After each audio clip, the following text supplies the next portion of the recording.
I mean, again, he doesn't know who Gabriel is, right? Because he didn't come from an Abrahamic faith.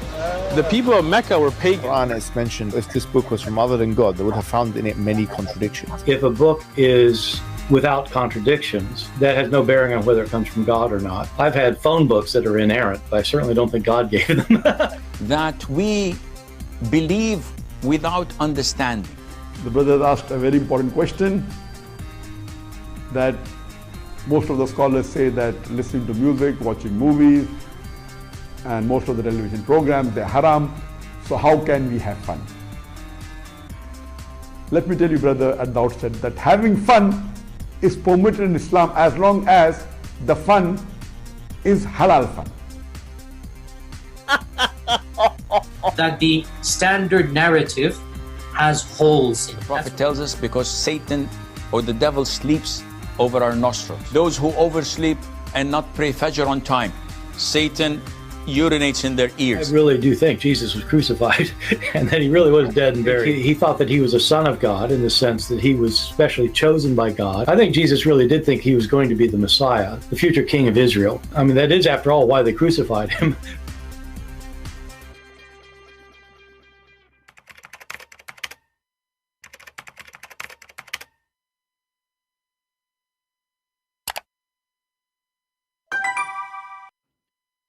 Hello everyone, and peace of Christ all of you, peace about your friends, and let us have some good time together.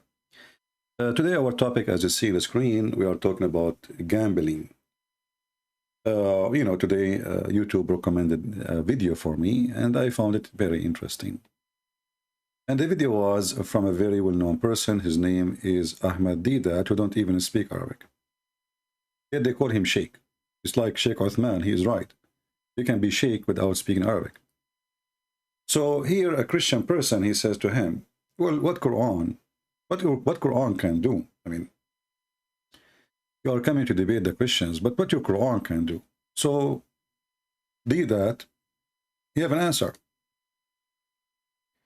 He silenced all the Christians. And that. So look, Islam, through the Quran, through this one verse, it eliminated 4 major evils. One verse, I quote, Bismillahirrahmanirrahim, Ya ayyuhalladhina amanu, say, oh you who believe, innamal hamru, most certainly intoxicants, wal maisiru and gambling, wal ansabu and fortune telling, wal azlamu and idol worship, rizum min amri shaitan, are an abomination of Satan's handiwork, fajtanibuhu la'allakum tuflihun. When this verse was revealed, wine barrels were emptied in the streets of Medina, never to be refilled. The most perfect, complete and lasting revolution in the history of mankind. One verse and the evil was abolished for good. If we go to the verse he is mentioning, we will see that even the Quran did not even forbid alcohol. And actually Muhammad was copying Paul in 1 Corinthians chapter 6, and we will go there. But let us go here and see what the Quran really is saying. Remember, one verse eliminates all evil in this world. You will notice that the Quran even did not say that it is forbidden, neither gambling, neither alcohol, neither idolatry, neither any of those are forbidden. It says fajtanibu, which means avoid them. And there's a huge difference between avoid them and it's forbidden. Avoid them mean as try your best to avoid them. It's not a sin. It is not a sin. And I will open my Skype soon and I will ask the Muslims, what is the punishment for gambling or for drinking? Now for sure they will say to me the hadith, right?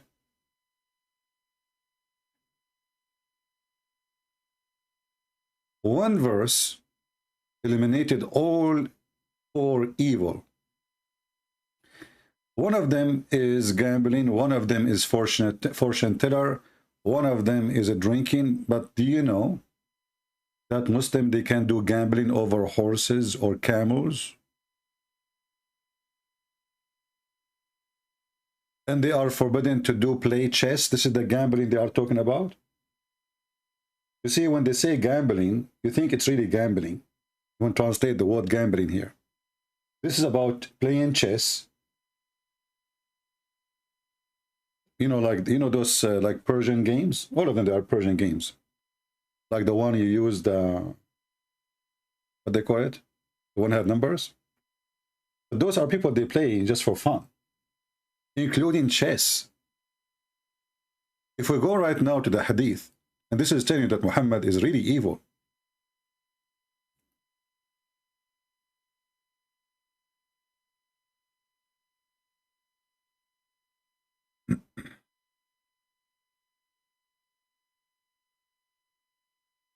Ali used to say that the chess is a miser of the foreigners, okay? A miser of the foreigners. It's the gambling of the foreigners. But this is not gambling, you know? And then he continues saying here that nobody play chess except a sinner. Nobody play chess except a sinner.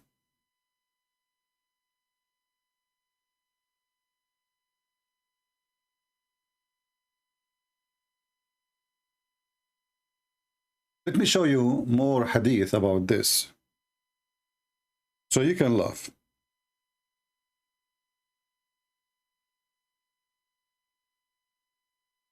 So we can gamble using money, real money, over horses, over camels. And the Muslims, they say, oh, this is because it helped for jihad. Look at the excuse. Let us find some reference.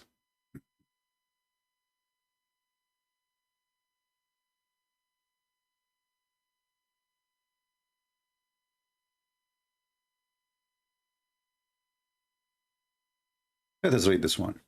This one is good and showing you how mental Muhammad is.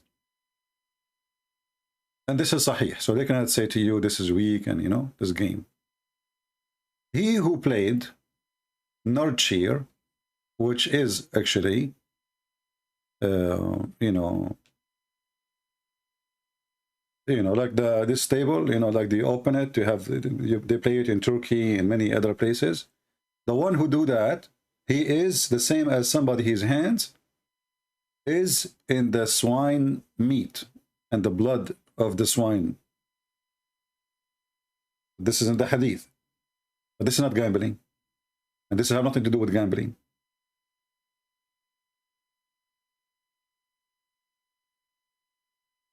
We go to different hadith.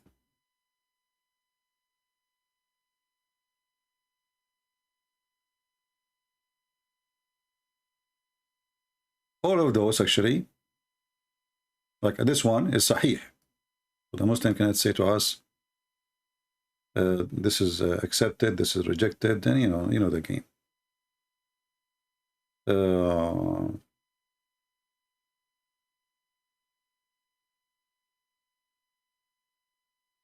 Let us see a different hadith.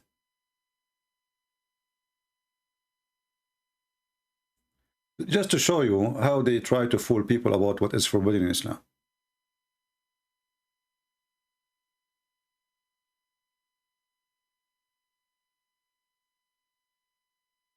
What's wrong with playing this game? What's exactly the problem?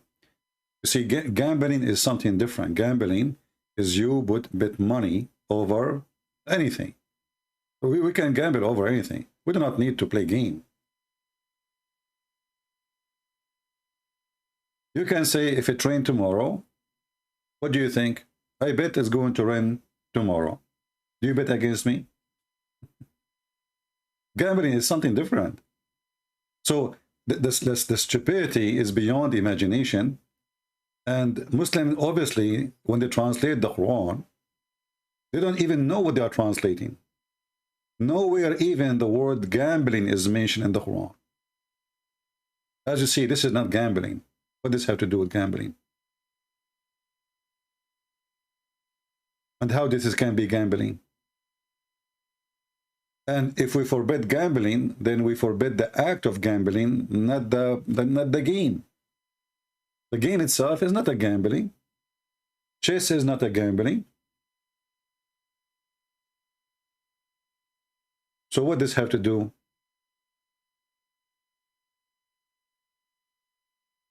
With gambling? If we go to different reference, let's see.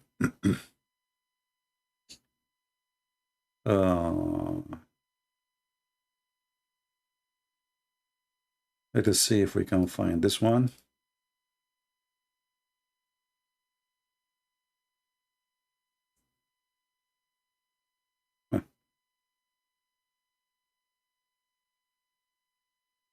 This is about chess. Here it says Ibn Umar, when he found blah blah blah blah playing, and you see here they are talking about two games actually, not only chess, chess and playing with this. Let me show you a picture so you can know what I'm talking about.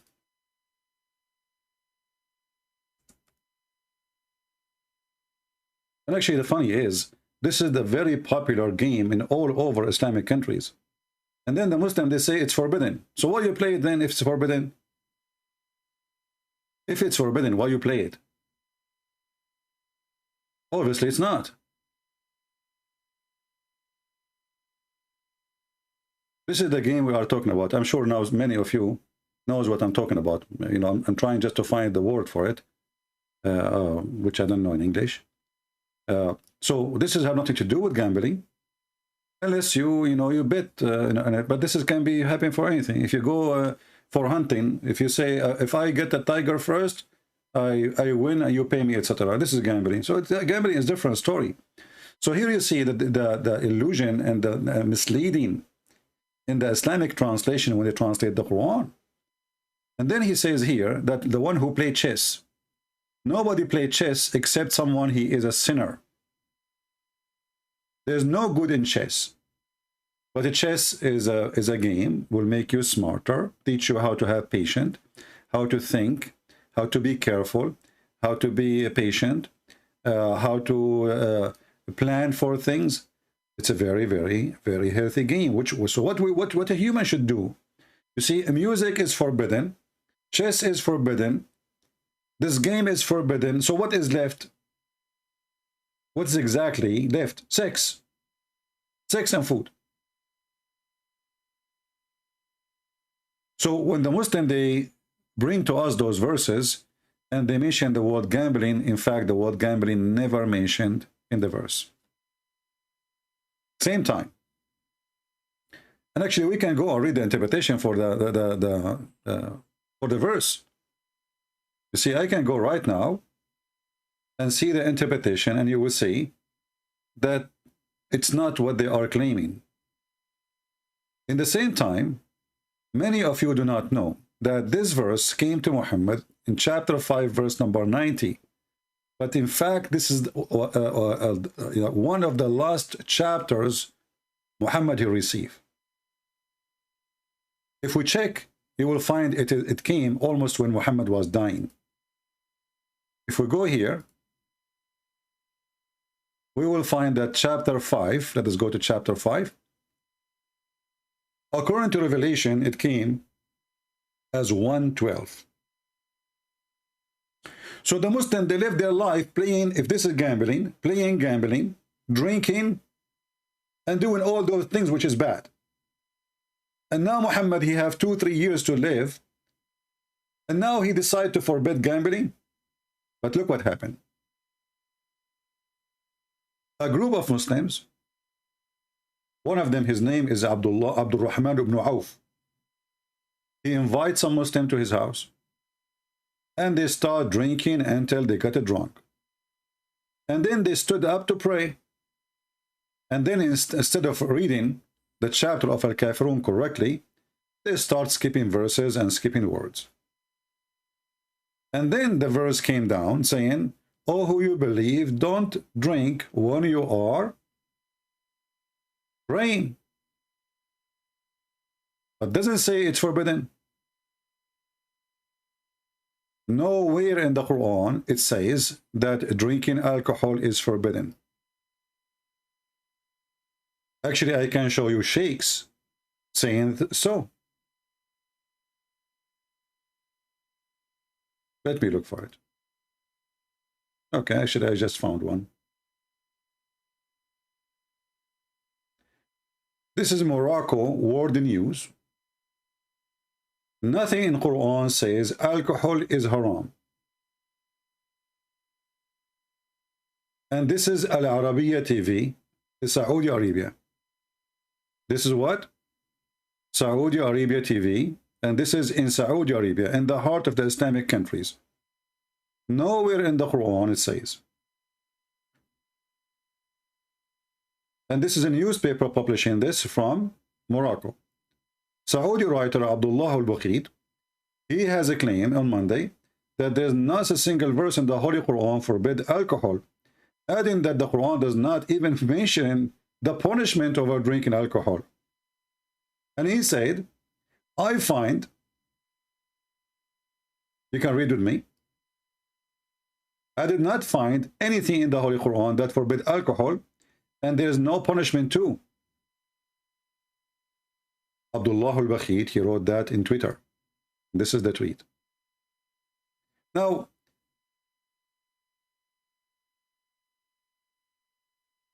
the verse in front of us, I will open my Skype, and I challenge any Muslim to show me one verse in the Quran, make a punishment for those who drink or do gambling or play chess or listen to music. Or actually, I challenge you to find me even a punishment for rape. Even rape. So when the Muslim, they speak about things, you know, they are the one who kisses stones, and they are the one who accuse you of adultery. They are the one who do mut'ah and 5-6 minute marriage, as maybe hijab he said, and they are the one who accuse you of adultery. They are the one who take interest from the bank, but they give it different names, and they claim that they don't take interest. They are the one who practice pedophile act, and they speak about ethic in the West. Let me open Skype in case there's any Muslim who would like to join us. He's more than welcome. If we go to the Bible, we will find that the Quran, actually, this verse is starting from Paul. But Paul make it so clear that no one will enter heaven. No one is going to enter heaven. Let me find the verse. Give me a second.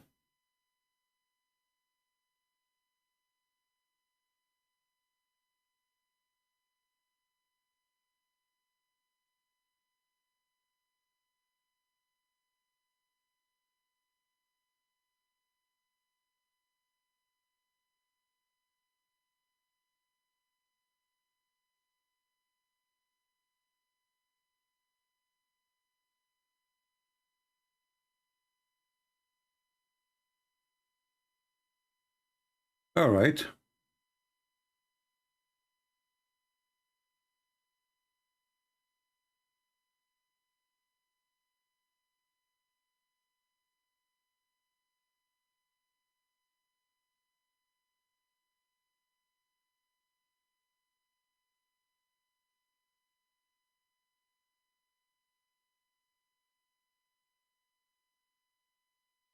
I find it really funny when a Muslim he try, you know, to speak about God and holiness and all kind of issues. And you know, remember the Quran said that we will go with what Allah he forbid for the Jews too, because you will notice that the Quran says clearly that Allah did not forbid those things to the Jews and to the Christians, which is very weird. I'm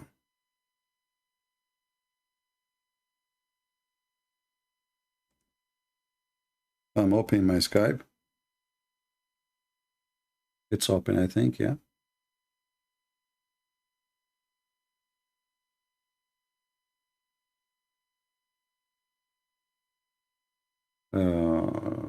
First Corinthian, yeah, First Corinthian.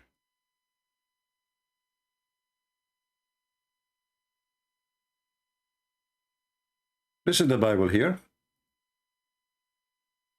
And you will see that it's almost as somebody copy-paste from the word of Paul, and he is putting it in the Quran. And remember, Muhammad here is almost dying. This is the end of his life. Shouldn't those things come in the beginning? I mean, you are almost dead. And the Muslims all this time, they are drinking. And your God never forgot. Never. I mean, they are drinking in front of him to the point they are drunk. They go to the mosque and they are totally drunk. They fell apart. People, they are laughing at them.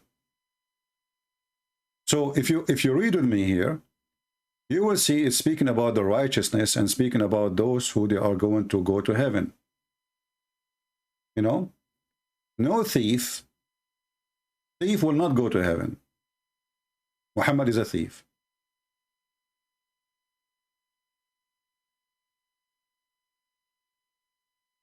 The people who drink and get drunk, they make it like a lifestyle. They don't go to heaven.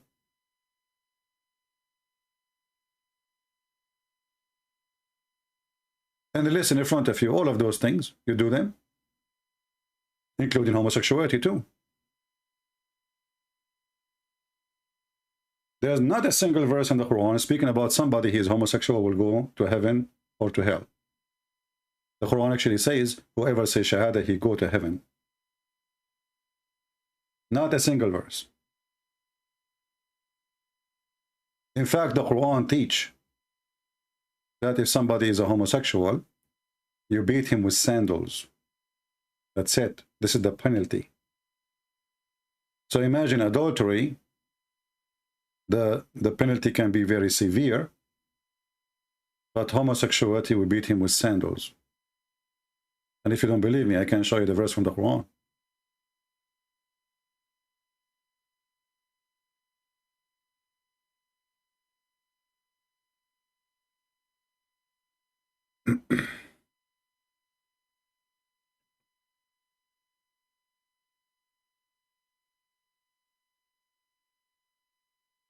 And here we notice that Islam is not really a religion. It's just a Muhammad trying to copy other people, trying to make a religion. And this religion is full of holes. Not only the narrative have holes, the Quran is full of holes. Because it doesn't make sense that there's a God, he make verses or he make a book, and then he forgot to tell us what is homosexuality in Islam is. Why? There's no homosexual. If you read my book, Sex and Allah, you will see that the whole town is homosexual. The family of Muhammad, if not Muhammad himself. Here it says, if two men among you are guilty of such an act, punish them, both of them. Okay, what is the punishment? In the Quran, there is no punishment. Nowhere it says what the punishment is. In fact, the word in Arabic, it doesn't say punish them. It says فَآذُوهُمَا. Adhuhuma, hurt them. It's in front of you. Hurt them. Not punish them. This is why if we go and read the interpretation, we will find it says, beat them with sandals. Beat them with sandals.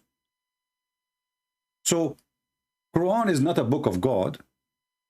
Quran does not even forbid what it should be forbidden. No verse in the Quran is forbidding alcohol. Actually, alcohol, according to the Quran, in different verse, it's a miracle of Allah. If we go here, we will find the Quran saying the following.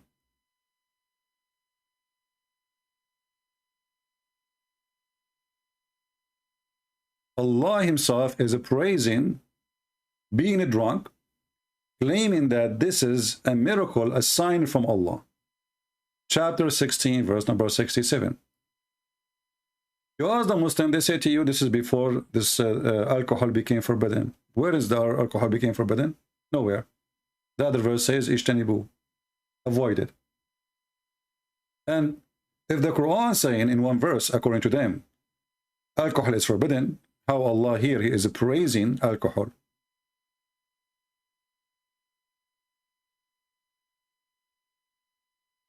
Change the translator, because most of the translation are very confusing and they lie a lot when they translate.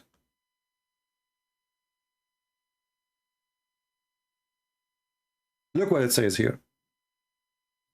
This was before the order of the forbidden of alcohol drink. Where is the order of forbidden alcohol drink? They will say to you in the hadith. The Quran is not a book of God. The hadith is the book of God.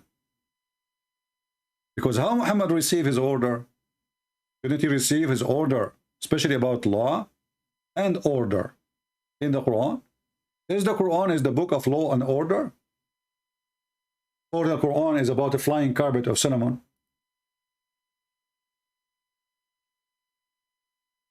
So when this fool did that, he says that for evil eliminated in the Quran, I challenge the Muslim to show me how those 4 evil eliminated in the Quran. Neither gambling is forbidden. Neither drinking is forbidden. And as you see, the God of Islam, he is claiming that this is a sign from Allah. It is a sign from Allah. Remember when this fool, Nadir Ahmad, he called me and he says he claimed that Quran, according to scientists study, those who drink alcohol, they will have a syndrome for their children. This is false. You know, those things can happen if you are addicted for anything.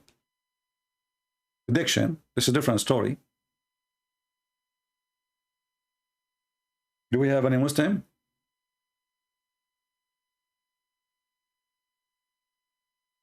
And if you read this story here, the verse which the dad is reading, you will see that this is because a bunch of Muslims, they were drunk, and this is at the end of the life of Muhammad, which means Muslims all this time are drinking and praying.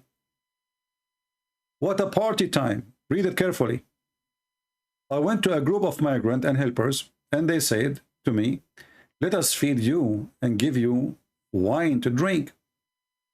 This was before it was made unlawful. Okay, so I went to the field where they had roasted a camel, a head, and a barrel of wine, not, guys, not a bottle of wine. Do you see the word barrel?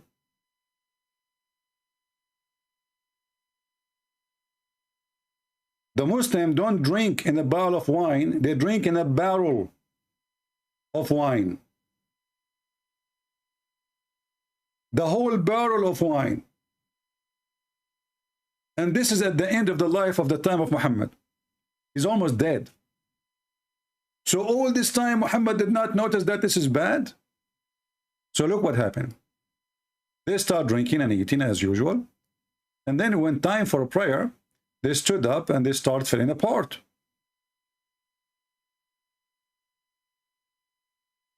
Here it says, I ate and drank with them. Then I mentioned the immigrant, the helpers. He said, the immigrants are better than the helpers. One of the men grabbed one of Joe Bones and of the head we ate. And he hit me with it. The Muslim now, the good believer, the companion of Muhammad. Those are the companion of Muhammad. The companion of Muhammad, they are drunk, fighting and hitting each other. So now they ate the head of the camel. One of the good companion of Muhammad, he grabbed a bone of the camel and he hit his brother in Allah.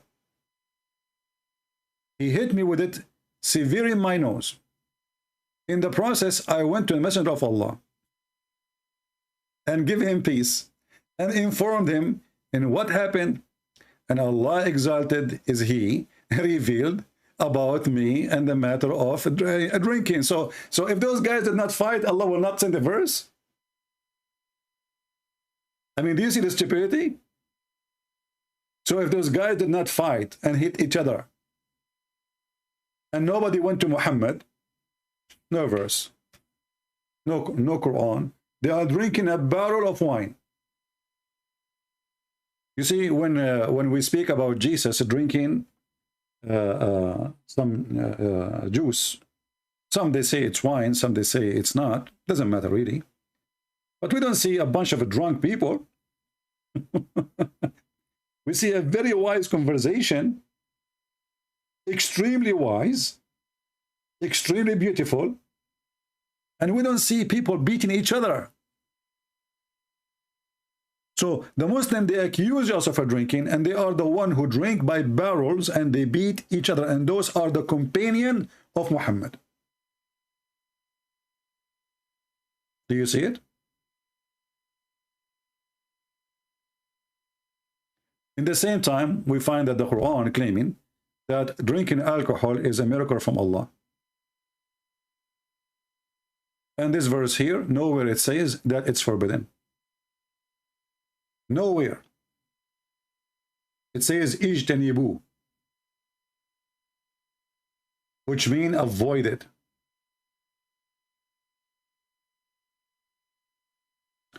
This is another Muslim scholar, and this is in Egypt.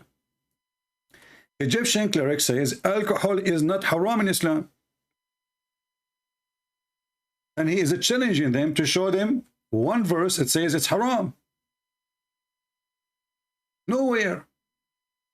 And the video in front of me, I can play it.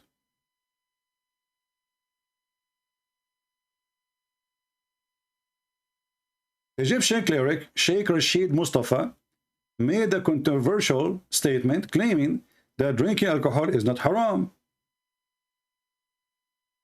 which means not forbidden under Islam. And those who say it is haram, it's a lie. And actually he's right. He said to you, well, show me where it says it's haram. Where it says in the verse it is haram.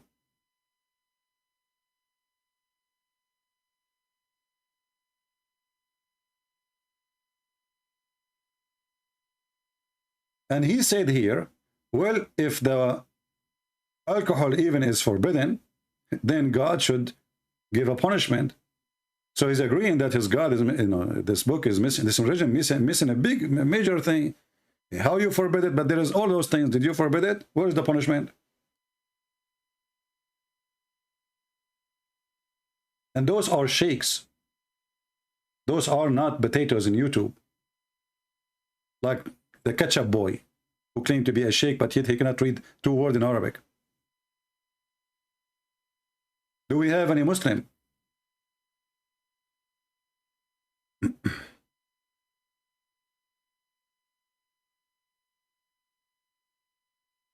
Do we have any Muslim who would like to join us? Okay.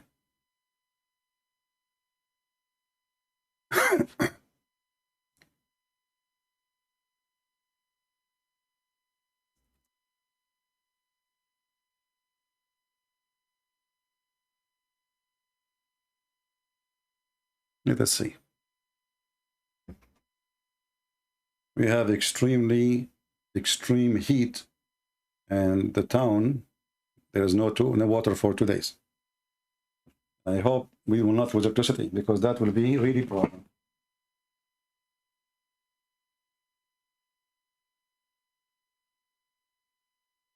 No water, no electricity.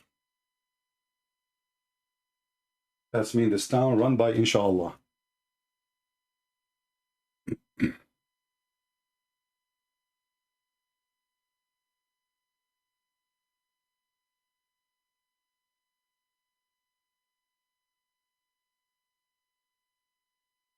Any Muslim?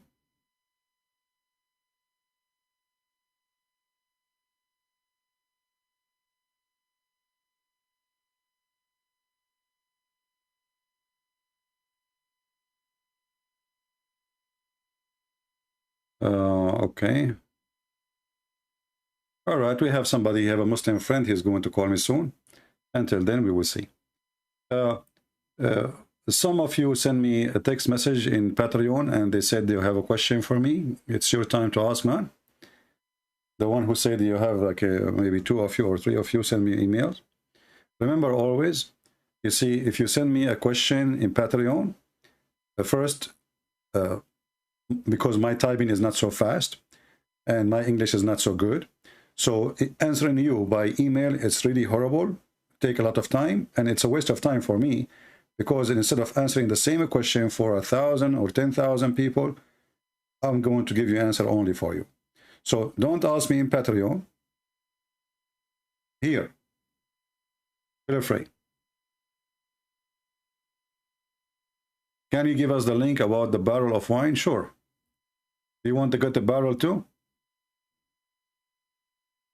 Okay, this is the barrel of wine. And this is the book. It's called Asbabun Nuzul.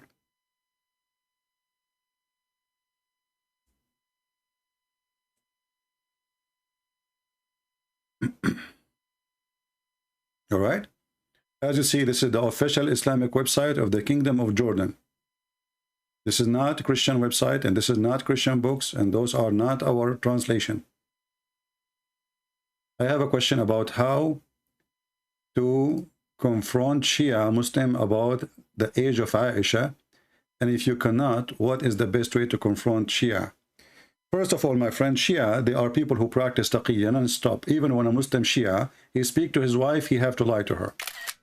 Lying in Shia religion is a must. Otherwise, you are not a Shia. Actually, there's a statement that says, if you don't do taqiyya, you are not a Shia. It's a must. So when you say confront a Shia about the age of Aisha, well, the Shia, they believe that they can have sexual relationship with an infant. If we go to the book of Tahrir al-Wasila,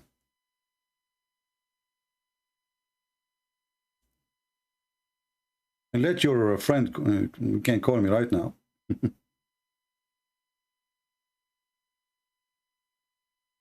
We go under the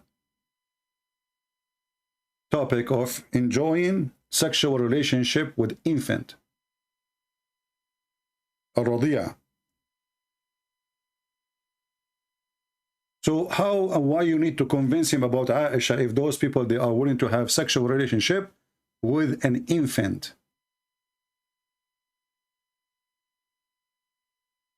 This is the book of Tahrir al-Wasila. It's in the front of your eyes.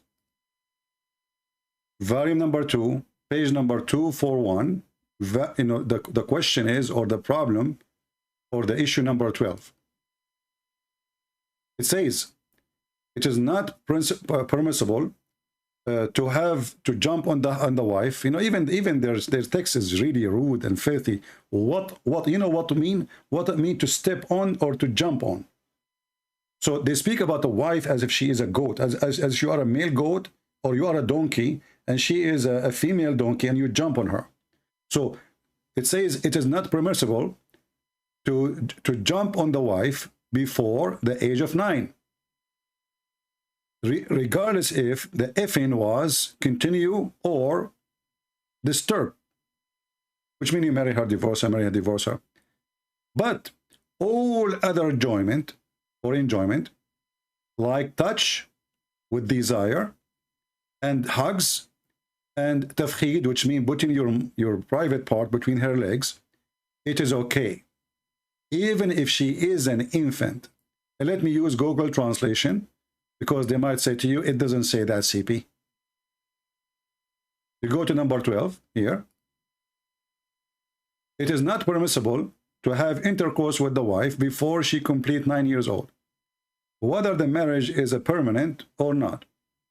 As for other pleasures, such as touching with desire, embracing and the grabbing, and this is false translation, by the way, it says about putting your private part between her legs, there's nothing wrong with it, even if she's a female, she is an infant.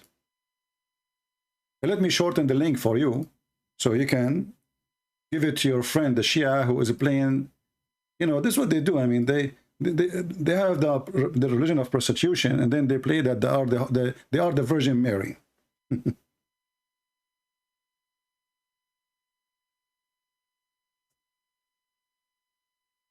And you can use Google translation even if you don't speak Arabic.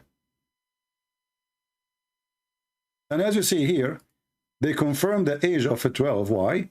Because, sorry, of 9, because Muhammad, he did have intercourse at the age of 9.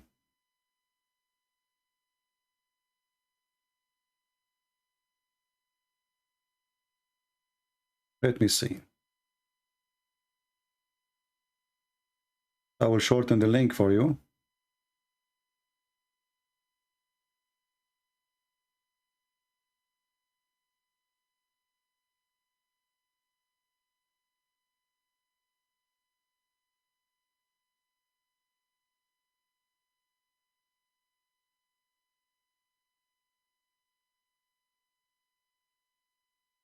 There's many websites, they claim they shorten links, but they are fraud.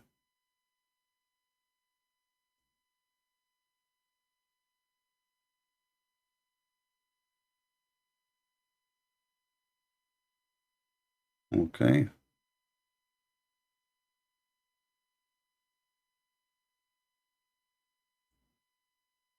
This is the link in front of you. Feel free to read it. Any other question?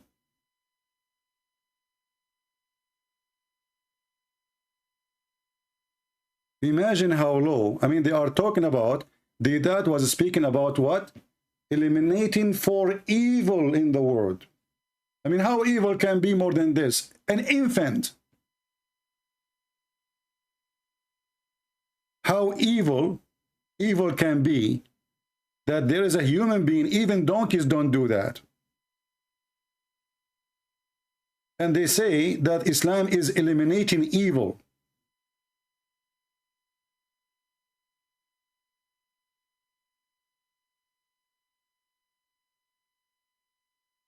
Is it true Sunni saying Shia are not Muslims? They do drink. Okay, that will take us to to the rest of our topic, because you remember, you see the title, it says Islam is a form of gambling.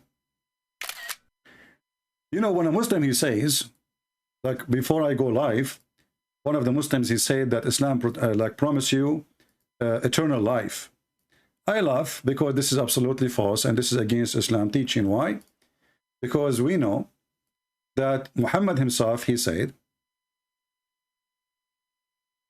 that Islam will be 73 sect. 73 sect.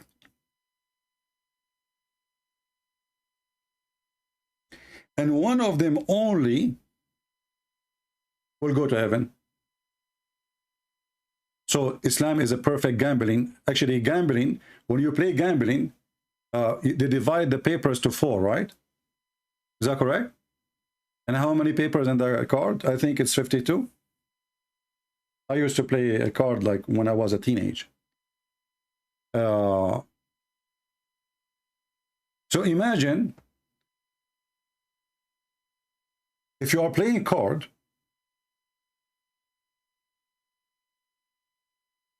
is it 52 or I'm wrong? Because I'm going to use my calculator. Is it correct, 52? We divide it to 4. That means your chance of winning is 13 to 52. Is that correct? I just choose my calculator. It is 13 to 52. Which means you have 13 cards in the game out of 52. So, if we do this, if we say 52 minus 13, which is your card, that means your opportunity to win is 13 out of 39. Now, if we do this, if we divide 39 to 13, that means your chance to win is a 3. If I'm giving the number correct. Anyway, it's like 25%. I mean, there's 4 people, right? It's 25%. So look what will happen now. We have a religion, the founder of it saying, if you join me, only one sect will go to heaven, and there is 72 will go to hell. I remember a Muslim sheikh, he was saying, hey, how come you Christians are very divided? Okay, which one I'm going to go to heaven? Protestant or Catholic or Orthodox Christian friends? I got you busted. Don't change topic. I said, Abdul, are you sure you want to switch topic? Because we're talking about different story, you know? He said, yeah, I'm sure. I said, are you sure? You know, the Muslim, they were saying to him in the chat, brother, he's saying to you, are you sure? So don't say that. Don't say I'm sure. Don't say I'm sure. Abdul, he wasn't looking at the chat maybe to take the advice, so he said, I'm sure. Said, okay, read this hadith for me. So he started reading. Okay. The Prophet SAW said that the Jews will split into 71 or 72 sect. The Christian will split into 71 or 72 sect, and the community, my community, the Muslims, will be 73 sect. So I said, the question you gave me, I will give it back to you. Look how stupid this religion. You know, if you ask any Muslim, they will say there's millions of Christian sect. What are you talking about? But if this is true, that means Muhammad is truly a false prophet. Because you're a prophet, and look, Muhammad is not sure, huh? You know what I'm saying? 71, 72, but he's sure. It's one of, like 71 or 72. Because the Muslim will be 73 guaranteed. And now if we count how many Muslim sect, it's endless. Gambling. So when a Muslim, he lied to you and he says Islam promises you salvation, how you can receive salvation if you do not know which sect? He will say to you, a Jama'ah. Jama'ah, I mean group. What Jama'ah? What's a stupid answer? They asked Muhammad, who are those sect? He said, a Jama'ah.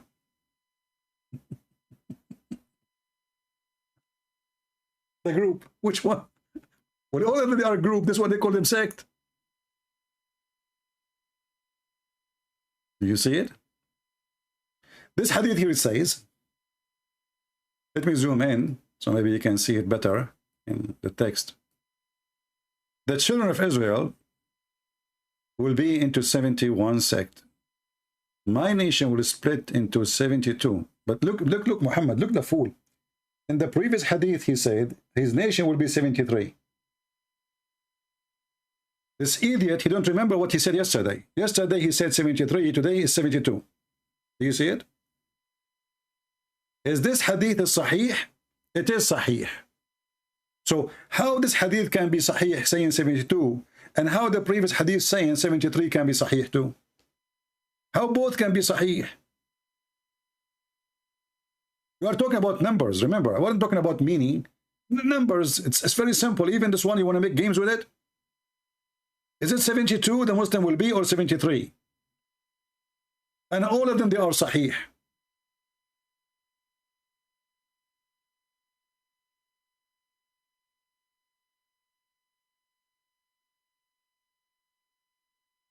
Sahih, brother. The religion of Sahih, brother.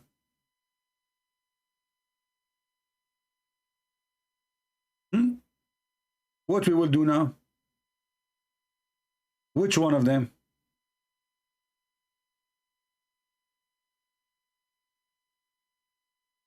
Which one? Sahih. Sahih. So Islam, for true, is a form of gambling. It is a gambling because when you join this cult, it's not only a sexual cult, it is a gambling. And you know you are a loser because there's no way there's God. He promised you if you go and hate the other neighbors, he will give you a lot of women for sex. You must be stupid. You must be certified idiot. I mean, what kind of God he promised me? I mean, this is what God he do? You open your door, you find a box full of women? Surprise! And they are naked. This is God. This is not the devil, this is God. And then what do you do after that? Allah, he promised you that your penis will never go limp.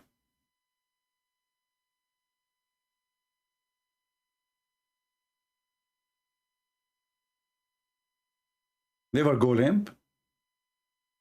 Yeah, you want the penis go limp, and now it's time to use it.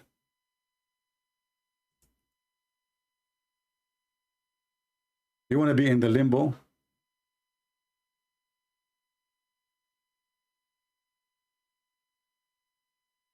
And then they start talking about morality.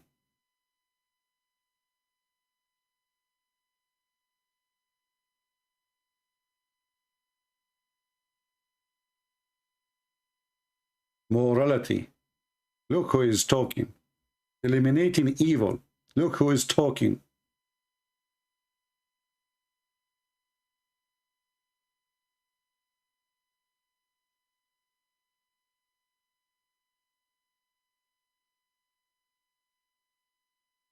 Let us see this hadith. We cannot find it in English.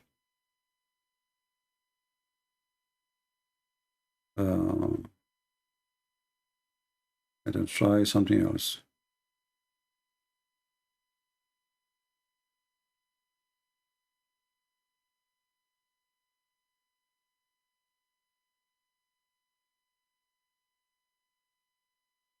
Yeah, let us show this one. This one will do. This is God, my friend. This is God talking. The God inspired Muhammad. So the God of Islam is going to import women from hell. They are from hell. And why they are imported from hell? Because simply they are so good and boom, boom. They have a skills, brother. They have a long resume.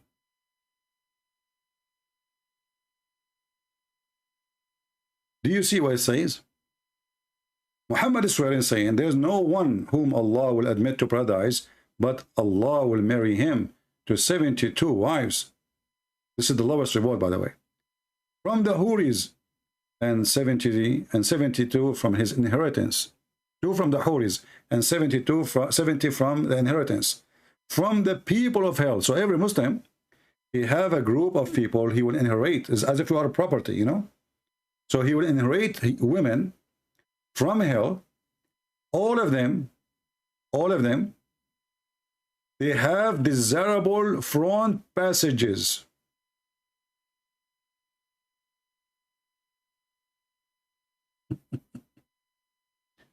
What is the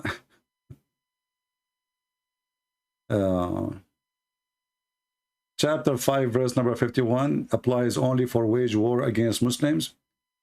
They quote verse 69 in counter for our argument. Well, there's no Muslim can encounter that argument because that would be stupid of them for a very simple reason. The verse there says, take not Christian and Jews. Doesn't say those who they are fighting you. And the Christian, they were not even fighting Muhammad. So take not Christians and Jews as a friends, for they are friends of each other. So it doesn't talk about those who they are fighting you.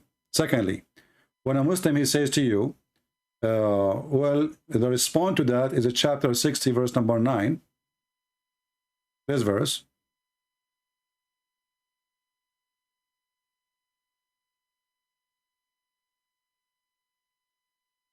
And I will show you what Muslims themselves they say about it. You will laugh.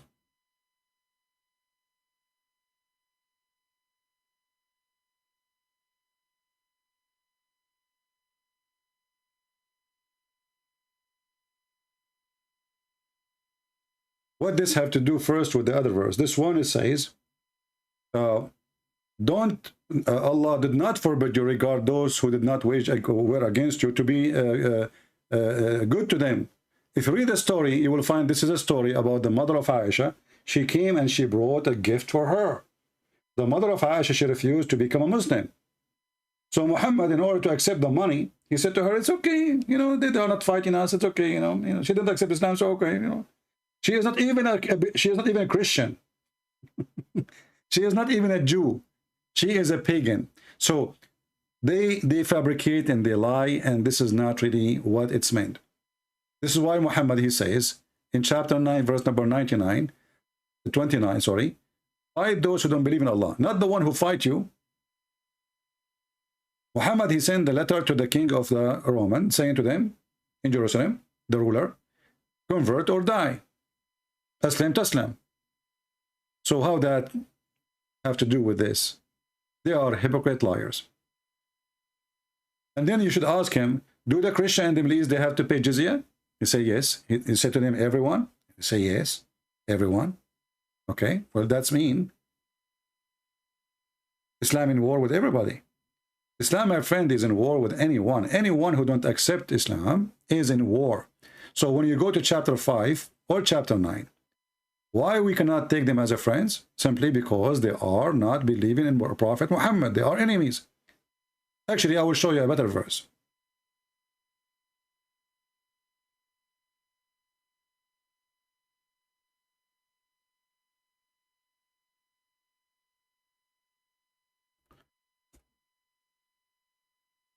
A clear verse in the Quran saying, you will not find a single Muslim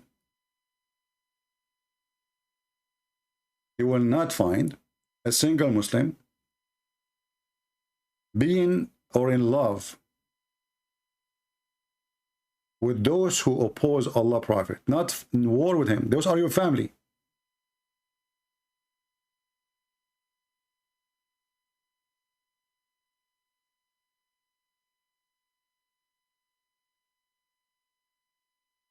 Let us see.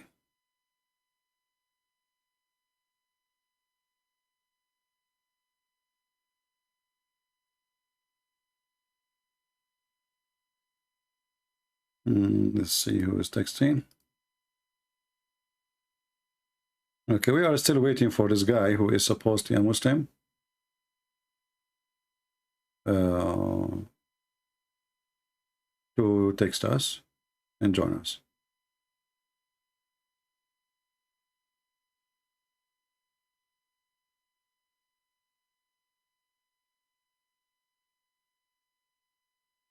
All right.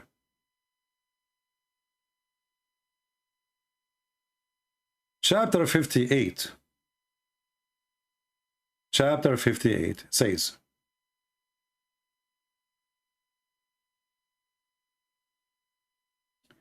verse number 22. This is the last verse. You will not find one of those who believe in Allah and the last day making friendship with those who oppose Allah and His Messenger. They are opposing Him. That's it. They are not in war. They are opposing.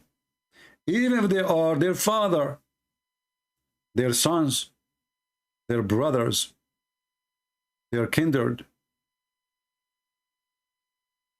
For such He has written faith in their heart. See, even your family, you cannot be a friend with them. So where is the war? Your son, your brother, your mother, your father, your sister. So my friend, always there is something easy to prove. Isn't it the Bible says, from their fruit you shall know them? So if the Muslim they says, well, we can take you as a friend, so why you invade us? And where in the verses says, take a friend, don't take a friend those who they are fighting you. Can we read the interpretation for the verse?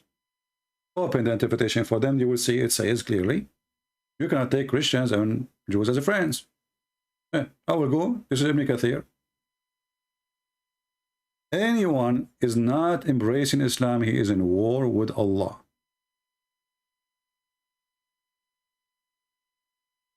And if you are a fool, they can fool you. But you know, I always say, if a fool like Muhammad can fool you, well, how foolish are you? I mean, this is the most dumb idiot ever in history. The most obvious stupid prophet. Read carefully. Allah forbid His believing servant from having Jews and the Christians as a friend. Suddenly, you see, if somebody is saying to you, they are in war with us, how they can be your friends anyway? I mean, do you see even this, how stupid the answer is? If the Quran is saying that don't take them as friends, that's mean take them as enemies. So who is the one forcing enmity? In chapter 5, verse 14, the Quran says, Allah will spread hatred and enmity between the Christian until the day of judgment. So the verse itself refuting them. Why you don't use your brain?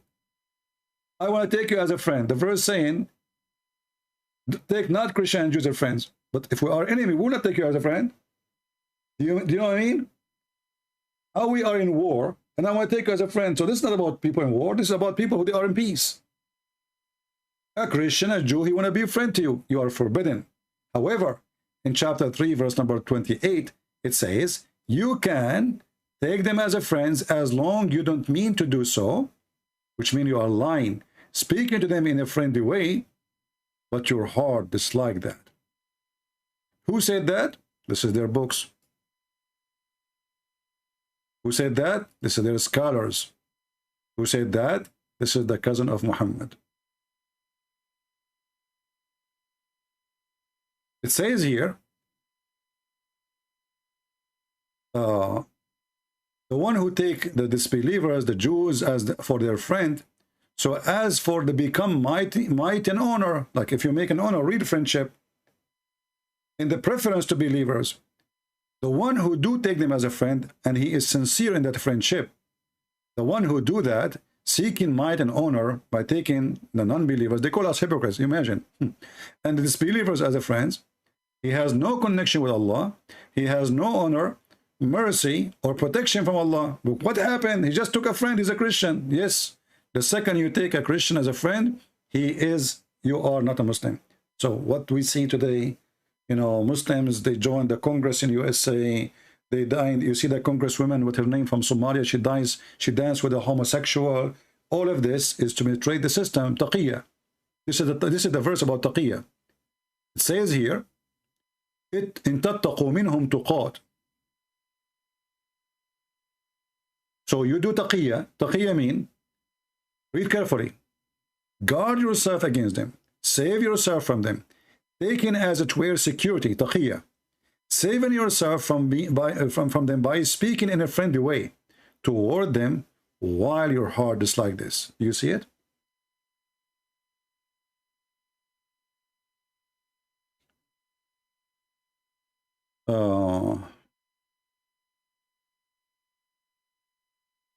My friend, we don't care if Muhammad was illiterate or he was not illiterate. Muhammad was an idiot in either way.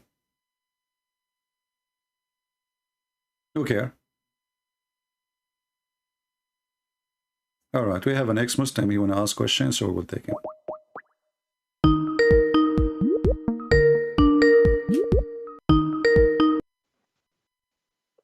Hello? Hello, CP. How are you? Hey, Muhammad. How are you, my friend? Good, I'm good. I actually have a question for you, if you All right. don't mind. Okay, so here's something. Whenever I try to talk to one of my relatives, namely my brother, about some of the points you bring, right? Like Surah Al-Ma'idah, ayah number 90, Ya ayyuhallazina amanu innamal khamr, right? Okay. So I can mention that, okay, go to Asbab al-Nuzul, this book, and read this, right? And then they gonna tell me one of multiple things. So one of them is in the same Asbab al-Nuzul, it mentions other reasons. Okay. Right? So there's like 4 different reasons, and the funny thing is that they are contradictory. So we don't know which is read and which is not. So they might always say, okay, why did you pick up that one? Don't take it. You know, we can go to different interpretation. As an example, we can go to Al-Baghawi, you know, where Ibn Kathir, he quoted. We can go to Ibn Kathir, we can go to Al-Qurtubi, we can go to, take a Jalal, you know, we are just taking their books randomly. All of them are stupid. All their books is stupid books, you know. If you go, you see like in Arabic, it's different from what you see in English. And you speak Arabic, right? Yes. Okay. So if I go right now, me and you, in Arabic, this is not Asbab al-Nuzul. I'm not showing Asbab al-Nuzul. This is Al-Qurtubi here. If they don't like Al-Qurtubi, we can go to a different book. What Al-Qurtubi is saying, the following, and I'm going to show on the screen so you can see. Yeah, it might take a couple of seconds, but go ahead. Yeah, no problem. Yeah. It says here,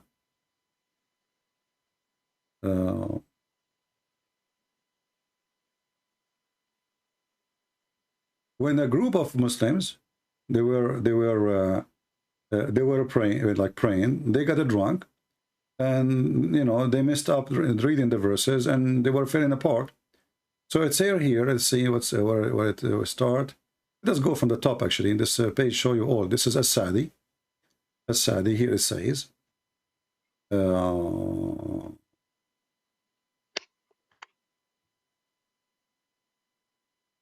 Actually, As-Sadi don't say anything. Just stupid explanation. Let us see other one. Al-Wasiyat Al-Tantawi. Speaking about why khamr, what is bad with it, etc. See here.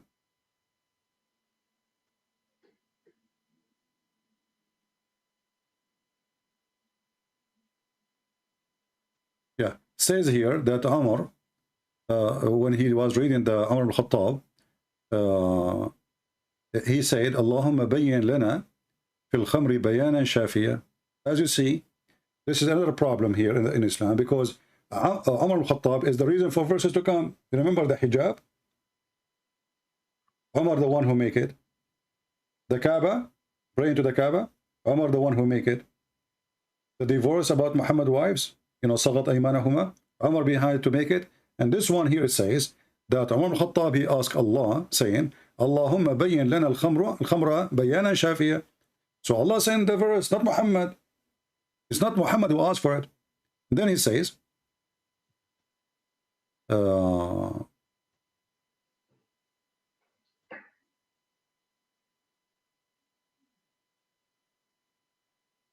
this is the opinion of the Kashaf, and some of the scholars, they agree with him. And then he continues saying, it says here that a group of Muslims, Abdul Rahman ibn Auf, he invited some Muslims, and they start drinking and get drunk, and then some of them, they stood up to pray, and then when they start reading the prayer of Al-Kafirun, they, you know, like they messed up the chapter and they were reading it not right, and they were drunk. And then when they get drunk too, they were saying, like, you know, like what the Arab they do when they proud about themselves, they make poetry, and they start accusing each other and they're fighting each other. And then here it says, one of them, he took the bones of the camel, as the one we show you. It says, and he hit him with it, and then he went to the Prophet of Allah, and he gave him the verse which Allah he sent to him. And this is when Umar, he says, Allahumma bayyin lana fil khamr bayanan shafiya. So after the guy, he hit the other guy, because all of them are drunk, Umar, he made a prayer saying, may Allah send us a verse about wine. And then the verse came. So if not the fight happened, if not Umar, he asked for it, no verse will come. And this is not Asbab al-Nuzul. This is you know, Muslim interpretation, sheikhs, they're scholars. This is Al-Qurtubi, same story, you know. So there's actually, and I like talking to you, but I also understand there's the other caller might call any moment. It's okay, you know, nobody's calling for now. But I mean, do you see? This is not our problem. And yeah, where the verse, my friend? Where the verse saying it's even forbidden? But notice something, and this is the point. Like I don't. It's not a hill I'm wanting to die on. I'm just mentioning it. But if you think about it, there's so many different stories. Like I'm looking at the screen, and you keep going and going, and that's only one tafsir and one book. And everyone mentioned the story a little bit different, right? Yeah. So this, like you know, the term Chinese whispers. It's basically when people in a circle, you whisper to your friend, you tell him like a sentence, it goes all around. And at the end, you listen to it, it's totally different story. You see, the same verse, there's a million, like now here, I'm reading a different story here. It says that this is about Mu'az ibn Jabal. He was reciting the Quran, and this is the one Muhammad, he said when he died, the throne of Allah was shaking, you know. So this guy was a drunk too, and they missed the chapter of Al-Kafirun, they missed it up. So you see, it doesn't matter what the reason. This is the end of Islam. Muhammad here is dying. This is the end of the life of Muhammad. Chapter 5 is chapter number 112. But CP, the thing is, and here's like whenever I press someone, I always get this thing. Well, it's weak hadith. You show it, it's hadith sahih. You tell it it's weak. But regardless, they always go back and tell you, we accept the following. We accept the Quran. We accept the... No problem. If you accept the Quran, there's not a single verse in the Quran saying it's forbidden to drink alcohol. Show me. This verse, it says, you speak Arabic, they speak Arabic, says, it says, ijtanibu. Actually, I argued exactly for that because, like, when they don't want, like, someone could argue that when you say it's too bad, it's something from the devil, don't even come clear to it. That means it's so bad. No, my friend. Okay, there's many things from the devil. Isn't it lying from the devil? But Muslim, there's no punishment for lying. Islam actually encourages you to lie. What you see? Like there's million things. There's million things. Everything is bad. Muslim doesn't lie. Yeah, but what is the punishment? What is the punishment in the Quran? What is the punishment in the Quran? Yeah, but CP, they take, and I'm sure I was talking over you. They say we take the Quran and we take the Hadith in the 6 books. No problem. Okay, let's take the Quran. So how Allah, Allah the same God? Hold on, just wait with me. How Allah the same God is praising the alcohol in different verse in the chapter of An-Nahl? Yeah, for me, I understand it's total nonsense, but for them, they can spin it in some ways. I still believe it's nonsense. But I'm saying if you go to the Hadith, they accept. They'll probably find that there's a Hadith that says anyone who says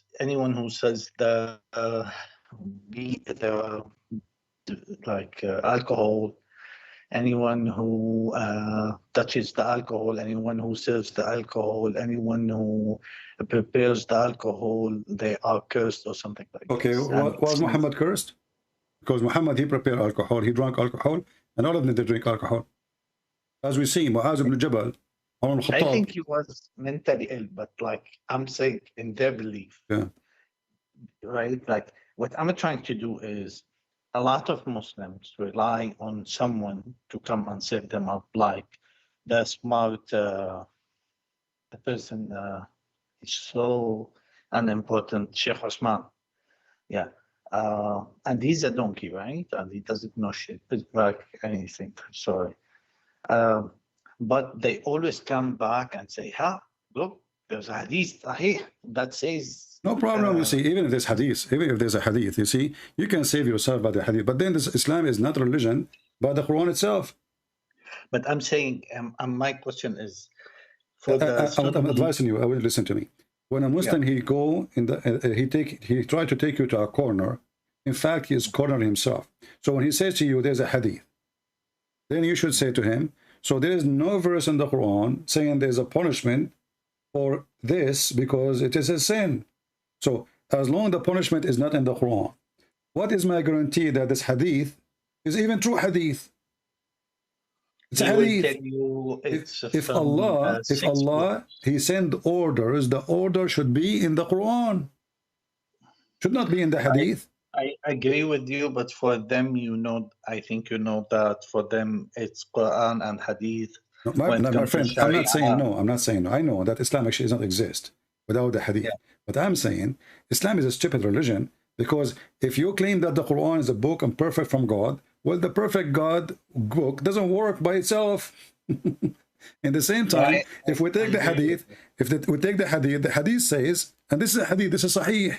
Muhammad, he says, anyone who write down anything except what I say, except the Quran, you should erase it. And this is hadith too. And this is Sahih. This is Sahih Muslim. So Muhammad, he says, لا تكتبوا عني ومن كتب عني غير القرآن فليمحه. So don't write anything from me except the Quran. If you write anything beside the Quran, erase it. Okay. So now, if we follow what Muhammad said, they said to you, we follow the hadith, right? Well, this is the hadith saying we should erase the hadith.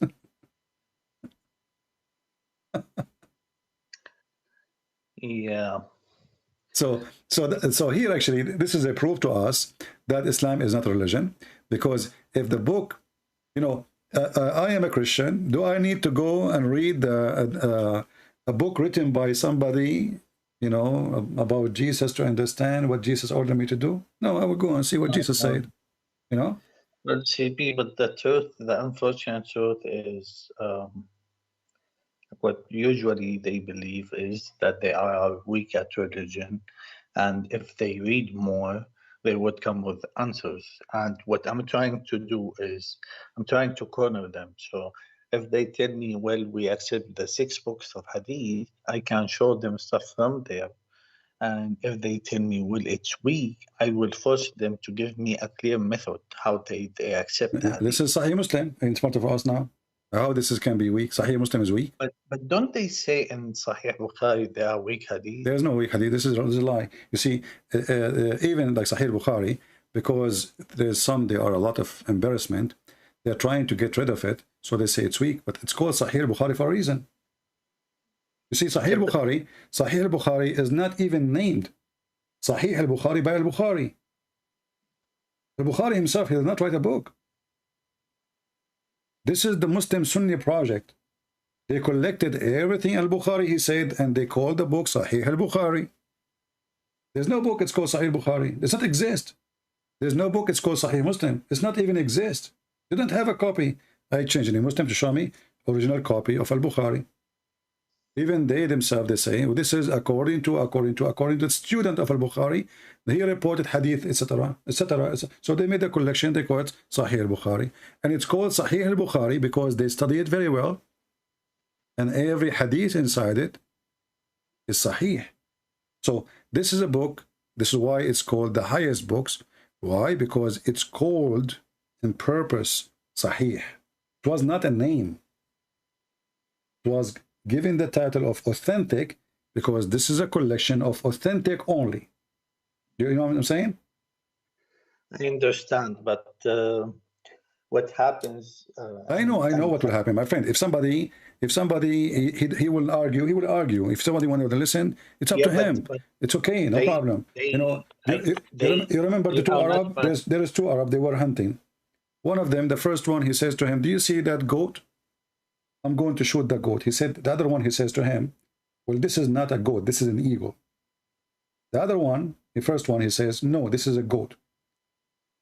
The other one, he says, "Okay, let us shoot. And if it's a fly, then it's an eagle, it's a bird. If it doesn't fly, it's a goat." The guy, he took the gun and he shot. And it did fly. So the second guy said, "See, it is not a goat, it's a bird." The first guy, he said to him, "You know what? It's a goat, even if it doesn't fly." And you must have grown up in the same time. And don't waste your time. Don't waste your time. When somebody, you know, you are talking to somebody, he believed that the goat doesn't fly. Honestly, there are people who are honest. If they are honest, they will not play the game of the goat and the bird. You know, They are not. So, but for them, again, they have criteria. So they tell you, well, we believe in this, right? And we believe Quran and these books of Hadith. Okay, no problem. But so just give me 1 minute. Okay. 1 minute, I promise. Okay. But then you go to Bab al-Nuzul al-Wahidi, we are using, and you show him, look, they were drinking by the barrel, and this happened. And they will tell you, okay, well, show me this in Sahih, in these 6 books, right? Is there a way to find it in these 6 books? You know, I don't know really if this hadith will be exist in the in those 6 books. I did not really search for it, but I can check it out. But it doesn't matter. You see, at the end of the day, why even this book exist, and why they put it in their library, and why they teach it in school if it's not valid? And you know, and why the interpretation, all of them, they agree with it. And if you 100 years ago you asked for the best Islamic books, they would give you these books, right? Exactly today. And actually even today, you know, the one who reject today is those who, you know, let us say they became more educated, and they don't want to accept the reality that Islam is really stupid, you know. That's all. And actually even the verse itself is a contradiction, because if the alcohol is from the work of shaitan, right? So how alcohol will be in heaven? And how alcohol in chapter 16 is a miracle of Allah.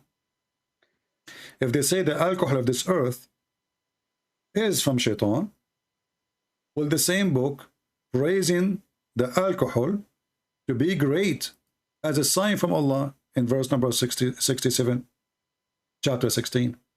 So if the alcohol is from the act of shaitan, how in the world, chapter 16, this is Quran now, this is not hadith, how in the Quran says that this is a sign from Allah? So what is ghawl when it says you have like alcohol without the ghawl?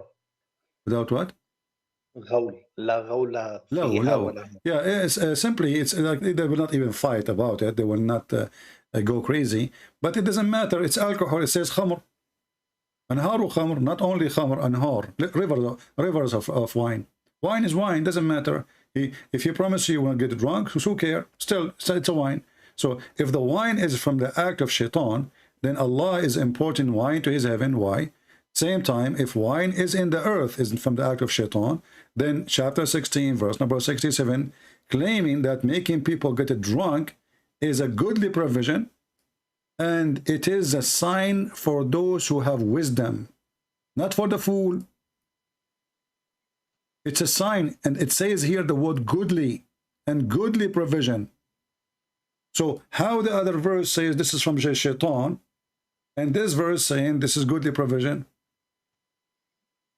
Well, I think the Muslims, they say this is the third step. Doesn't matter. You see, it's a third step. That means Allah is deceiving them, because if Allah, he praise alcohol today, condemn alcohol tomorrow, that means Allah is a liar.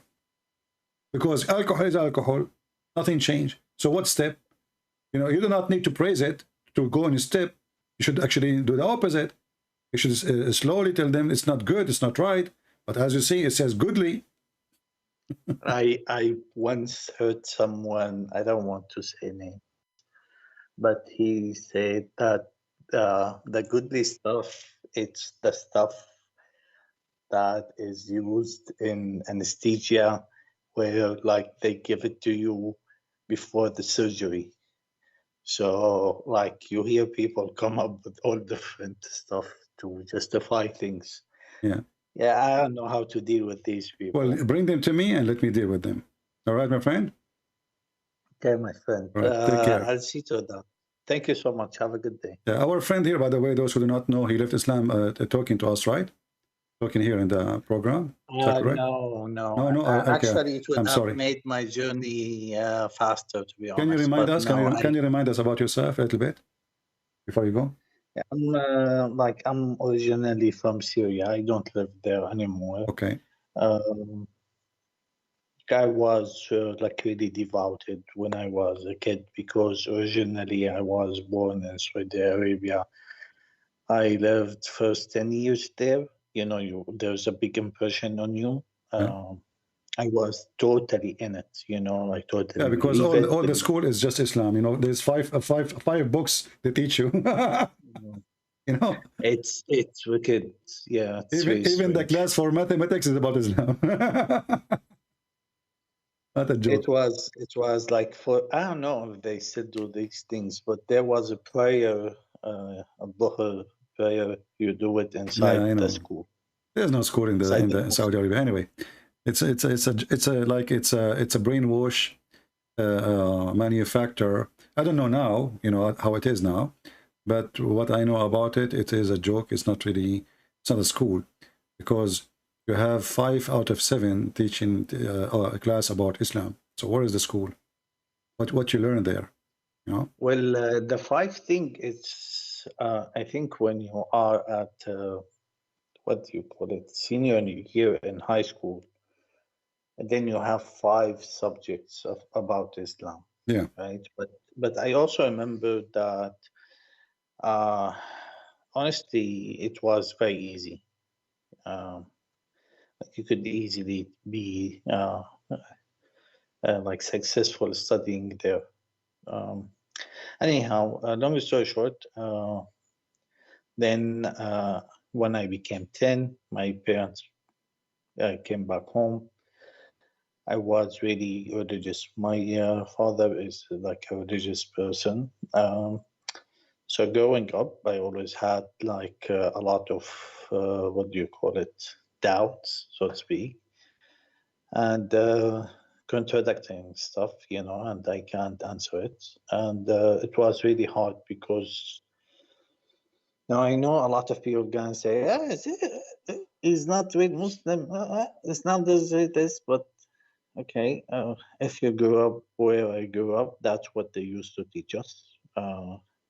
And what I would argue that that view is correct, because any view is correct when you have something this vague as religion. Anyhow, to keep it short, it was really like religious. I couldn't question my religion. That was the hardest thing, because I used to believe that the devil was communicating with me and trying to make me leave Islam. And think the most defining like point in my journey, which lasted for years, because I was mostly because I was afraid to tackle it. But what happened is when I reached the conclusion that I should seek a truth wherever it is, I was no longer afraid to question and ask these questions. Very good. Well, good for you. We are happy. Once that happens, you can't stop, you know. Yeah. All right. Well, glad to have you, my friend, and feel free to bring your friends if they like to call us and join us. So let us see how they can resist and they can convince us to be wrong. Thank you very much for calling. Thank you. Sure. Thank you. Thank you. Have a good day. Bye-bye. Yeah, actually, in Saudi Arabia, this is why Saudi Arabia is the manufacturer of terrorism. If you go actually to the Islamic, the government official website of Saudi Arabia, this is there. This is for the first elementary.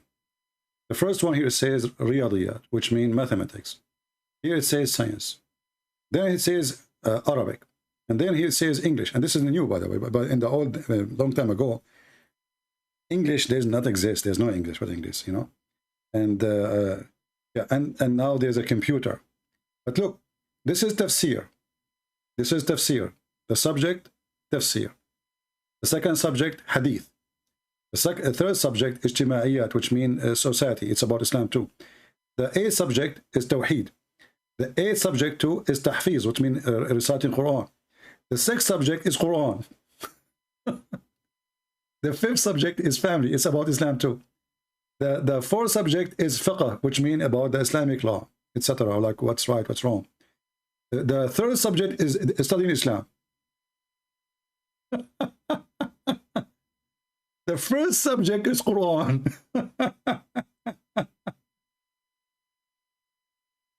So what look at the translation here, it's funny. Make Quran translated as reading. Quran is Quran, not Quran. So Quran, Islamic study, recitation study, Holy Quran study, memorization of the Quran study, monotheism study, social study of Islam. You know, I mean, this is why those who study in Saudi Arabia, if you study in the government school, your son will be really something. He will learn nothing. He will spend the day learning how to pray, how to clean his nose, and how to spit, in which direction, and how to wipe his nose if he have a booger. Someone saying, okay, no.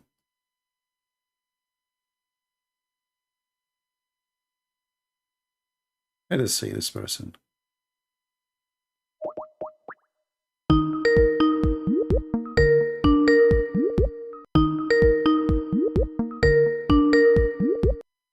Hello. Yes, my friend. Hey, CP, how are you? I'm fine. So you are a Muslim, you said?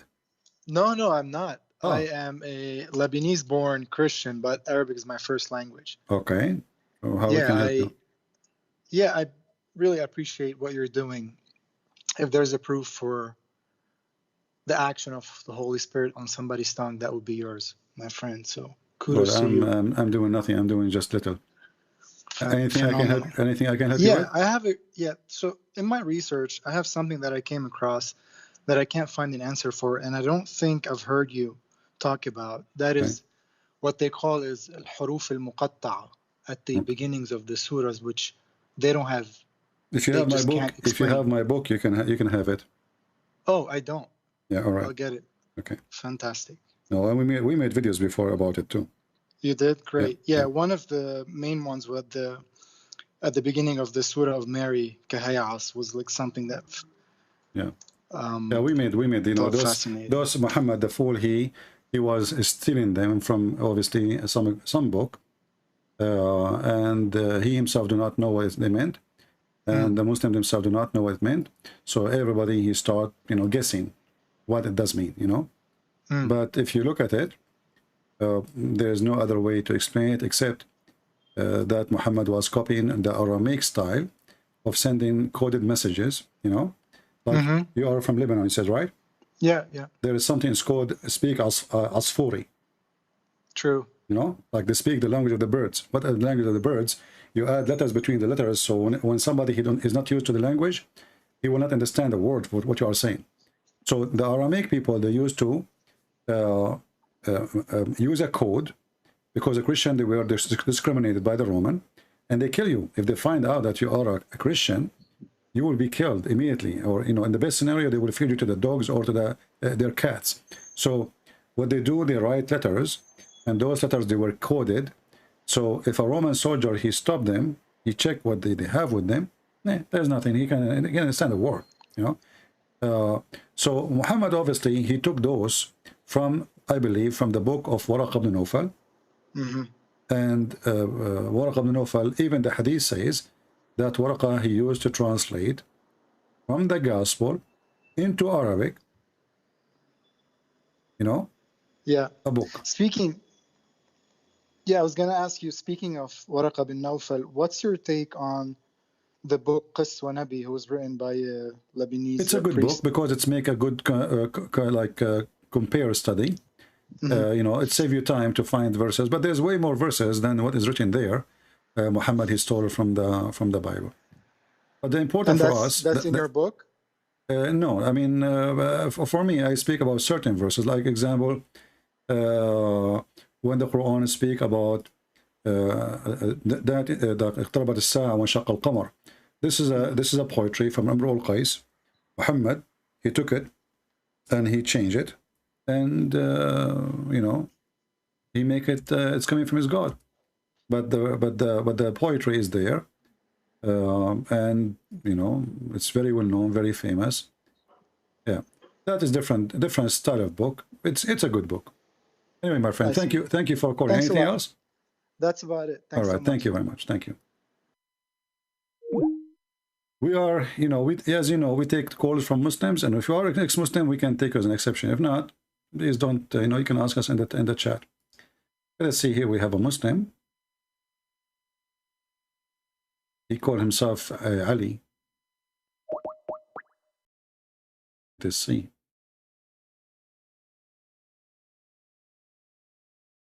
Maybe is it online? Maybe this is an older text. Let's see.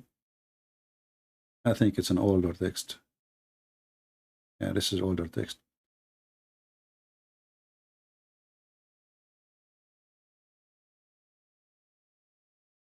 Do we have any Muhammadan?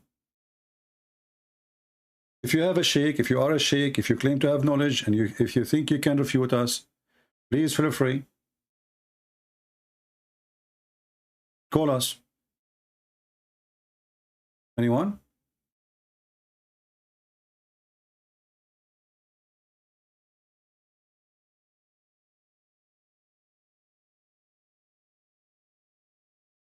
I find it very funny that this guy, he called himself Palestine and he's Pakistani.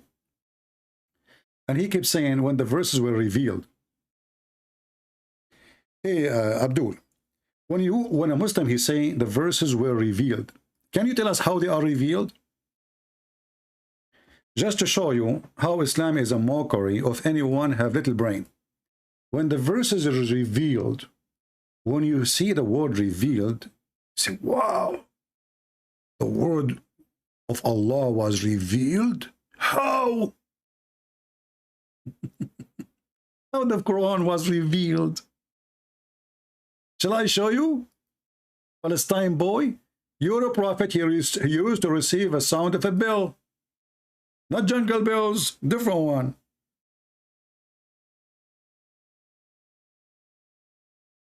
When the Quran was revealed, that's deep. You shocked us in the heart, brother. And the funny is, Muhammad, he said that the bell is the instrument, the musical instrument of shaitan. It's in front of you. This is sahih. This is all sahih. The musical instrument of shaitan. Even angels will not enter a house which there is a small bell. What about big bell? Do you see how big bell in the church? Big, not small bell. The one you use for your cat, this one will scare the hell of a... Have you ever heard of an angels? They cannot enter a house because of a bell. Why? Are you there? So, you know, those Muslim kids, they come and they say, the verse was revealed, and you think like you are swimming now in a clear water and the ocean is so beautiful. It's a verse. It was revealed. There's angels, there's God, there's a prophet. And then we find that it was revealed to him in the sound of a bell. In the top of that, angels will not even accompany any people who have a bell with them. This is why, you know, Billy Clinton never have angels with him. I mean, his name is Bill. Just imagine it. Think about it for a second.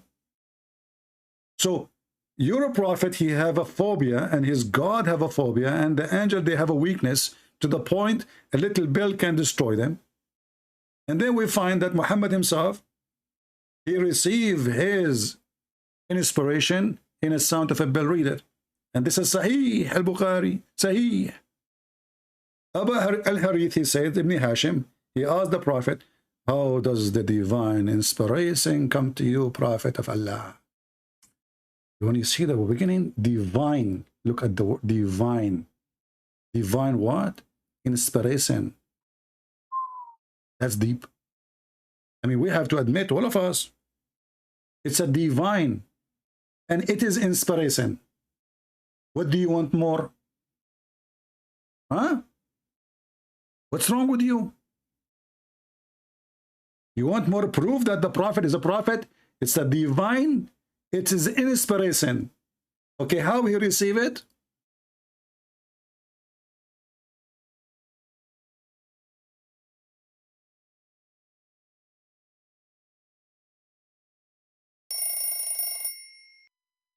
This is verse, Bismillah.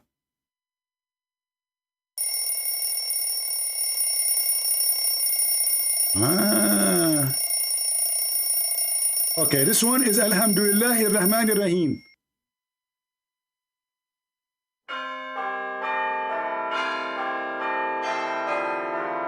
Okay, this one says time for lunch. Verse revealed, revelation. But you're a prophet, obviously mentally ill. Hear voices, hear sounds are not. What does this have to do with God? And if you're a prophet, you receive inspiration in the sound of a bell. How he translated to Quran? How the Quran became in Arabic?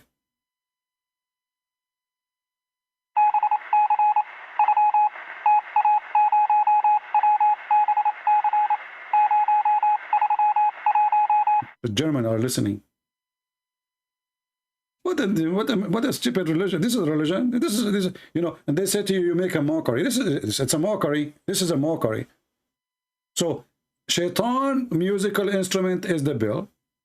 Angels will not accompany. A person have a bell. And then angels sometimes come to me with the voice of a bell.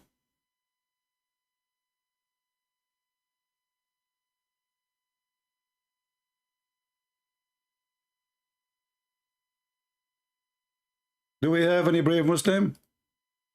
I hope I'm not insulting you, Muslim, when I say brave.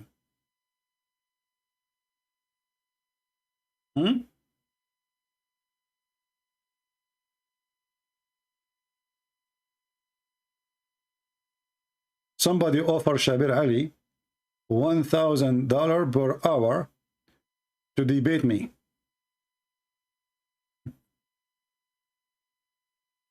My friend, give me the $1,000 for me and forget about Shabir Ali.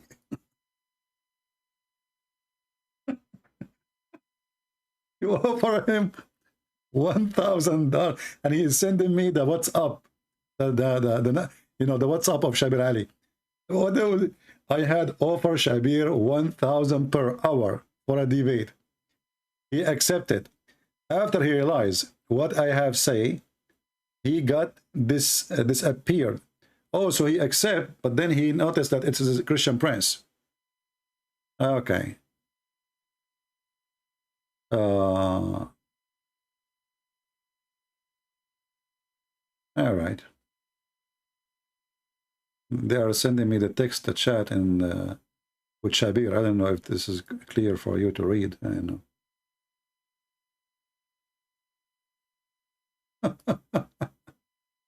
$1,000 for me. You know, my friend, for $1,000, Muhammad himself will come to debate me. Are you kidding me? I mean, this guy was desperate for little pennies. He married a woman, she is way, way older than him just because of her pennies. Not because of her panties.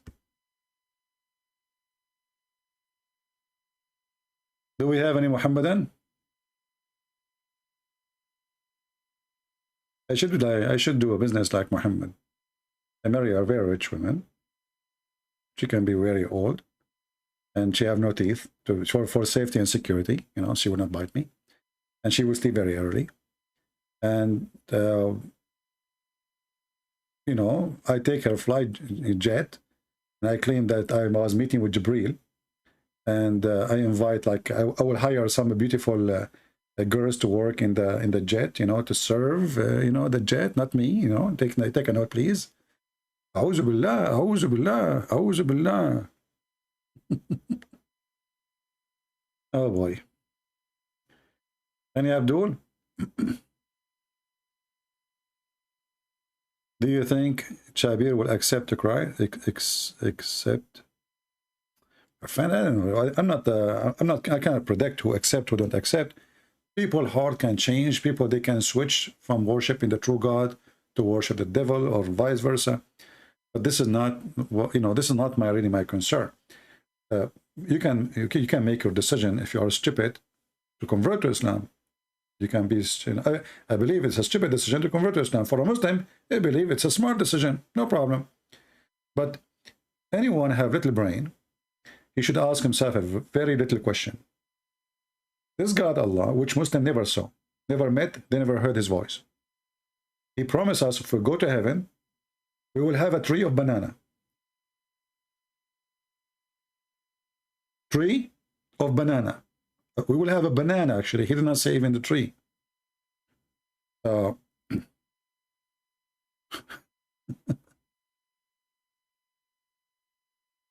I, you know, myself, I say to myself, you know, like when I was a kid, reading, as you see, you go to school, everything is Islam, Islam, Islam, Islam, Islam, Islam, Islam. You know, they flood you, hoping that you will be a banana, you know. You will be a banana, you know, they want to make you a banana. And then, you know, you ask yourself, why does God is mentioning banana? What exactly the reason? The reason very simple. Anything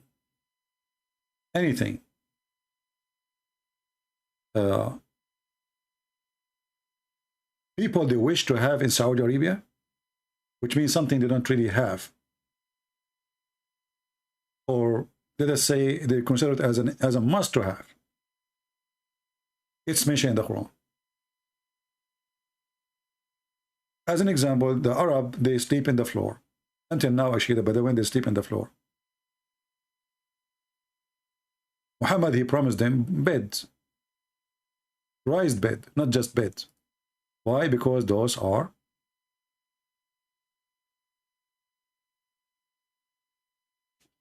something they don't have. Beds. We will have beds. A lot of water, a lot of greenery. Why? Because they are people of the desert. The God, he promised them shade in heaven. There's no heat, there's no cold, because they suffer from both. They suffer from extreme cold at night, and I don't know if you've been in the desert before or in Saudi Arabia, and extreme heat in the daytime. And then we find this God, he promised even by fruits, like the fig or olive. You ask yourself, why the God, he swear by a fruit? When I say swear, I mean swear. He swear. He take an oath.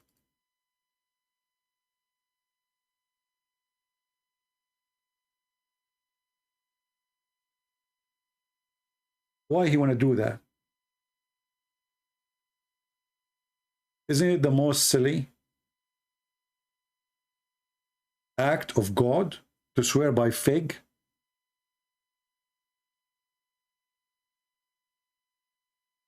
To swear by olive?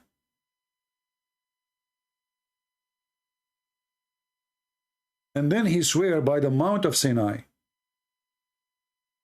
Muhammad, he heard in the Mount of Sinai there is fig trees, there is olive trees.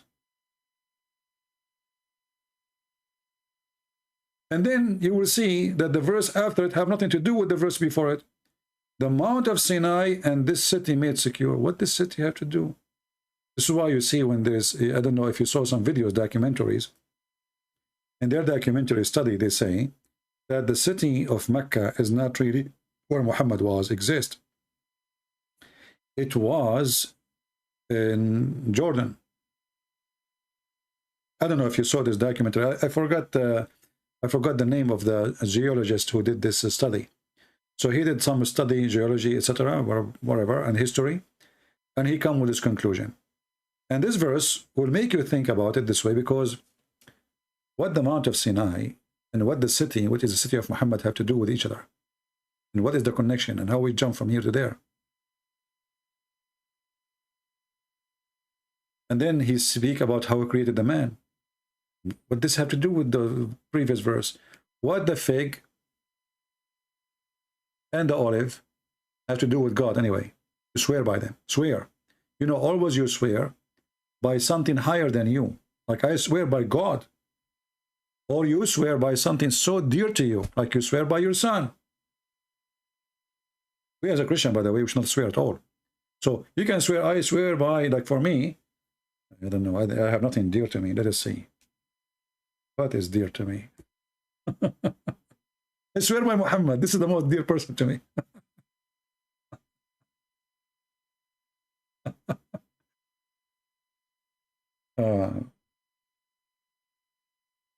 Yeah, it make like a rap music. والتين والزيتون وطور سنين وهذا البلد الأمين. But then he could not continue. He broke the word, and he ended with تقويم. تقويم is not the same as أمين. Then he says ثم رددناه أسفل سافلين. This is stupid. There's no meaning. It's useless. Useless. What the religion of Islam have to do with fig? Then who can give you the lie after this about this judgment? What is the judgment?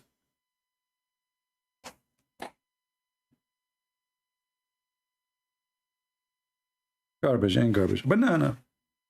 The banana religion. Your penis will be a banana. Endless banana. The God who promised you banana. Have you ever heard of a God he promised you a bracelet? And he forget one verse he says breast from gold, and the other verse says breast from silver. And why we are going to wear bracelet in heaven? What you see, people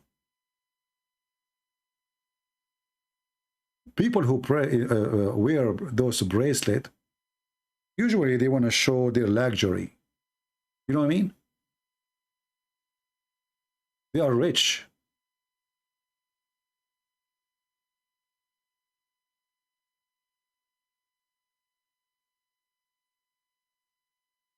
But we are in heaven. What we will show, if everybody wearing bracelets, what's the point? And why do you want to wear a bracelet anyway? So here it says that you will be wearing, will be given to them therein a bracelet of gold, and they shall wear green robes of fine silk.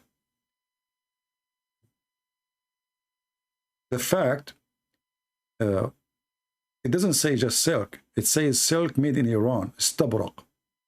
The Stabrak is like Gucci at that time, like the most expensive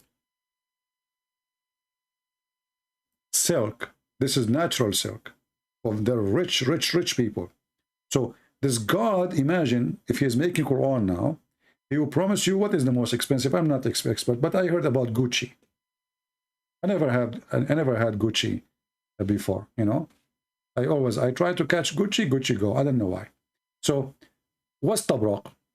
And then you will be reclining in the top of your couches. What the heck is that?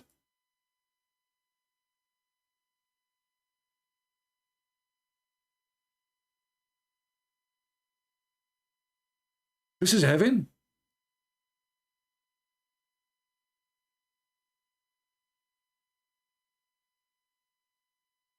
What do you mean, why not?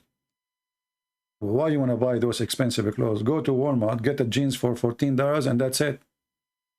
Do you think anyone care really what you are wearing? And if there's somebody care really what are you wearing, that's mean he don't care for you. Why? I'm the last one who to spend money over, you know, expensive clothes.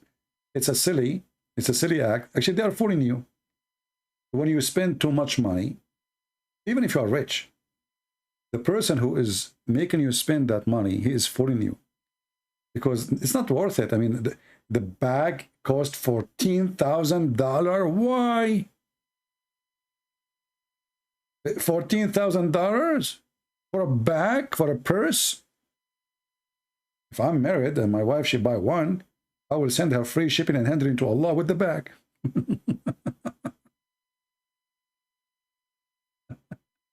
So anyway, but you know, this is mean. Islam is speaking to your greed. You know, is Muhammad trying to make you a greedy person who is dreaming about gold and silver and bracelet and silk? I mean, we are in heaven. What is that? Who care for silk in heaven? Is that what heaven is about? We're in silk. So if I buy silk here now, it's fine.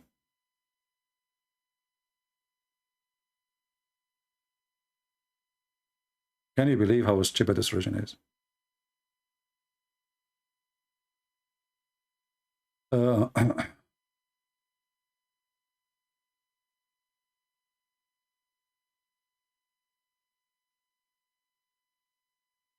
Let's see.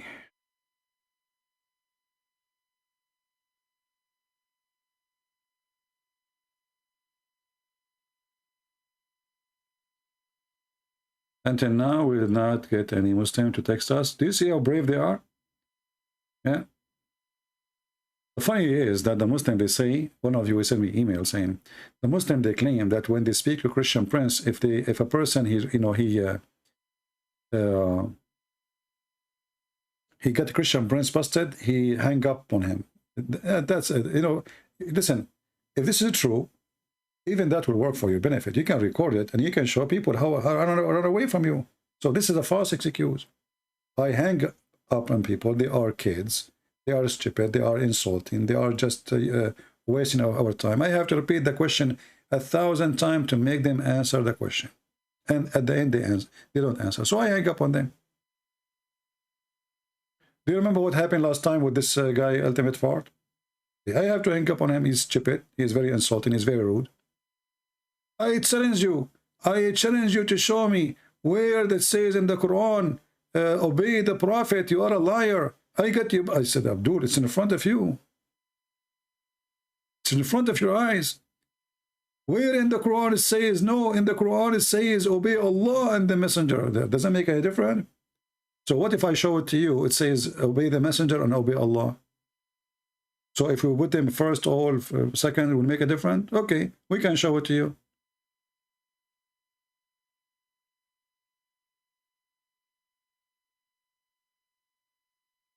Any Muhammadan?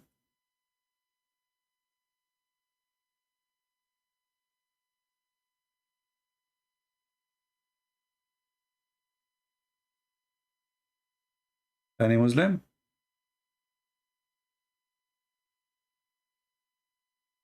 Anyone want to help us to kiss the black stone and receive salvation? The only religion, if you kiss a black stone in it, your sin is erased. It's called Islam. And yet they accuse everybody that they are not pagan.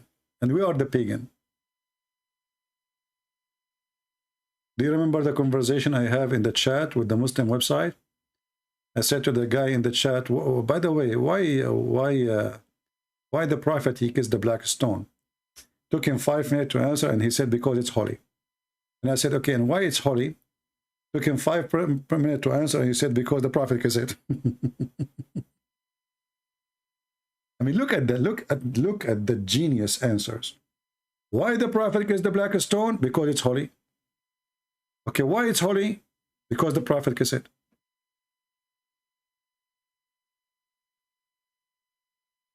Anyone can come with better answer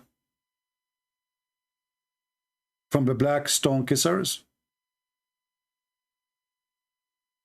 And then we find that the black stone, if you touch it, it will erase your sin. This is why I have sin. I have no sin. I touch a lot of black stones. Man, I used to do a lot of hiking. I spent the day hiking. Once I was hiking, and right away there was a snake in front of me. I took a hike right away when I saw it. Like imagine you are hiking, now you have your hand up, you put your hand in the rock, and you want to get your head up, and then boing, a snake head coming. I took a hike and fell down. I jumped right away. Oh boy. And by the way, the Muslims, when they die, they will see a snake which is bold. A bold snake, brother, in the grave. Who remember the video? Guys, did you download the video? Remember the guy from Pakistan? The one who speak about the punishment of the grave and the snakes in the grave? Remember?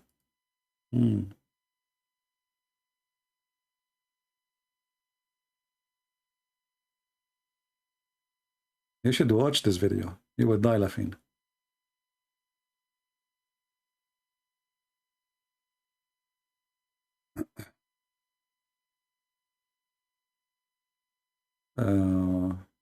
So what, we have no Muslims left? What happened to the Muslims?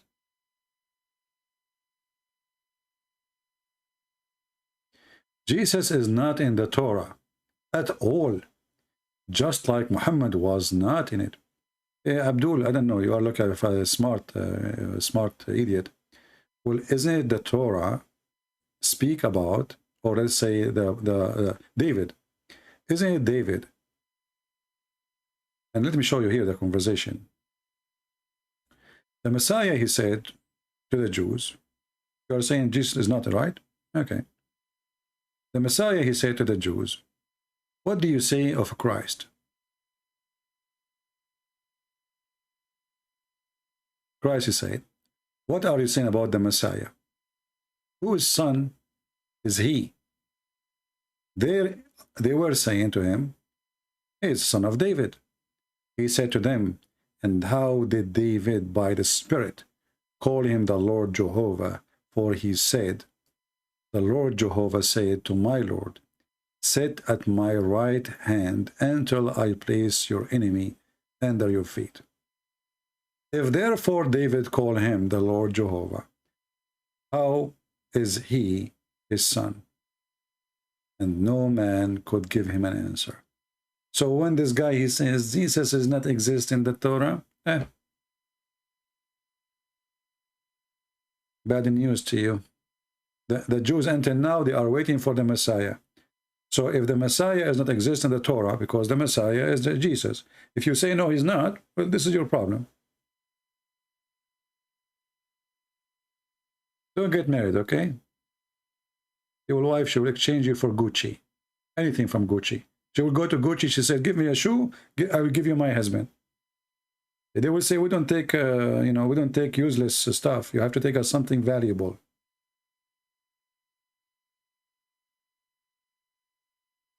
Do we have any Muhammadan?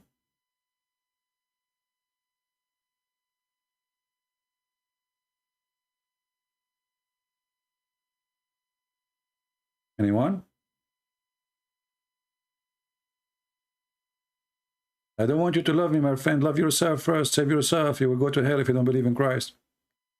And if you say that in the Torah or in the Old Testament there is nothing about Christ, this is because you are deceiving yourself. All the books is about the coming of Christ.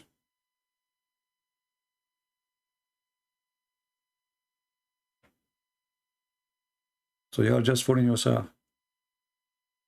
Do we have any Muslim? Any Muhammadan? CP is anti-Gucci. No, I'm not anti-Gucci. If you give it to me for free, I will take it. Trust me, I will take it, no problem. But I will try to sell it again, you know, because it's a waste of money. A lot of money for what? What I will do with it? You know? What the difference between a pant you wear for $10 and the other one will cost you $1,000? Who care? See, people who they see themselves with the clothing, they have nothing except the clothing or the money. So if I see myself only exist if I'm wearing expensive clothing, nice perfume, jewels, jewelry, driving expensive car, that's mean I have no life. Actually, I don't have a you know, I like to have a nice house, like in front of a view of a mountain. I will love that. That is worth it. A nice balcony in the beach, that's wonderful. Save your money for something useful. So one day you grow old and you enjoy your life, reading books, enjoying the view, something useful, a piece of a cloth. What you will do with it? You wear it once, twice. You are throwing money in the garbage. Sadhguru, he don't like Gucci. Yeah, but he spent his summer in USA. You know, he's very humble. Sadhguru, he is very humble. So he fly in the most expensive seat. And he go to the most expensive hotel. And he own a very nice villa. But brother, he didn't wear Gucci. Because Gucci didn't make Indian clothes.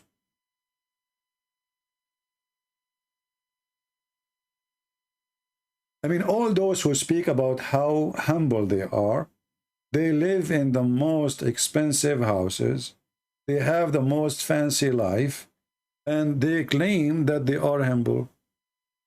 For me, I don't mind to have a big villa. Give me a big villa, I will take it. Why not? Nice garden. I don't like swimming pool, by the way. I hate them. Why want to swim in a swimming pool? Swimming pool is a stupid thing, actually. I wonder if you were born a Muslim. No, my friend. I was smart since my childhood. Call yourself a Muslim prince and make a channel to attack Christianity. I wonder if you were born a Muslim, would you call yourself a Muslim prince and attack Christianity? Anwar, that's very deep, my friend. You know what, Anwar? I think I'm going to make you admin from now on when I am not live on air. So from now on, you are admin when there's no chat. That's it. I hired you. Look, guys, look what Anwar, he was thinking, sitting in his chair. You know, there's some people, they are deep thinkers. You cannot deny that. I mean, they think really deep. So Anwar, he was squeezing it. I mean, don't take me wrong. He squeezed something good. So I wonder how, I wonder why, if you were born a Muslim, you are going to attack the fly? What the heck is that?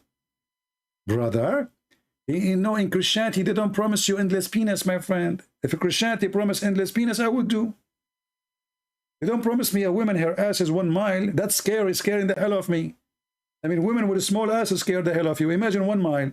What if she fought in your face? And you are smoking a cigarette. Don't you know that farting is a flammable? Man.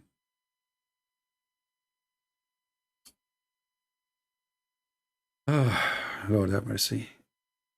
In order to attack Christianity, you have to give me a reason. Jesus says, love your enemy. Bless those who curse you. How I can complain about that? But anyway, keep thinking, keep thinking. You know, you are the kind who keep thinking about the flight to the point you miss it. You know, just sit in the chair in the airport and think about your flight. Do we have any smart Muslim?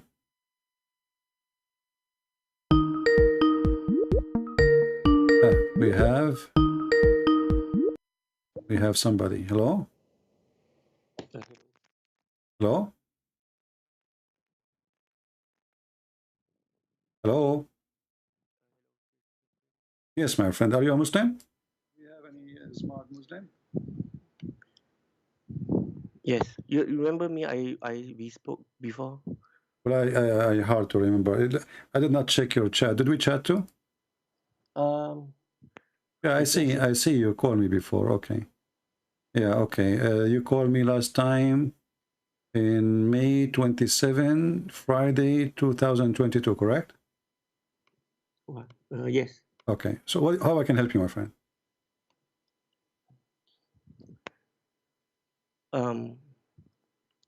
I just, if it's okay, I pray to you. You want to pray to me? No, I mean I pray for you. You pray for me, but you are a Muslim. Yes, I believe. But isn't it the Quran? Isn't it the Quran forbid you from praying to the Christians?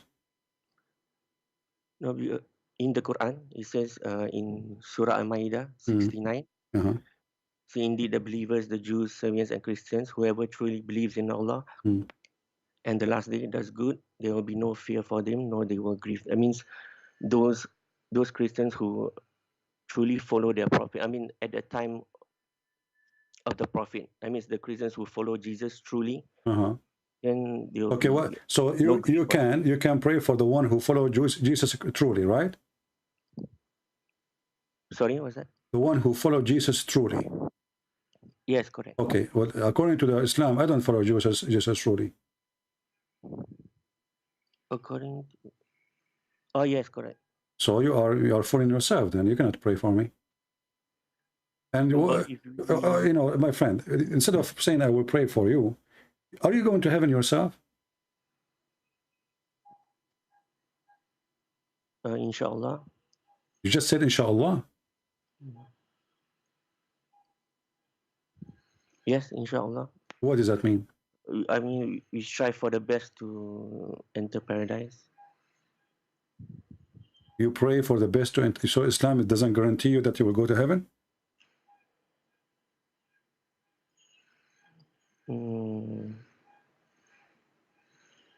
Where it says that all Muslims will go to heaven. Well, what I know, the Quran says that all of you will go to hell.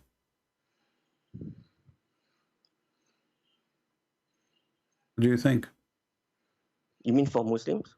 Yeah, Muslims. Chapter 19, verse number 71. No, it says all of you will enter hell. I think that will be those sinners. Will be what? The sinners. I mean, if they're Muslims, but then No, my friend, the verse says, وَمَا مِنْكُمُ إِلَّا وَارِدُهَا. Not a single one of you, but he shall enter hell. Do you have my screen open? Look at my screen. So what verse is that? I will show you the screen. All right.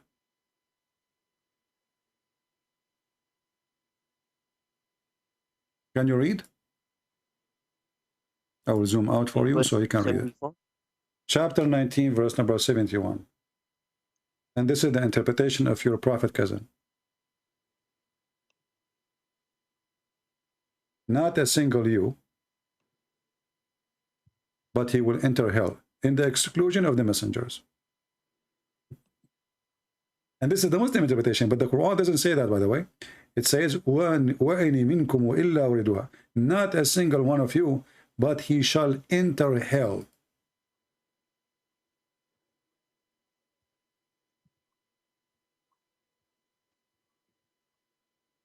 I have to look into the... We are looking. What do you mean you have to look? What are we doing now? No, I mean, I have to look at the tafsir. We are looking. This is tafsir. I mean, you said to me you want to look to tafsir. I'm sure tafsir. You want to change tafsir? I can change tafsir. This is tafsir al-Jalalain. If you don't like this one, here it says, not but shall come to it, that but shall enter hell. There is not one of you, but shall come to it, that is but shall enter hell. So my friend, the Quran promises you, you will enter hell.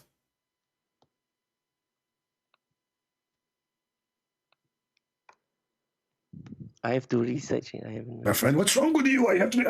I'm just showing you. This is the official Islamic website of the Kingdom of Jordan. It says 2021 Royal Ahlul Bayt Institute of Islamic Thought, Amman, Jordan. This is official government website. This is the book of Al-Jalalain.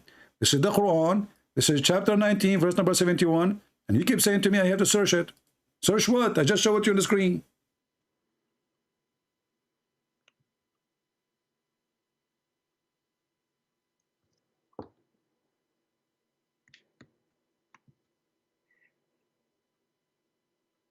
I have to... So the poor you are being nice. You said you want to pray for me. In fact, I need to pray for you, my friend. You are going to go to hell. By the way, as long as you are going to hell, can I send a letter with you to Muhammad?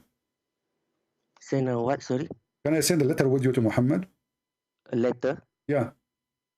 What letter? You got busted. Busted for? Just 2 words. A letter from me to Muhammad. You go to his room in the hell. You said to him, Christian Prince, he says to you, you got busted. That's it. Because you're going to hell, you guarantee. I mean, all of you. Mimi, Hijab, all this, this gang. All of you, Aisha, Hafsa, Omar, you will find the whole group there playing cards. Tell them all, Christian Prince says to you, you got busted. It says in 71 there is there is not one of you, but will pass over it. Not pass over it. This is false. It says waridaha. My friend, they lie to you in translation. Wariduha. You go to dictionary. ورد الشيء قد أتاه وشرب منه. واردها. ورد الماء شرب من الماء. He came to the water. He drank from it. So you have to go in it. It's not pass over it. That's a lie. If it's pass over it, why they are saying this? Those are scholars. Those are not a joke. This Ibn Abbas is the cousin of your prophet. Don't Ibn Abbas know what wariduha mean?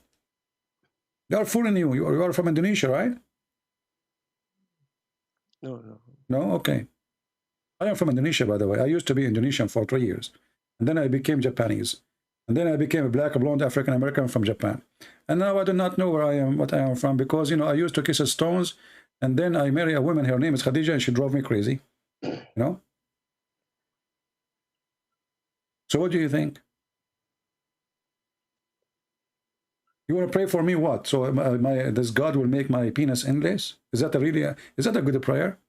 I mean, no, imagine, my friend, imagine you are a person, Mr. Hadi, your name is Hadi. So imagine, Hadi, you are here now. I don't know, you are not here. I mean, here, there, wherever you are. No, your penis go in the Amazon jungle. And there they have a fish. She eat anything move. I mean, I saw a documentary. I mean, that scared the hell of me, man. You throw anything in the water, even a rock.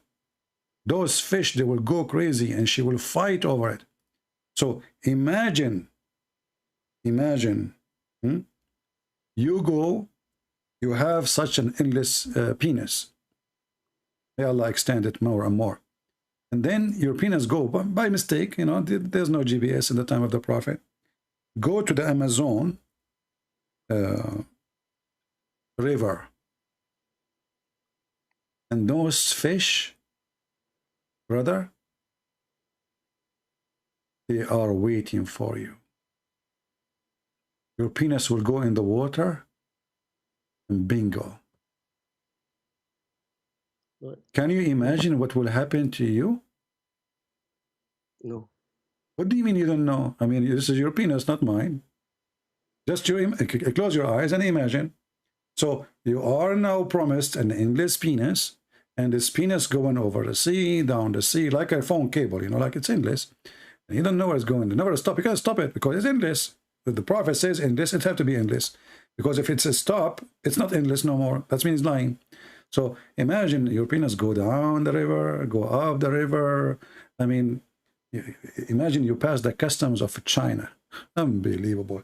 You will have like 10,000 stamps over your penis. I mean, I should show you my passport. They start putting stamps over stamps. Now, what the heck is that? So you have now endless penis. This is your passport. You know, they didn't see you even. They don't even see your face yet. They are seeing the penis.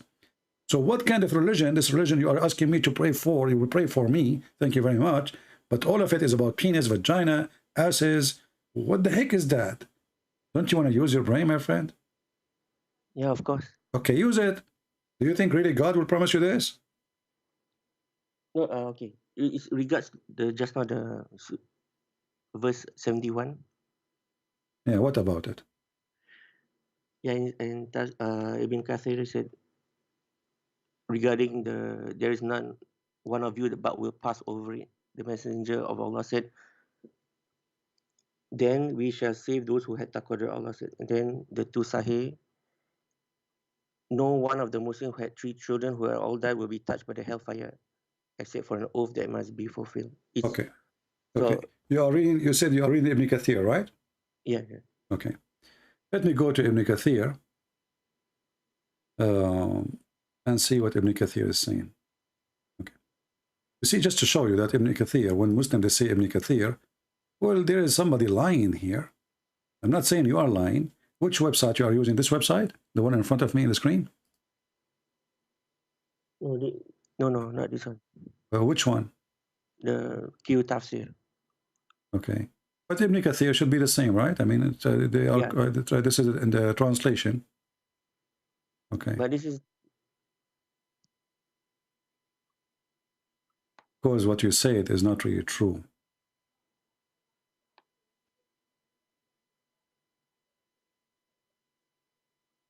All right.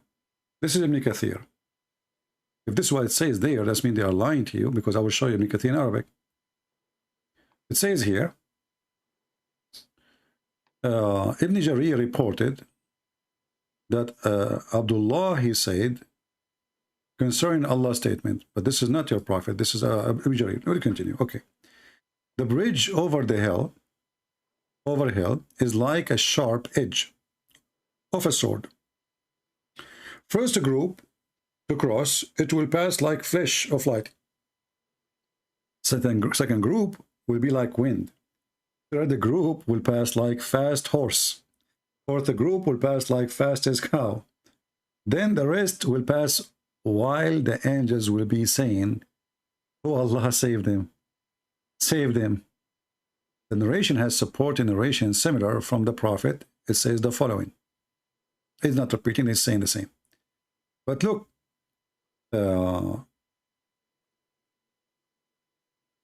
here it says, passing over the bridge. Just to show you how they lie in the translation. Do you see anything here it says about Imam Ahmad? Doesn't say anything, right? Nothing. This is Ibn Kathir in Arabic. Yes. قال الإمام أحمد حدثنا سليمان بن حرب حدثنا خالد بن سليمان عن كثير بن زياد البرساني عن اوكي بعضنا قال لا يدخلها مؤمن وقال بعضهم يدخلونها جميعا. So some they say nobody will enter it, and some they say all they will enter it. And then Allah will rescue those who they were good you know, in their behavior, let's say. And here it says, and we disagree about the word al-wurud. فقال يردونها جميعا. قال, which means all of them they will enter it.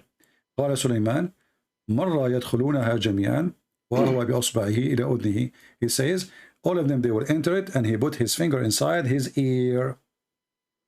And then he said, and you are the one who mentioned hadith, and just to show you how they lie in the translation, it says, لا يبقى, he said he heard the Prophet saying, لا يبقى بر ولا فاجر إلا دخلها. Not a good man or a bad one, but he enter it. But it's going to be good for those who they are believers, like what happened to Abraham when he go in hellfire. So they do not agree, you know. And then here it says, from Al-Hasan, etc. It says, Abdul Razak, when this guy, his name is Ibn Rawaha, واضع رأسه في حجر أمته فبكى. So this person, he was putting his head in the lap of his wife, and he started crying. She said to him, "Why you are crying?" He said to her, "Because the Quran says, I heard the Prophet saying, وَإِن مِنكُمْ وَإِلَّا رَدُهَا." Not a single one, but he will enter it. Not a single one, but enter it. So as you see, look, the English translation have nothing to do with the Arabic translation. Let me translate for you. I will keep the other page in English. I will use the Arabic one, and I will use Google translation. Actually, let me do this. Hold on.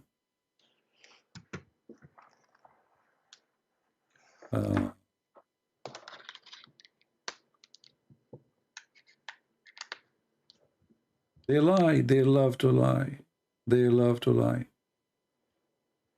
But look, all the translation. Okay, my friend, here we go. No, just wait. It's a false translation. It's a lie translation. Here we go.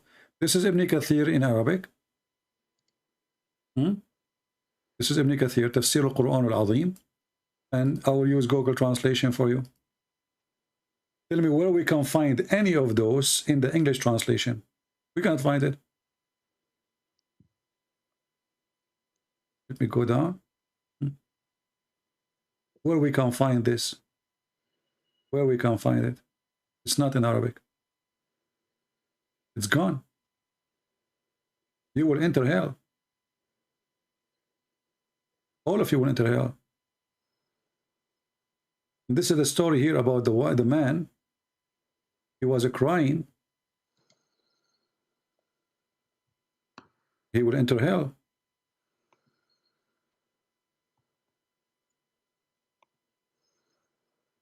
God said to the Pharaoh, you know, people will, enter hell. Okay? But you will see all of this is not even in English one. Where is the English translation we see in front of us? Look how small the page in English. Let me look for the English page. And look how endless this Arabic page. Look, I'm just flipping the same page. I'm just one verse. Now, finally, we reach the end of the page.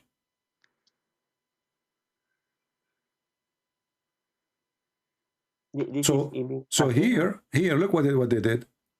They skip all the verses, all the interpretations saying that you will go inside the hell. And he put the one that says, there's a bridge. And some of you will go fast, which means you will be barbecued anyway. So if you are a very, very, very good Muslim, you will go so fast. If you are so Muslim, you will go slower. If you are not so much, you will go in the speed of a cow. So you will be barbecued. And if you are a bad, then you will go in the fire. If you are a Muslim still, you will go in the fire, and then the angel will say to Allah, please save them, Allah, please save Allah. But the Arabic is so clear, it says clearly, not a single one of you, but he shall enter hell. Not a single one. And there is nowhere it says bridge. Where is the bridge? Where is the word bridge in the verse? No bridge. Is an explanation in the hadith. Yeah, but in the Quran it says, وَمَا مِنْكُمْ وَإِلَّا وَرَدُهَا. Not even a single one of you, but he shall enter hell. And as you see, the Arabic one does not match with the English one. The Arabic one is totally different. And the Arabic one confirmed that many, they will go to hell. Actually, all of you will go to hell. But some will get hurt badly, some will hurt less. As simple as that. You know, and at the end of the day, this is the promise of your prophet, right? About you going to hell. But I can promise you will go to hell because simply you don't believe in Jesus. I do not need Muhammad to confirm that. No, you don't. No, you don't. You don't even have the name of Christ in your book. Where is the name of Christ? Isa. Who's Isa? Jesus. No, we never. We are Arabic Christians. We never heard of Isa before. Never. Not a single once. Even in the Christian Bible, there's no. Not even in the Christian Bible. There's nothing called Isa. Who's Isa? We have no idea. Where he got his name, we don't know. We don't have Isa. We still believe in Jesus. Our friend. You see, if your God is God, he should do what God do. How many times you watch my videos? Many. Okay. Did your God, Allah, says women have a sperm? Woman has a sperm. Yeah. And you are the one who like the Ibn Kathir in English, right? Yes. Okay. Open with the Ibn Kathir. Go to chapter 86. 86.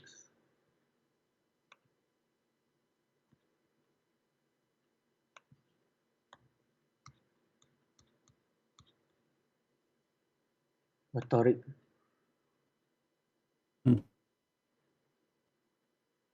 Go down, it says, so let man see what he is created from. Do you see it?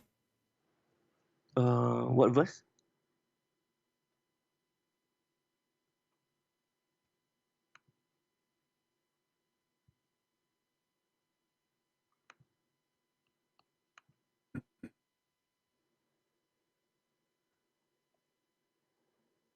You can open from your side if you want. Anyway, here it says that a human being is created from gushing fluid, meaning sexual fluid comes out bursting forth from the man and the woman. Thus the child produced from both of them by the permission of Allah. Due to Allah says, يخرج من بين الصلب والترائب, proceeding from between the backbone and the ribs, meaning the backbone of the man and the ribs of the woman. This is the God you want to take you to heaven?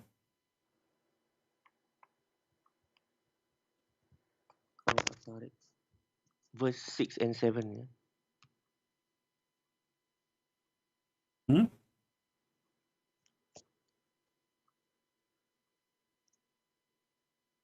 I think there's an explanation on this, and then it mentions that the science is correct. What science is correct? The women, she have a sperm coming from her ribs? Science says women have a sperm?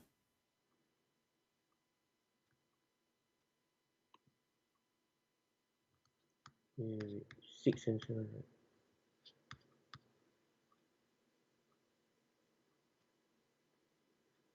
This is what science says. Women have a sperm. Since when? I thought the women, she have an egg. No, verse 6 is he, right? Huh? It doesn't mention woman, it's mention he. It says, aren't you the one who says to me, Ibn Kathir? Yes. Okay, this is Ibn Kathir. Do you accept Ibn Kathir or not now? Yes. Okay, it says, gushing forth, meaning gushing forth from the backbone of the man and the ribs of the women. It's a sexual fluid. That sexual fluid coming from the ribs of the women is the women's semen, which is referring to her chest. So, if there is anything in science says that women, they have a sexual fluid coming from her chest, and not only her chest, by the way, this is a false translation. The word taraib is the location of the top bone of the ribs, not just the ribs, all of it. The last top bone next to your neck. So you want to pray to me to go to heaven? Your God, if you will go, your God need to go to school. What go to heaven? What kind of God do you think women, she have a breast testicles?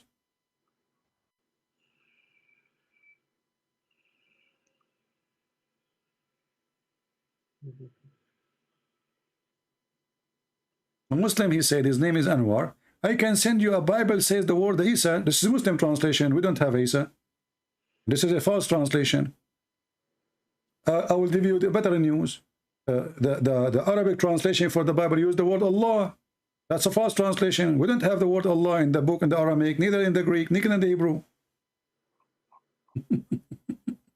False translation. The same as your Quran saying the word Jesus in the Quran in English. There's no Jesus. False translation. Are you happy now? So, are you with me, my friend? So, how this is God? He claimed that women, she have a sexual fluid, and that make the baby coming from her ribs, and this is her semen. And a man, he have a sexual fluid coming from his backbone. Do you have a backbone yourself? Yes. Okay, well, according to the Muhammad, your semen is coming from your backbone, not from your testicles. So if I am you, I will dump them somewhere. I mean, there's no need for them. What testicles for? They're annoying. You can't even play football. You know? Is the area of the backbone, the lower pelvis, I think. What it says the backbone. What area? The backbone, a sulb. Sulb is the bone itself. Not only a bone, it is the last bone in your ass, in your spine. Not from that area. It says a sulb. A sulb is like, I mean, you can't take it literally. You have to. What literally? This is what literally? Aren't you the one who says to me? Listen. You see how hypocrite the Muslims are? When you want, you say to me, let's go to Ibn Kathir.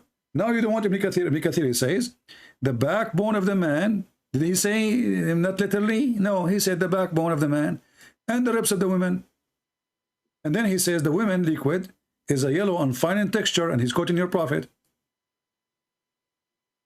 Yeah, you have to look at the meaning. The meaning is the man. My friend, listen. I don't have time for stupidity. Aren't you the one who says to me, let's go to Ibn Kathir? Yes. Okay, Ibn Kathir will do what? Will give us the meaning. So now we are reading the meaning from Ibn Kathir. So do you accept him or not? You keep saying to me, that's how to go. So why we are going to Ibn Kathir then? You don't speak Arabic. I speak Arabic. I'm not going to take that against you. I'm using Ibn Kathir, the book you like, and this is the website you like, and this is the translation you are using. Ibn Kathir says, yes, this is true. There is a semen coming from the backbone, and there is a semen coming from the ribs of the women. So what we will do now, you still keep saying to me, you don't take it literally. So why we go to Ibn Kathir then? Why Ibn Kathir, he take it literally? You think he is stupid? No. Okay. So what we will do? Shall we change different interpretation for you? Maybe that will make you happy.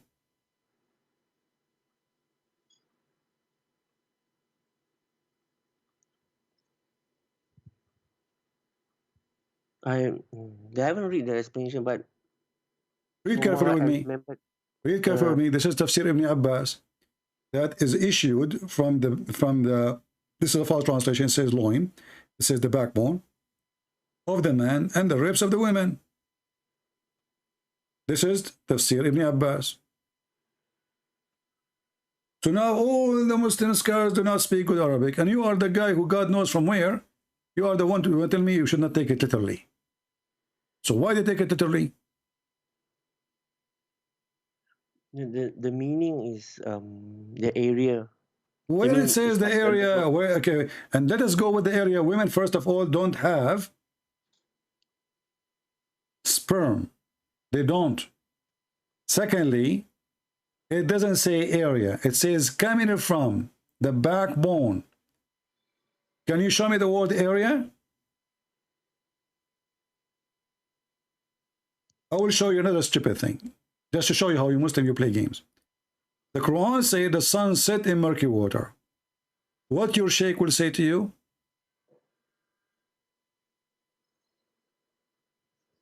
Oh, the murky water, right? Huh? Regarding, yeah, it's at the end of the land, so it's not.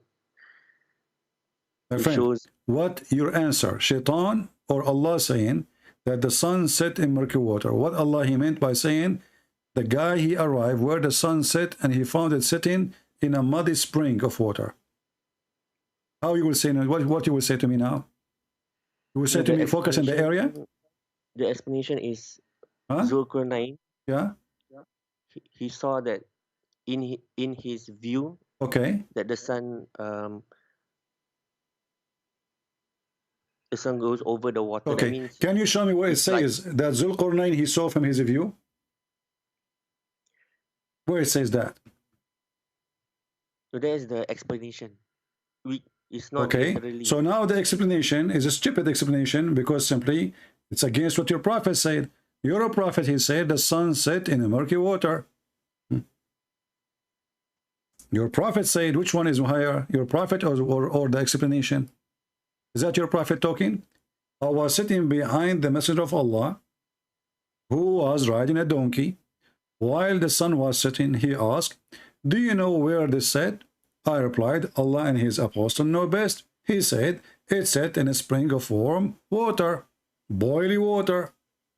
So what explanation? Who explained the Quran better, you, Ibn Kathir, Potato, Tomato, or Muhammad? No, even Muhammad didn't know that because he's just following. So Muhammad was stupid. So Muhammad, he claimed now that the sun set in murky water. He didn't understand what Allah is saying to him, but you understand better, right? No, he's Muhammad just was just following what Allah said. Okay, so But that's me. Look what happened. He is following what Allah said. So what Allah said is what he is saying here. He did not say from the perspective of Zulqarnain. This is a Muslim lies trying to cover up the stupidity of the Quran. Thank you very much. Take care, my friend. Next time, let your dad call me. And don't pray for me. Pray for yourself. Or go into hell. And pray for me. What a joke. Even your prophet, he asks you to pray for him because he's not sure he will go to heaven.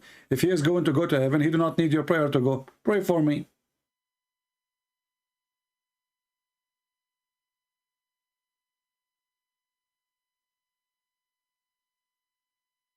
Somebody saying, why do you believe the Bible is a reliable source of information? Very simple reason.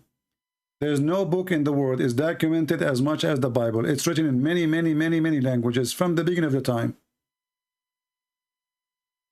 Spread around the world. In many languages. And people are disconnected. So there's no way a person who lives in India, he can agree with somebody live in Europe about a book, and both of them they never met unless this book is accurate. And this is the same. You will find that people who accepted Christianity in India from the beginning of Christianity, or Ethiopia, or Egypt, or Syria, or all over.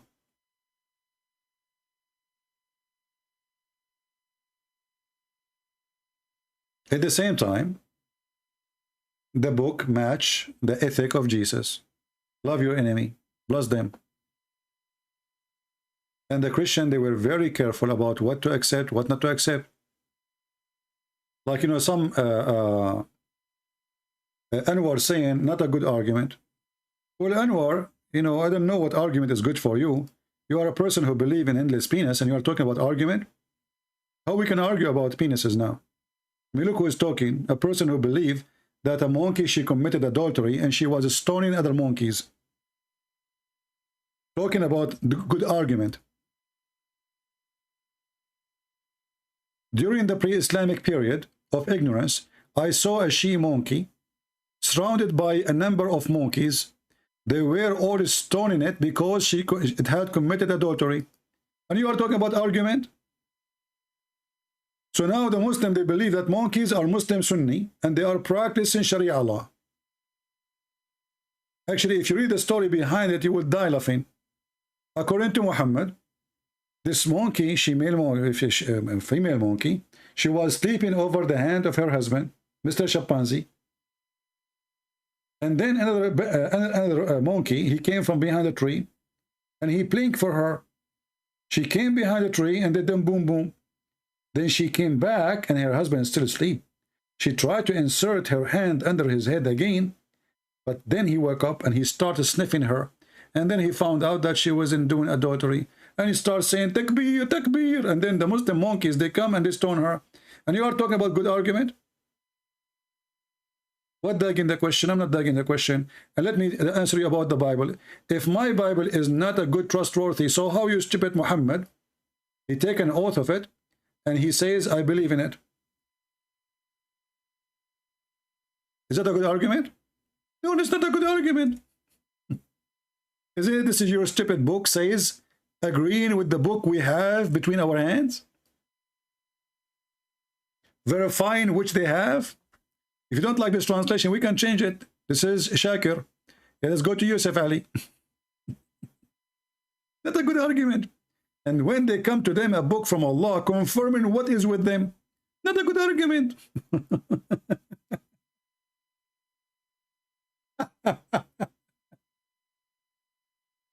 So not only our book, not only the Christian around the world agree about the book, even the filthy prophet, the child molester, he have to admit that this is a true book of God. Satan, he cannot deny it.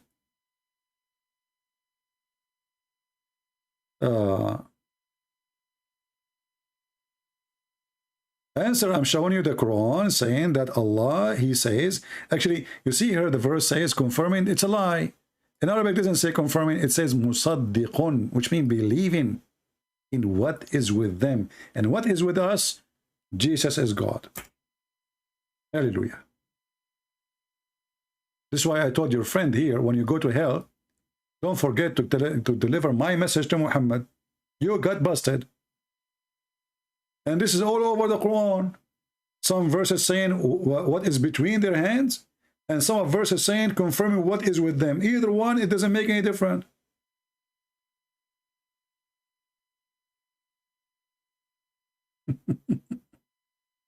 Hey, Anwar, why you don't call me and show me how smart you are? Do you like to call me? Let us see how good you are.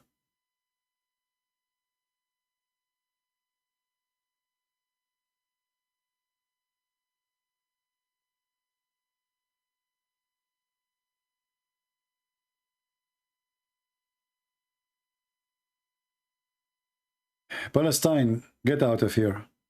Either you call me, I don't want to see you here. You know, Jacob and Israel refer to a man. You know what? Just to show you how stupid this religion is. I challenge any Muslim to tell me who is Israel. I have a book in front of me. It's called the Quran. I'm reading this book. How in the world I will know who is this guy? His name is Israel. Any Muslim can tell me? It says, "O children of Israel." So it's confirmed it's a man. They are his children. Who is this guy, Israel? Potatoes. Religion of potatoes. Religion of the thief. Have you ever heard of a God? He introduced to us a guy. His name is Israel. He don't tell us who is this guy, where he is born, who is his family, who is this Israel? Suddenly, oh, children of Israel. And the funny is that the dad was making fun of Israel struggling with God. But you stupid, the second you accept the name, you accept the story.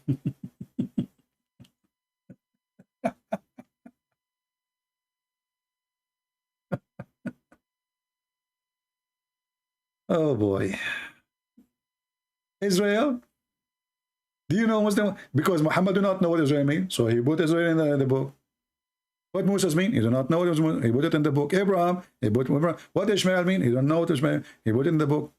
And you will notice that the most important name for Muhammad is Gabriel. Do you know that not a single Muslim knows what Gabriel means? A thief. A thief who claimed that he is a professor in mathematics, but he do not know 2x2 is what? A thief who claimed to be a professor in biology, but he claimed that the sperm became a blood, dead blood. A thief who claimed to be expert, a professor in geography, and then in geology he claimed that the sun set in a muddy water, a spring of water, not ocean. He's expert in everything. As an example, Muhammad is the only one who was able to find out why you are a male and why she is a female. Why, Prophet? Why? Listen, if your wife have orgasm before you, the baby will be a female. What the heck? If the guy he have orgasm before the female, the boy will be a male. So now you can go to your dad and you can tell him what happened in the bedroom the day you have you. If you are a female, you say to your mom, Mom, I know you came first at that night. Your mom, she might kick you out of the room or maybe from the house if you say that. Don't do that. So, Dr. Muhammad, this is Dr. Muhammad. Who told them? Allah told them. The Messenger of Allah said the man water is thick and white and the women water is thin and yellow. Which of them comes first? The child resembles the parents. Like, what the heck? This is why I promise myself, if I ever have a wife, I will never come first, my friend. I don't want my son to look like me. Auzubillah. That's scary. I will marry a beautiful woman, and I will let her all the time come first. All the time. That doesn't matter. I will never even, you know, that's it. Prophet of Allah, Dr. Muhammad.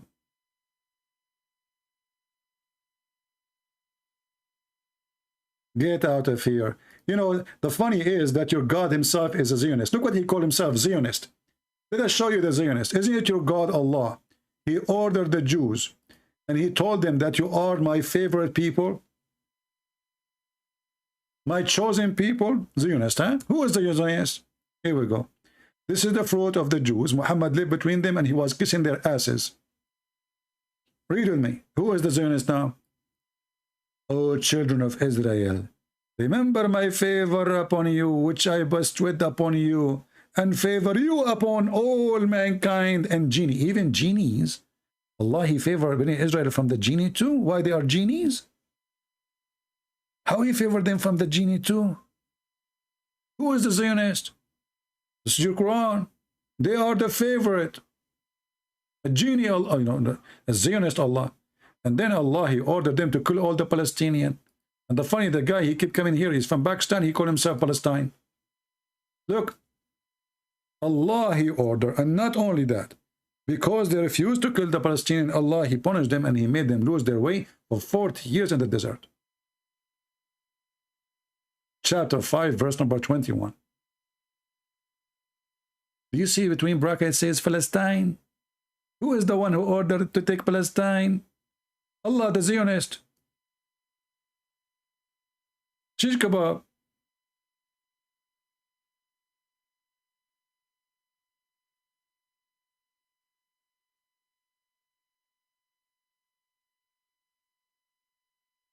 Any Abdul? And then they said to Musa, oh Musa, you know what? Those people there, they are strong. We will not go with you. You go and fight them. Only two men of the all Jewish, they agree to fight with Musa. One of them is, and look here, they add names. It's not in the Quran. Those aren't in the Quran, by the way. Muslims do not know what Joshua and Caleb, you know, those names don't exist in the Quran. This is fabrication. They said to him, let us go and assault them. Imagine 3 men, they want to go and assault a nation. I mean, how stupid is the story here? This is really what story happened? Only 2 men? Only 2 men, or maybe 2 men, and they are leaders of army. Just 2 men, they will go. So mean Moses and 2 men only, they will agree. This is not what the story says in the Bible. Only 2 men. They will go and fight. So they say to you, why you attacking the Palestinian? First, those Arab there are not Palestinian. There's no more Palestinian exist. Secondly, as you see, Allah ordered the Jews to take the land. This is the land assigned to you. This is a land assigned to the Jews. Who is assigned it? Allah himself. The Zionist Allah.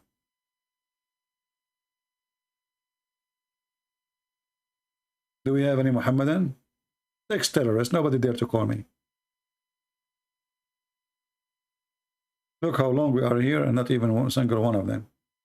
The only one who called me is an idiot. He did not know what he's talking about. You want to pray for me? What a joke. If you're a prophet himself, he is guaranteeing to go to heaven. Why he is asking the Muslim to pray for him?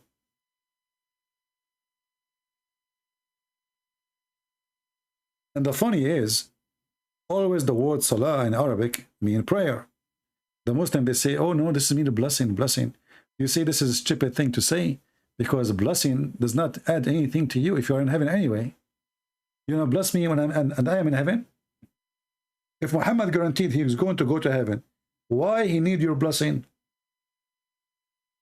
If Allah, what is more blessing than being in heaven? What does that mean? Stupidity, amazing, you know, yuck, diarrhea. If Muhammad is the favorite of Allah and he is going to be in heaven, why he need your prayer?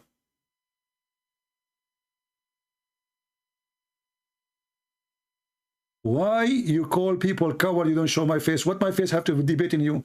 If my face will help in debating you, I will show my face.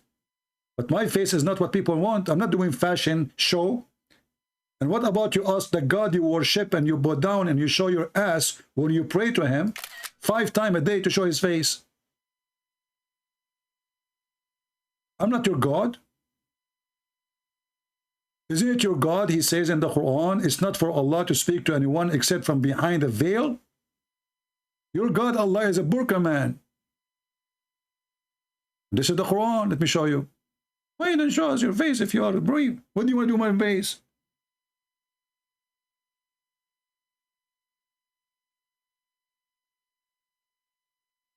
This is your God, chapter 43, verse number 52. It says, Allah never speak to anyone except from behind a veil, a female God.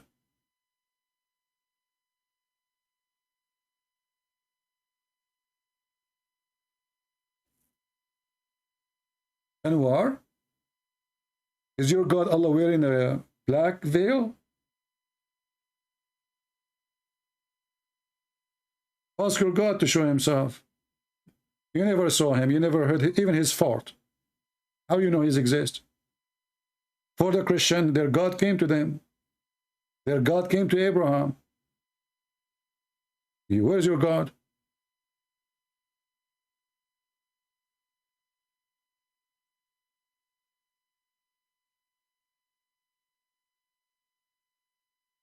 Do we have any Abdul want to call us?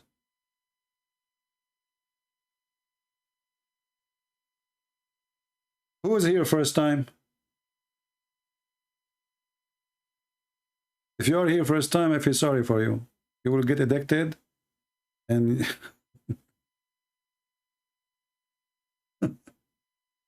I advise you to hang up and leave. You will come because here it's like, you know, people they learn, yes, and the answers come in the speed of light, yes. But the spank is so hard, brother. And the Muslim look really bad.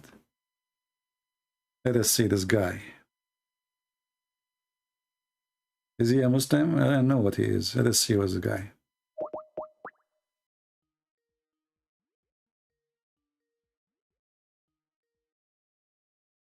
Hello?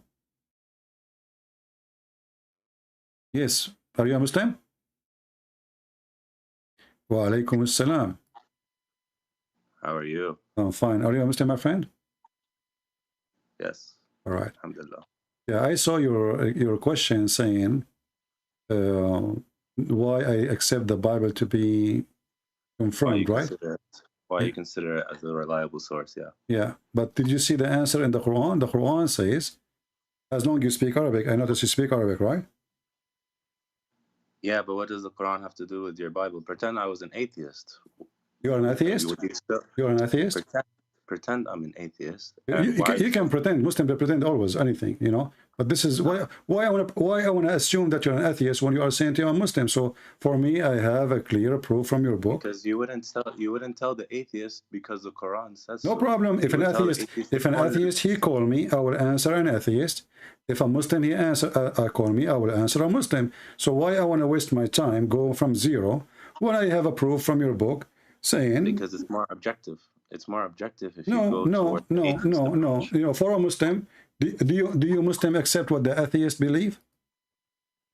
لا طبعا. Okay, so if I show you the proof which fits with atheist, my friend, if I speak about a logic of an atheist, then you will say I don't accept what the atheist he accept anyway, and you just said to me that, you know, so I'm wasting my time. But I have in front of you. I have in front of you verse from the Quran, chapter 2, verse number 89 says, confirming what is with them. So your book confirm what is with us. What we will do now? That's two different things. So what do you mean? Because again, if I wasn't a Muslim and I asked you this, stop saying if I was not. You are a Muslim, so this is not the case. So now the Bible is confirming your book. Do you have anything against your book? Can you just try to understand my point for I a second? understand your point, but there's no point in your point because first, you're not an atheist. Okay, let us do this. I want you to say, I don't believe in Muhammad. Allah is a fraud. Muhammad is a fraud. And I will answer you as an atheist. Go ahead. ما ينفع طبعا. What? Okay, I said ما حينفع طبعا. طيب, look. Why you would not go? So why you are wasting my time, my friend? My friend. What was the ayah you gave me? What's your name? What's your name? What's your name? What's your name, my friend? Sir. What's your name? What's your name? What I will call you? What's the ayah? What I will call you? Chapter 2, verse number 89.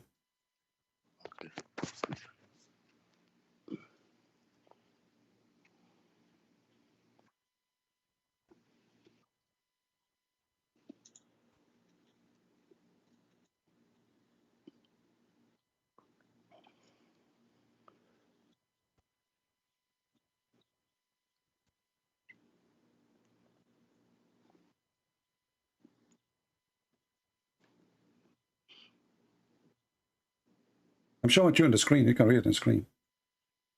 I don't have my thing open like that. Okay. My YouTube. 1 second. Well, you better open your YouTube. You can mute it so you can read at the same time, both of us. So, تفضل. Please read the ayah. Okay. And you can read it, you know, if you want to read in Arabic, you can read Arabic. If you want to read in English, it says, وَلَمَّا جَاءَهُمْ كِتَابٌ مِنْ عِنْدِ اللَّهِ مُصَدِّقًا لِمَا مَعَهُمْ. Does it say مُصَدِّقٌ لِمَا مَعَهُم? Yeah. Okay. Believing in it, in what is with them. What's مصدق? Mean believing. مصدق mean believing. Believe, يعني ولا confirming. Believing mean believing. It's more than confirming, because confirm is just agreeing. Here it's مصدق. That's mean I believe in it. واحد إذا صدق حاجة. صدق حاجة is to give. Huh? صدق. When you say the word صدق coming from the word صدقة, which means he said the truth. So مصدقا لما معهم mean he agreeing and believing in what is with them. Abu Bakr as-Siddiq is called Abu Bakr as-Siddiq because he believed in what Muhammad he brought to him, correct? Okay. So Musaddiq is the one who believe. Musaddiq is the one who believe in what is with them. So now, even the Muslim translation, my friend, don't waste my time. First of all, your Arabic is not good. Secondly, it says here, even your translation says, confirming what is with them. Do you have a problem with that? And now let me explain the confirming. The confirming is it confirms the truthful part in their books. First of all, you are adding things. Does it say in the verse confirming only the truth, some of the truth, some of it? It says confirming what is with them. Are you saying to me that somebody took the verse, play with it, and he took those words off? First of all, we need to read the ayahs in context. Read the ayah, no problem. Go read. When you read the ayahs in context, you start. Read the ayah in context, no problem. Go ahead.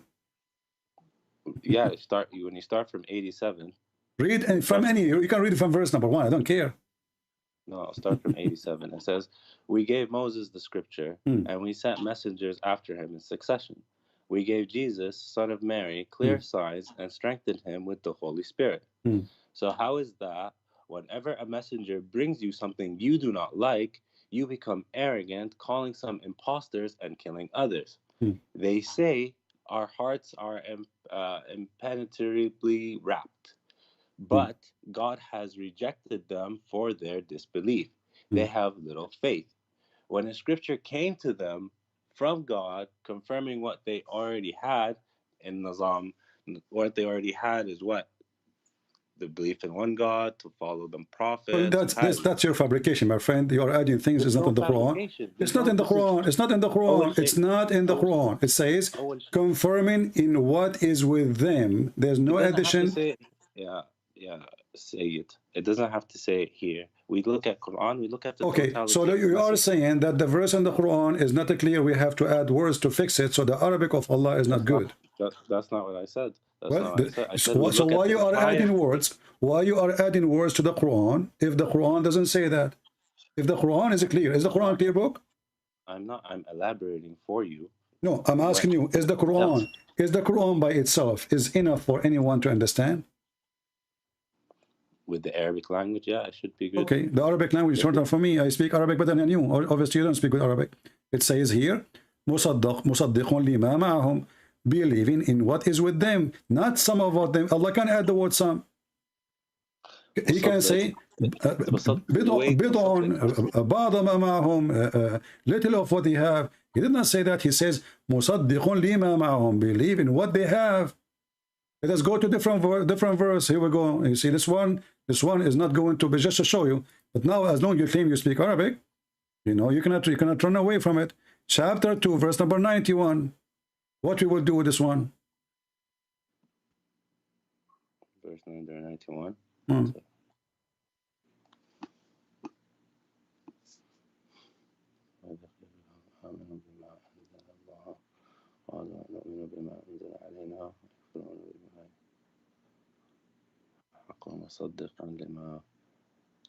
Same thing. No, it's adding here. It's even adding the word truth. Even if it be the truth, confirming what is with them, confirming what is with them, not some of what is with them. So the truth is what is with them. Let us go to different verse. We will keep jumping, no problem. Chapter 2, chapter 2, verse number 101. Read carefully, read again. You just said confirming. You just said confirming. Yes, confirm. Actually, confirm is not a good translation. Musaddiqan, more than confirm, believing. Continue. Here it says, and when they come to them, a messenger from Allah, confirming what is with them, not what was. Here translation is false. Musaddiqan lima ma'ahum. I'm going to send you a link on our message. I don't open links, my friend. You can read. You can read from me. You can tell me whatever you want. Oh, okay. Go to a website called corpus.quran. Give me the answer. Give me the answer. La, you can see that musaddaq is coming from confirming. It's confirmation. No problem. So how you can confirm something is not true? It confirms the truthful parts, of course. Okay, hold on. So guys, does the verse says confirming the truthful part only? هو الحق مصدقا لما معهم. The truth, yes, مصدقا لما معهم. Okay. So it's confirming what is with them. Does it say in the verse, my friend? Does it say in the verse? Any of those verses I gave you, confirming some of what they have with them, or it says confirming what is with them. يا أخوي على مهلك. I'll tell you an example. الحين today عندنا ناس they say إنه Ibrahim doesn't exist كمثل. Right? Speak in English. You have some people that say that Abraham does not exist. Okay. صح? Okay. Right? Now, the fact that Muhammad ﷺ says this and we believe him, any Muslim that ends up believing him, by default, we believe anything that came before that he speaks about. Therefore, Abraham is real despite there not being any historical evidence for him. Makes sense? Okay. So now when it comes to the Bible, the actual Bible or the Old Testament, New Testament, it talks about the truthful parts that مثلا الأشياء في البيبل that we as Muslims cannot agree to. Okay. I want to ask you. I want to make simple for you. Sure. Do Muhammad have the Bible in his time or he don't? Do he have the Old Testament in his time? The Old Testament. Yeah. So Old Testament, not New Testament. The Old Testament. I'm talking about the Old Testament. Let us go one by one. Do Muhammad have the Old Testament, the correct one, in his time? I don't know if it's an. What do you know? You just said to me about Abraham. So how he's confirmed some of it? If you do not know anything about it, do Muhammad know anything about the Torah? Yeah, he does. Okay, how he knows? We believe he got information from Allah. Okay, if he got the information from Allah, then he got the Torah. Do your prophet knows how to read Arabic or Hebrew? No. If I give you now the Torah and I say I want you to swear on the book of the Torah, are you willing to swear, or you swear in the Quran only? Are you talking about the situation where those Jews came to him? And I'm not asking about situation. I'm asking you, if I give you the Torah and the Quran, which one you are going to swear on, the Torah or the Quran, or both? No, I swear on the Quran, of course. Why you don't swear in the Torah? Because I follow the Quran. I don't follow the Torah. But isn't it supposedly Moses is a Muslim prophet? What does Muslim mean? This is another question now. So you see, you Muslims, you play games. So is the Torah is the book of Allah too, or the book of shish kebab? No, we believe it's a divine. Okay, so I'm asking you, why you don't want to swear in the Torah if the Torah is the book of Allah? If there was absolutely no Quran around, no nothing, and there was only the Torah, and I had the New Testament and the Old Testament, I would swear on the Old Testament over the New Testament. Okay, why you want to swear in the Old Testament if you do not know even how to read the Old Testament? No, there's translations. They do just fine. And then let us say you exist in the time of Muhammad, you don't have translation. How you can swear in a book you never read? Excuse me, say that again. How you said you will swear there's a translation, that's why you will swear. So now I'm asking you, in the time of Muhammad, there was no translation for the Torah. Should you swear in the Hebrew Torah? No. Why? Well, at the time of Muhammad, I wouldn't probably be a Jew either. I would probably be a Muslim. There's another question. There's another question. You said you are willing to pray. There's no Quran. So in the time of Muhammad, are you willing to swear in the Torah, in the Hebrew? Why would I swear on the Hebrew? Why not? I don't understand. This is the only book. This is the only book. The book Allah He sent to them in Hebrew. Allah did not send in English. Allah did not send in Arabic. He sent in Hebrew. So if you are saying that, if you are saying the Torah is the book of Allah, why you don't want to swear in the book which Allah gave them, which is in Hebrew? I'm trying to understand your question. Is it before Islam? Doesn't matter. Doesn't matter. Let us say. Let us say after Islam. Let us say after Islam. Muhammad is there, and they give you the Torah, and they say to you, swear in the Torah. Are you willing to swear in the Torah in Hebrew? The Prophet told me to do it, I'll do it. This is not a question. If the Prophet told me to do it, I'll do it. Let us say you were there after 10 years of Muhammad died. Are you going to do it or not? No. Why not? Because by then the Quran has been compiled. I swear on the Quran. So you are saying to me, Muhammad, before he have the Quran complete, he have to believe in the Torah. No. So you just said that to me. You said to me because by then the Quran was, and now let us. You see, okay. So if the Quran is not compiled together, you will swear in the Torah. That means the Torah is a correct book. If the Prophet tells me to do it, I'll do it. There's another question. There's another question. You see, you are escaping the. Trying to skip.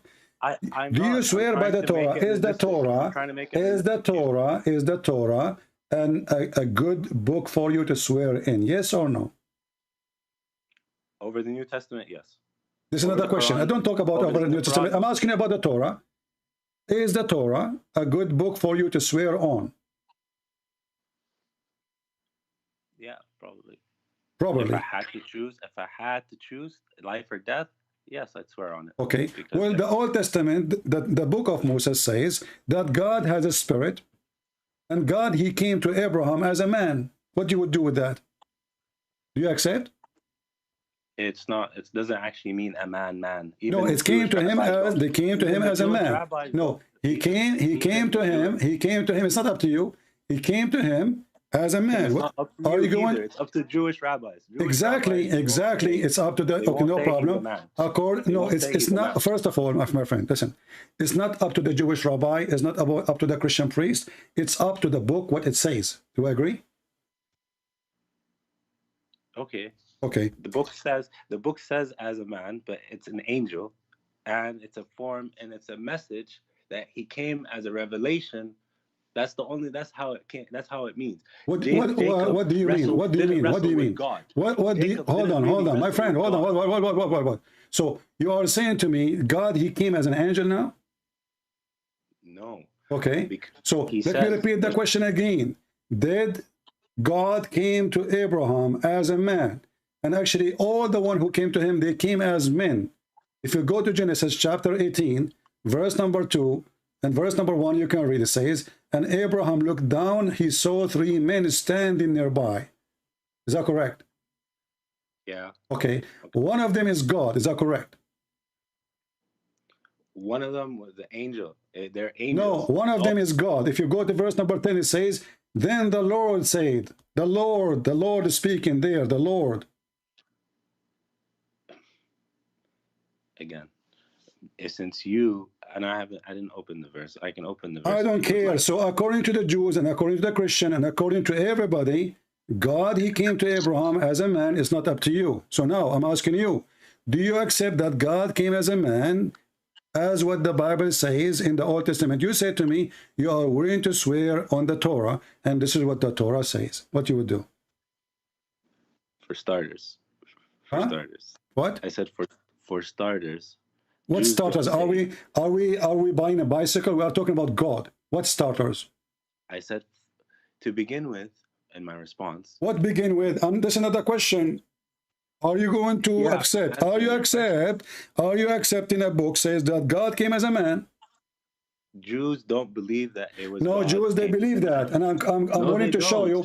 I'm willing to show you that I'm willing to show. No, it's not up to you. It's not up to you. It's not up to you. It's not up to you. Secondly, and it's not up to you. No, either, my friend. here we go. I will open the Jewish Orthodox Bible. Do you accept that? Huh? What's the verse you're talking about again? I'm talking about Genesis chapter 18. Read it from the beginning. So I can open for you the Jewish Bible, the Jewish, not the Christian book, not the translation, the Jewish books. What you will do then? You will say, I don't accept. Here we go. This is the Jewish, this is the Hebrew Orthodox Jewish Bible. Orthodox Jewish Bible. And Hashem appeared unto him. Do you see the word Hashem? I can't open the page. I don't care. You see, you are playing games. You are playing games. So now I'm asking you. It's confirmed that the Jews, they believe that Hashem, like a God, he came to Abraham as a man. So now I'm asking you. If a man, he swear in a book, it says God came as a man. Do you accept him to be a good man, or he is a stupid man? No, I actually don't. I don't believe that he's what's it called? It's not up to you. The book in the front of your eyes, my friend. What's wrong with you? He said Hashem, and Hashem is a one of the titles they use for God or names. So Hashem appeared into Abraham as a three men. It's in front of you. This is the Jewish language, and this is the Orthodox Jewish book. Where is the source? Can you share the source in the chat? It's in front of you. The Orthodox Jewish Bible. I'm showing the screen. Orthodox. So until you find the source, I'm asking you, do you accept to take an oath in a book says God came as a man? Yes or no? No, I would not. So why you're a prophet then? Why you're a prophet then? You see, you got your prophet busted. So why you're a prophet then accept to swear in the Torah, the book which says that God came as a man? First of all, when he swore, and I knew it. And I asked you this question, and I know it, and I know you know it, and I know you know it, and I got you busted still. So now I'm asking you. You just said I don't accept to swear in a book says God came as a man. So how you're a prophet did that? How did the hadith go when he said it? He says, "Amen fiik wa amen billadhi that revealed you." Right? That's okay. So I believe in thee and the one who sent thee. Okay. Exactly. So what's the problem? The problem is it's believed that God came as a man. That's not how they actually see it, though. Today, if you what do you mean how they see it today? What do you mean that they see it? This is the Torah. This is the same Torah.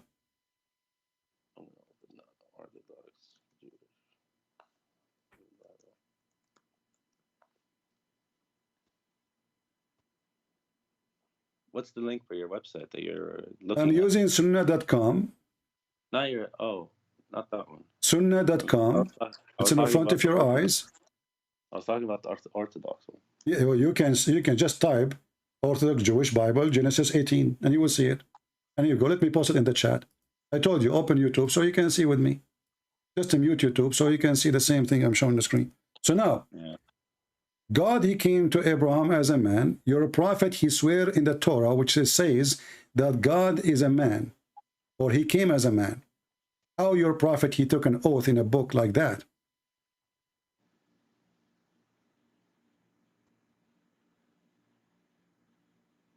What you just showed me, was just a different translation of that verse. You didn't My show friend, me I any showed you the Jewish. I showed you the Jewish.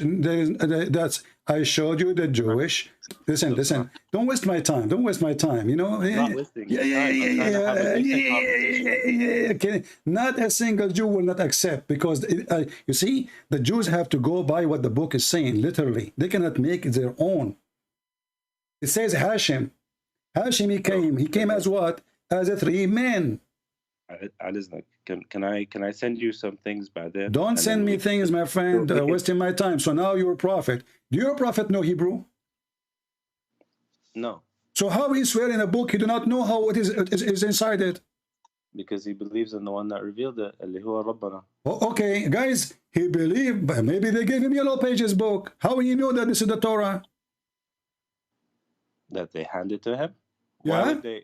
It was a serious matter. Something was going on. What serious matter? The guy, he do not know Hebrew. He do not know what he's reading. He cannot read even a word. So if I give a book to your prophet about Mickey Mouse and I say to him, this is the Torah, how he will know that this is not the Torah? إذا أنت عايز تخدعه, then that's your call. But these men didn't want that. They came to him for a ruling. They were sincere, and they came to him for a ruling. My friend, this is false. First of all, he is in their house. He is in their house. You know, he is in his house. He's not. They are not coming to him. He is in their house.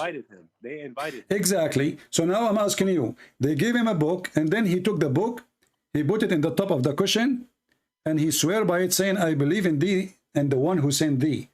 How he knew what is in thee, and how he knew that this is the book is sent by thee? So when we say that Allah sent the Torah and the Injil, we believe in the original. This is not the question. They gave him a physical book. They gave him a physical book, my friend. We are not talking about the word Torah now. We are not talking about the word Torah. We are talking about a book, have pages made of papers or leather, and they gave it to him, put it in front of him, and he took it physically. He didn't say, "I believe in the Torah." He's saying about what is in the front of him. He took it, he put it in the cushion, showing a lot of respect, and then he said, "I believe in thee and the one who sent thee." My question to you, Muhammad do not know Arabic, Muhammad do not know Hebrew, so he cannot even read his name. How he can confirm that this is the book of God, and how he swear by a book he cannot read, he cannot see what it contains, he cannot see anything about it. Maybe it's not even a Torah, maybe it's a shaitanic book, maybe it's a book about magic. How he can confirm that this is the book of God? How he swear by that?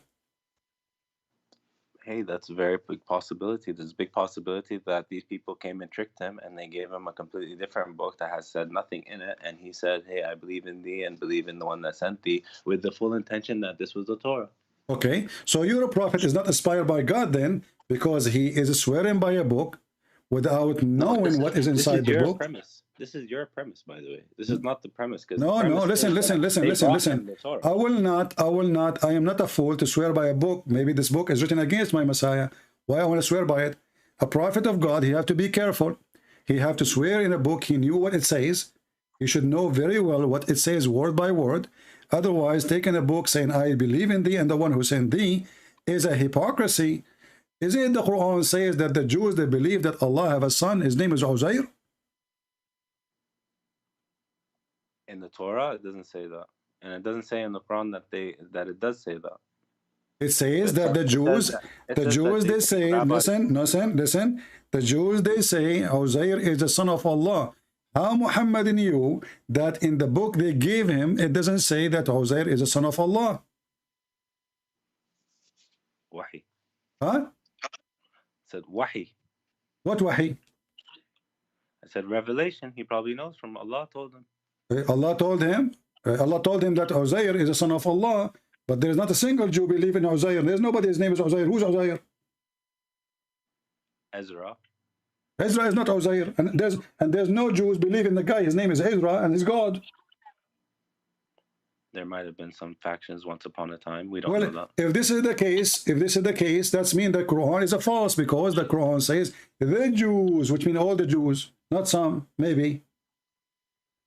Where is this ayah again? Chapter 9, verse number 30. Okay.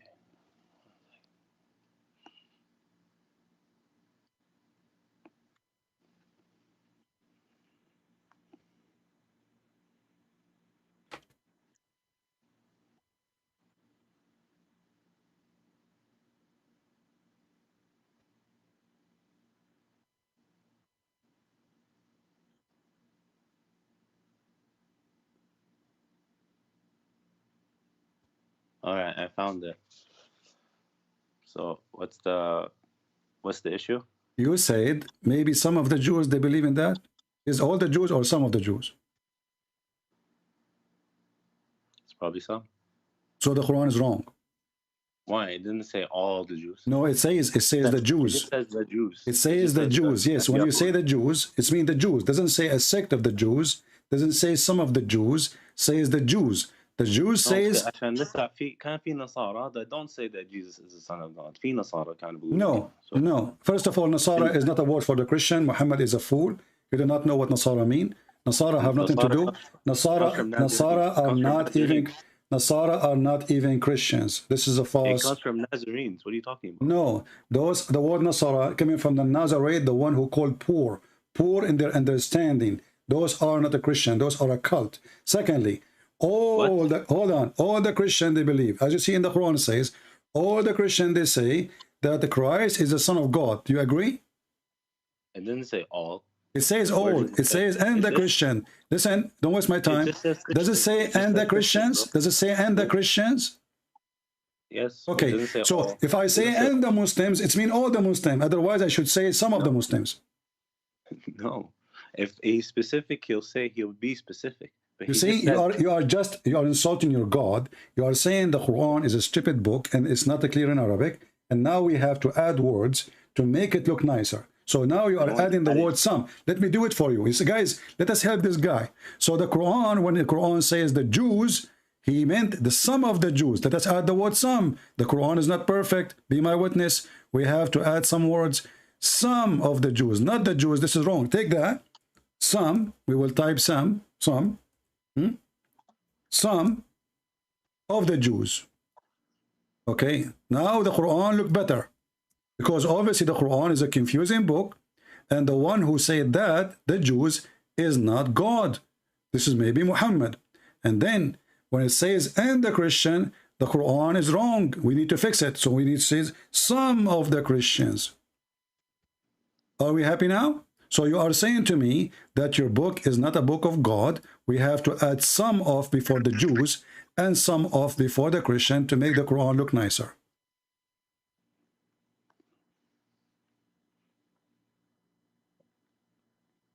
So just because the word Christians believe, because it's an exact same comparison. Exactly, same comparison. All the Christians didn't believe. No, there's not a single Christian. There's not a single Christian. Stop fooling yourself. Not a single. You cannot be called a Christian. You cannot be called a Christian if you don't believe that Jesus is the Son of God. Stop lying. Secondly, the Quran is against you. The Quran is against you. The Quran is not saying some of the Christian, saying the Christians. I didn't say it said some. I never said it said some. No, you said that. You said some. You said some of the Jews believe in Uzair. Maybe you said some of the Jews believe in Uzair. Maybe correct? Did you say that? There's a possibility some of them had that kind of understanding. Okay, yes, so now the Quran is wrong then, because if some of them. Why Allah? Okay, are they okay? When you say some, my friend, when you say some, are they the majority or the minority? Some. Minority. Exactly. So you cannot judge the majority by the minority. That is the most stupid thing ever. So No, if a few of them listen, you just expose your God. If some of them believe, you don't say the Jews believe, you say some of the Jews because they are the minority. Then what is the majority believe? So now Allah, he made a mistake. If some of the Jews believe, then this verse is wrong. If some of the Christian believe, that means this is wrong because they are the minority, not the majority. لو سمحت, he gives you the point in 31. If you go just another ayah after, he'll give you the point.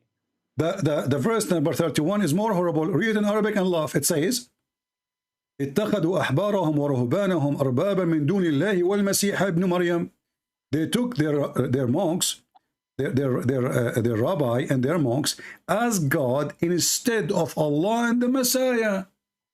So the verse after it making the Messiah God. Because it says instead, min duni Allahi wal Masih, and you claim you speak Arabic, read it. Yeah, I'll open it now.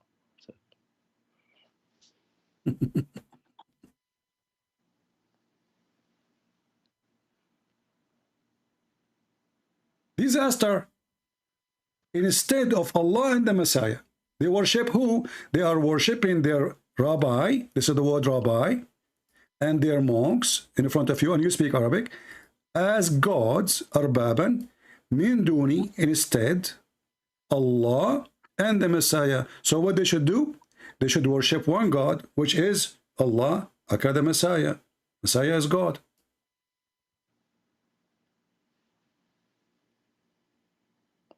So here, it's actually اتخذوا. What happened to your tongue? Your tongue is gone. Speak in Arabic. Read in Arabic. Let us laugh. Read in Arabic and let us laugh. And read in Arabic and translate. I challenge you. I challenge you to read one word by word and translate yourself. اتخذوا أحبارهم ورهبانيهم أربابا من دون الله والمسيح ابن مريم. Translate. Translate. So they took their rabbis and their monks as their lords. Min dunillah. What min dun mean? And they took. Don't stop. What min dun mean? Without. No, instead, right? And besides, without, bidun. Min dun is instead. Okay. Without. Okay. Instead of Allah and the Messiah, correct? No, and they're saying no. It says wal Masih ibn Maryam. Okay, no. Translate. Why you jump? Why you skip? They took their rabbis and their monks as God. Min dun. What min dun mean? Instead, not beside. Min dun. Min dun Allah wal Masih. Instead of Allah and the Messiah. Exactly. Allah and the Messiah. Wa is harf ataf. شوف دقيقة. I wanted you to go to the corpus.quran as well so that you can see, you can also see the grammar. My friend, I know what the Muslims they say. I see it here. I see they're trying to fix the problem. They say, oh, the word Messiah is coming after, but they meant they took their monks and their rabbis as God and the Messiah instead of Allah. But the Arabic doesn't say that. However, look what happened now. Look what happened. Look what happened. Just to show you that you're a prophet. Listen. Let me show you that your prophet is a fraud. Can you name for me one Jew and one Christian? He took his monk or rabbi as God. كثير. Who? Show me one. There's so many people that pray to saints. What are you talking about? No, you see, we pray to the saint. We ask the saint to pray for us. You're a liar. Yeah, you pray to the saint. You use it as a no, we ask the saint to pray for us. We ask the saint. We ask the saint. I ask my brothers here. I ask my brother here to pray for me. Doesn't mean they are God. They are praying to God. So I'm asking you now. Name for me one Christian, one Jew. He prayed to his rabbi as God, because the word in the front of us says as Lord, as God. Yeah, they take them as Lord. We don't. That's a lie. That's a lie. That's a lie, my friend. Your God is a liar. Your God is a liar. And now let us see the one who pray to a man is praying to God, right? So why the Quran says Allahu wa malaikatahu yusalluna ala nabi. Allah and his angels, they are praying. Why did we move? Why did we move from this? We are talking about, you are the one who mentioned to me to go verse number 31. You forgot? Yeah, but why'd you move from that? No, you went. We are not, because you are trying to explain to me. You're the one who says to me, well, there's many Christians, they pray, and they pray to the saint, and they believe they are God. That is a false. But in fact it is you Muslims and Allah who pray to Muhammad. Am I lying? Sorry, I didn't catch that. Say that again. Isn't it the Quran says, Inna Allah wa malaikatahu yusalluna ala nabi. Yeah, okay. Okay. Allah and his angels, they pray on the Prophet, correct? Pray? Yeah. Yusallun. What yusallun mean? Salun comes from like salutations. Now you do not know what yusallun mean, guys. Now yusallun you do not know what yusallun. Yusallun mean they pray. No. So what the word salah mean? What the word salah mean? What the word salah mean? What the word salah mean? Salah comes from sila, to connect, to make a connection. Okay, what the word salah mean a prayer, correct? No, it means to make a connection. Okay, so we do it in the form of worship. Okay, I want you to explain to me, guys, it make connection. You see, I mean, it's the hypocrisy is amazing. So now if I show you the same word, the word yusalli in the Quran, is it making connection or praying to Allah? You know, I'm actually writing notes to this conversation because I'm going to send you a bunch of it's recorded. It's recorded. You can download it later. You can put it in your page. Listen, the word yusalli, does it mean pray or not? Yusalli? The one that you're talking about? No, it doesn't. What? Inna Allah wa malaikatahu yusalluna ala nabi. This is not salah yani salah that we're talking about. This is not what salah mean? What the word salah mean? I told you it means connection. It comes from sila, which okay. So guys, okay, I will go with you. You see, the Muslim, they're trying to fix it, but they make the blind. So now Allah and the angels, they are trying to make connection with the Prophet. Solve this problem for me now. How Allah and the angels, they are trying to make connection with the Prophet. You speak Arabic, صح? So أنت لحالك. My friend, I speak Arabic better than your prophet. Listen carefully. I want you to continue what you just said. You just said that Allah and the angels, they are trying to make connection with the prophet. So Allah is a man. You asked me what salah is. Yes, I'm asking you. No, I ask you what the word yusalluna mean. You said mean connection. I said Salah comes from the word sila. Okay, let us go back to zero. Forget about what came from where. Forget about who came from where. Tell me what the word yusallun. Inna Allah wa malaikatahu yusalluna ala nabi. What Allah is doing when he says yusallun. Go ahead. The salutations or blessings or... Salutation? Blessing? So, okay, I will go with you now. So listen, is your prophet going to go to heaven or not? Is your prophet going to go to heaven guaranteed or not? Yeah, we believe so. So what the blessing for if the guy is in heaven? Why does God send salutations to the prophet? Is that the guy is in heaven? I mean, there is more than heaven. The guy is in heaven. Allah will give him the favorite place. Listen, Allah will give him the best of the places in the corner lot in the heaven. A lot of women for him. So now, what is the blessing Muhammad will receive additional to that? What that would do exactly? It has nothing to do with him. What do you mean nothing to do with him? It says, Allahu wa malaikatahu yusalluna ala nabi. Allah and his angels praying on the prophet. So what do you mean? It doesn't say, it doesn't mean anything to him. Yeah, Ibn Adam. 1 second. Here we have in the Quran. We also have in the Quran where Allah tells Muhammad he will raise his status. And now him being, when Allah also says yusalluna. Okay, raise his status. Let us go there. Inna rafa'na laka dhikraka. Yeah. Is it dhikraka or dhakaraka? Inna rafa'na laka dhikrak. Oh, dhakaraka. That's fine. Either way it could work. Either way can work. But isn't it dhakaraka mean penis? No. What do you mean? No, it's the remembrance. Remembrance? Dhikr, what remembrance? Dhikr, it comes from the word dhikr. Dhikr means to constantly remind you. Remember. Comes from remembering. Okay, let me ask you. So let me ask you. Is it true? Is it true that your prophet he used to suffer from his penis? Why are you so obsessed with stuff like that? I am not obsessed. It's your Muslim. It's your books. You see, the funny is, when we show them what their prophet's saying, they say obsessed. I'm quoting your prophet. Isn't it your prophet who says, "I was the most weak person between all mankind in his penis," and then Allah, He sent him a dish of shish kebab. He ate it. He got the power of 40 men. So this is what the verse saying. Allah, He make his penis straight. Prove it wrong. Say that again. You scream, so I can't really hear you properly. Can you say that one more time? Okay, we cannot talk at the same time. Thank you very much. When you say to me, you mention to me this verse. It says here, we remove your burden, which is breaking your back. Is that correct? What verse are we talking The about? verse you mentioned to me, it's you who mentioned to me. This is the chapter of the Sharh. Chapter 94. Chapter 94. Chapter 94, verse number 1, 2, 3, 4, 5, etc. So here is speaking about Muhammad have a problem. And this problem is breaking his back.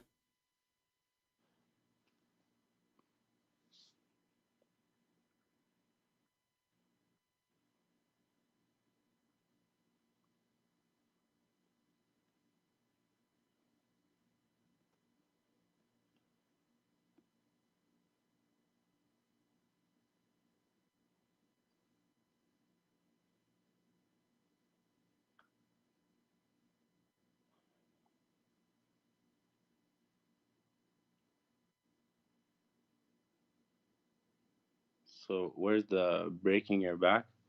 Yeah, what is breaking the back of Muhammad? الذي أنقذ ظهرك. And he had his weight was heavy on him, and he lifted the weight. Okay, according to Islam, isn't it the Quran says min bayna as-sulbi wa at-tara'ib, that the sperm of the man is coming from his backbone and the ribs of the women? What? Isn't it the Quran says that Allah? I'm just showing you what is the weight is on his back. So Muhammad, he think that because he cannot have sex, he have a problem in his back, the backbone. الذي أنقذ ظهرك. This is how you interpret it? I am not the one who interpreted it. Okay, listen. There's other verse in the Quran that says the following.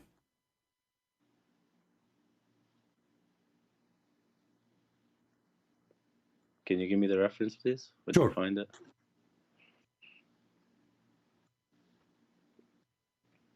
Chapter 113, verse number, you can read, it's just a few verses anyway, you can read it all.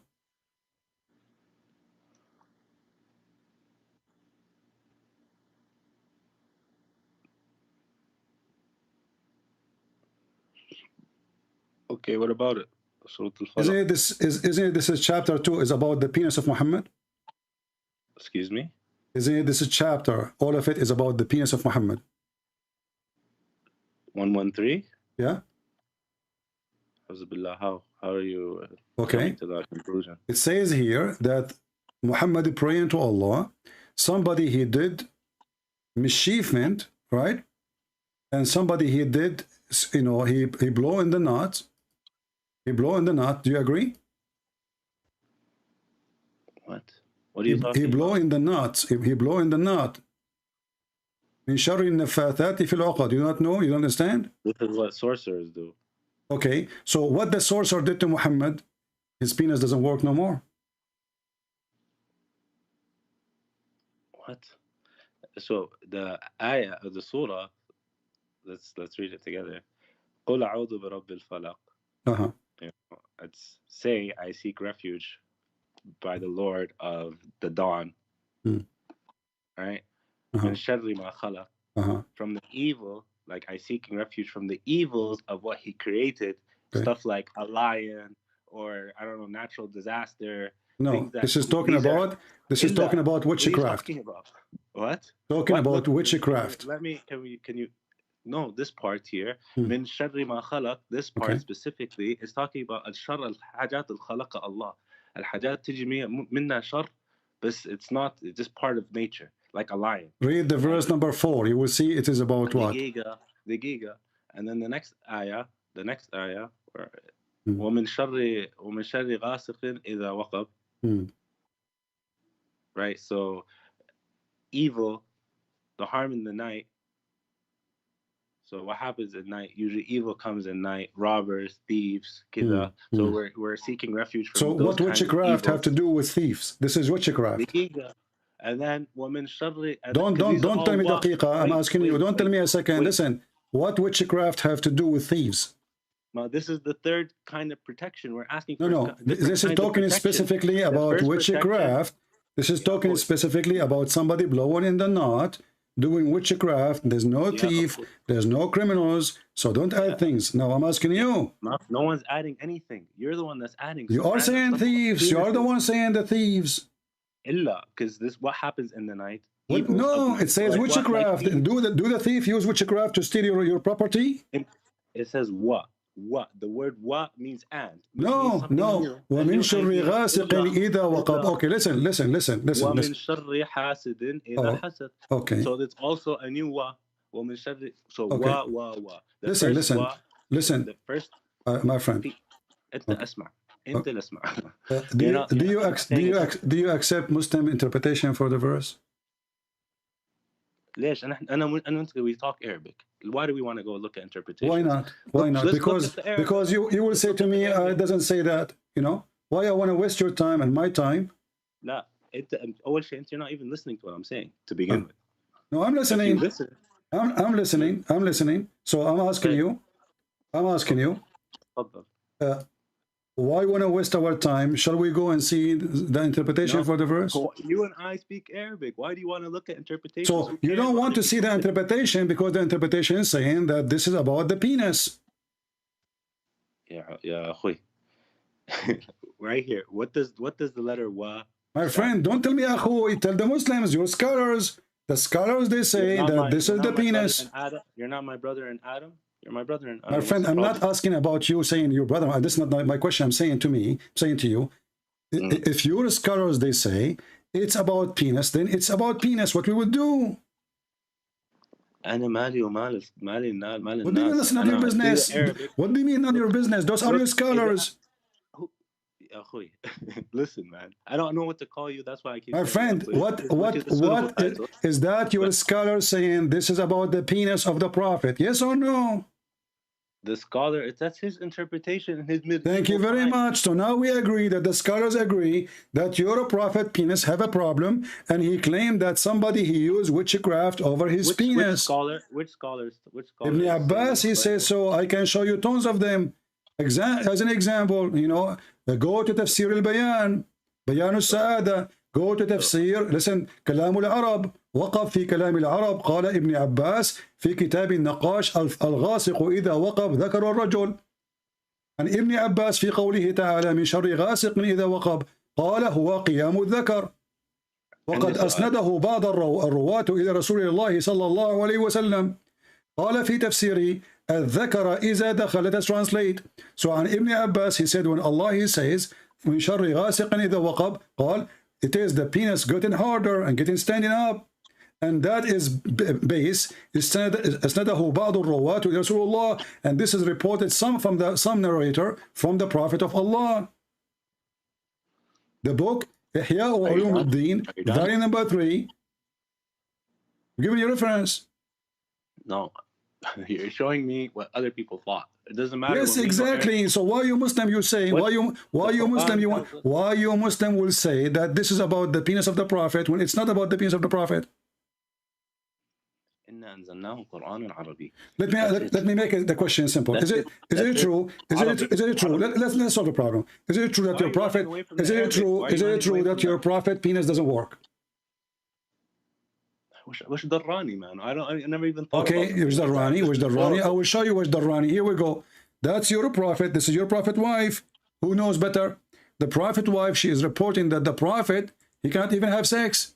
He imagined himself having sex, but in fact he did not. And this is because of the witchcraft. So Muhammad, he claimed that the reason he cannot have sex, his penis is not working, because somebody he did use the knots and he controlled him and his penis is not working no more. Read this hadith. It's da'if. Go ahead. Look what Aisha, she said. Look, So again, you're just showing, and we're trying to talk Quran, and you go and you're showing what people said. What do you mean what people? This is Aisha. Who knows better what happened to their prophet penis? How do you know she said these words? How do you know she said anything? How you know that the Quran said by anyone? You were not there anyway too. So I have what I have in my hand today. You have nothing in your hand. You have the hadith too in your hand. This is the hadith reported from the time of Muhammad. Hadith doesn't bring me barakah. I'm not bound by hadith. No, you are bound because I just showed you the Quran. I showed you the Quran. Okay, let me ask you. Do you believe that your prophet was bewitched? Yes or no? Yeah, I heard there was a okay, thank you. Like you just said you heard. So how you say you heard? Do you heard that? Did you hear that from the Quran or from the hadith? No, from hadith. But you just said you believe in it. Excuse me? You just said you believe in it. I said I believe in what? Do you believe that your prophet was bewitched? Yeah. Okay. You just said then you believe in the hadith.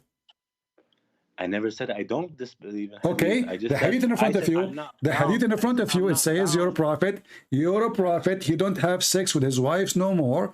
He have a problem. He imagined himself having sex. In fact, he did not.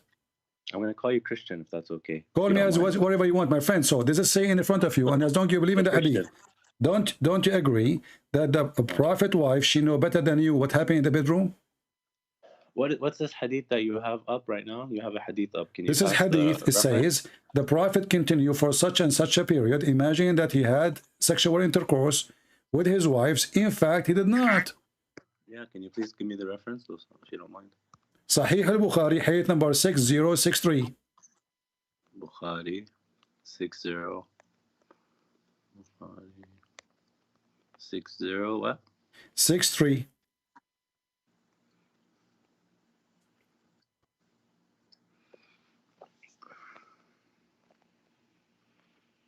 He slept with his wife, and in fact, he did not. One day, continue.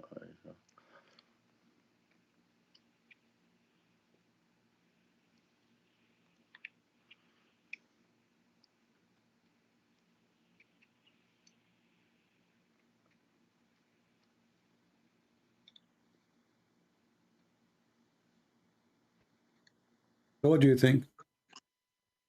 Yeah, I'm reading it. I'm almost done.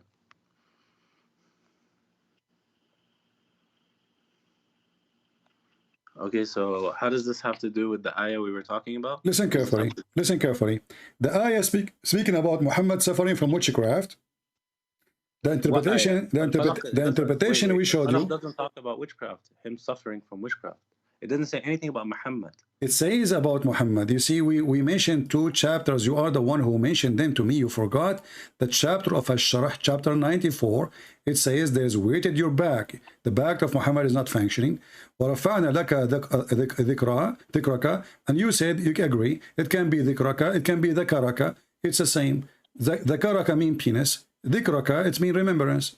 But the problem here is obviously there's a problem. You know, there's a hardship. He's suffering from something. What he's suffering from? We go to the other verse. The other verse says that Muhammad, he was under witchcraft, and a Jewish guy, he controlled him by magic. Is that correct? But this ayah, قُلْ أَعُوذُ مِنْ شَرِّ النَّفَّاثَاتِ فِي الْعُقَدِ, have nothing to do with this him being inspired by. Listen, okay, let us take it in a simple way. For us Muslims. No problem. No, my friend. Okay. The hadith I showed you, do you agree with it or not? Which hadith? The one just now? The one I showed you, Sahih Bukhari. Yeah.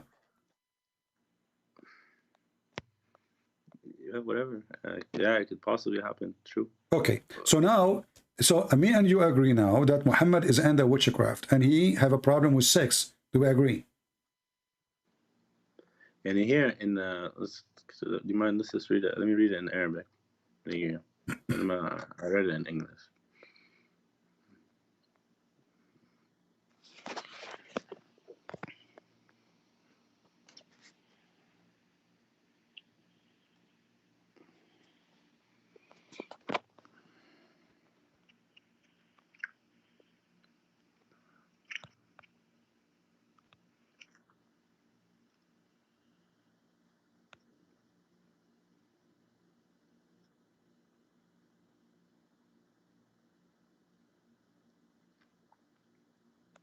all this time to read this? I can read it in 2 seconds.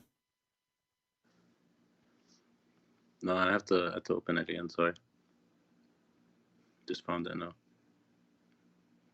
It says that the prophet, he imagined himself having sexual intercourse with his wife. In fact, he did not. It doesn't. See, in Arabic, it doesn't actually say sex, like having. No, sex. it says that.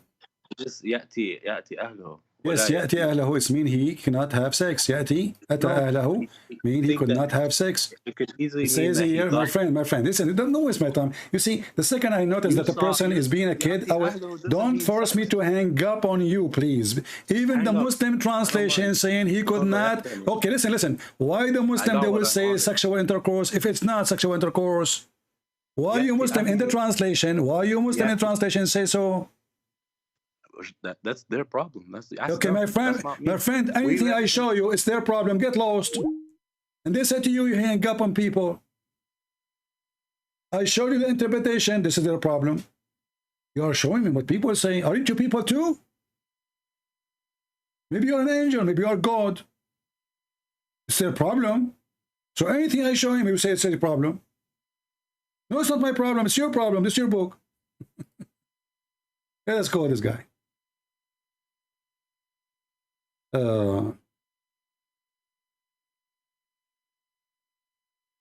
It's my problem, imagine. It's their problem.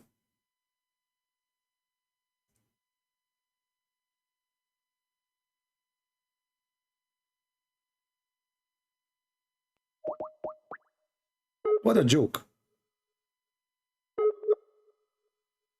So a person, he is under black magic. How we can trust him that he received a word of God? Can you believe it? Hello? Hey CP. Hey, my friend. How are you? I'm fine. You have a friend with you? Yes. Do I need to send him your username, or he can join this? You can call him. You can call him. He will just add him to join the conversation, and you can hang up if you want to when you want, or you can do it yourself. I will add him. Okay. So you know, if somebody, he is approving and he agree that he's a prophet is under witchcraft.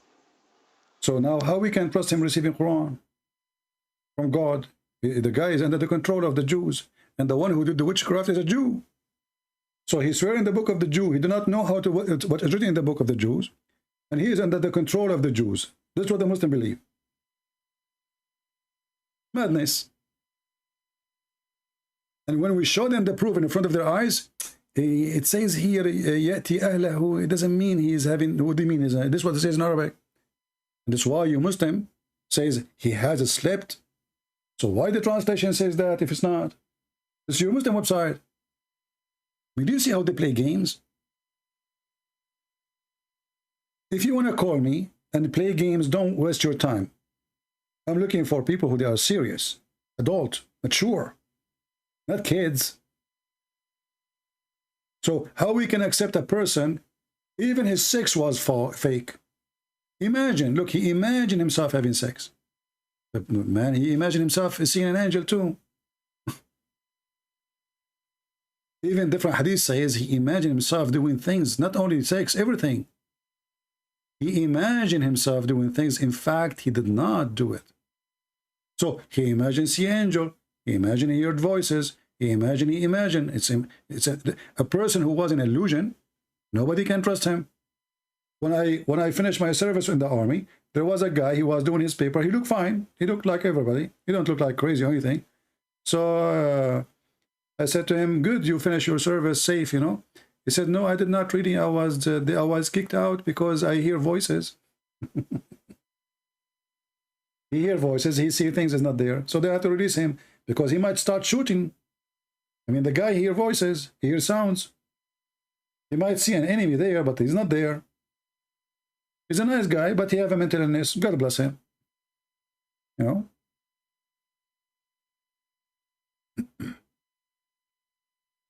He's calling as a friend. I hope he will join us. But by the way, I didn't say that you were a Christian prince, because if I say that, you're gonna run away. No problem. So I just say you was an Arabic guy that knew about Islam. Okay.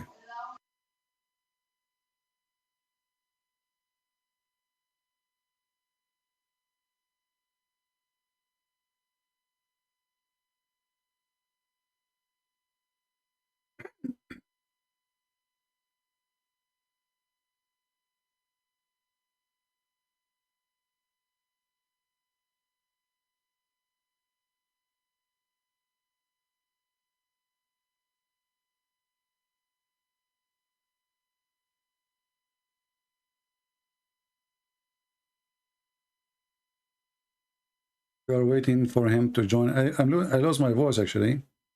I don't know if I should take this call, but we promise him, so we will see.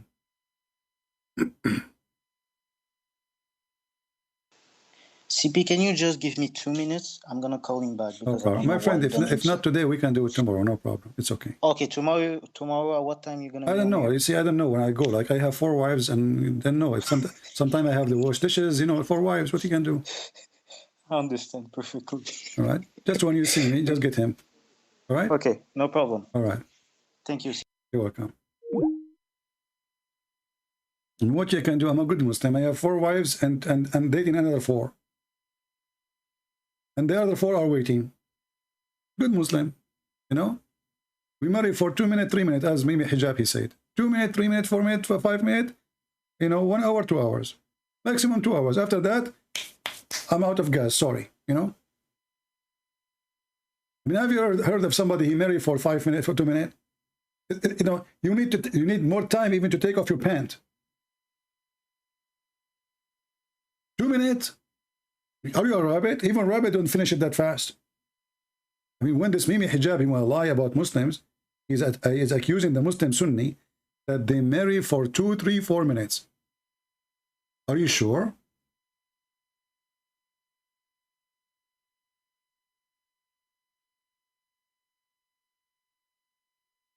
When they lie, they exaggerate with their lies.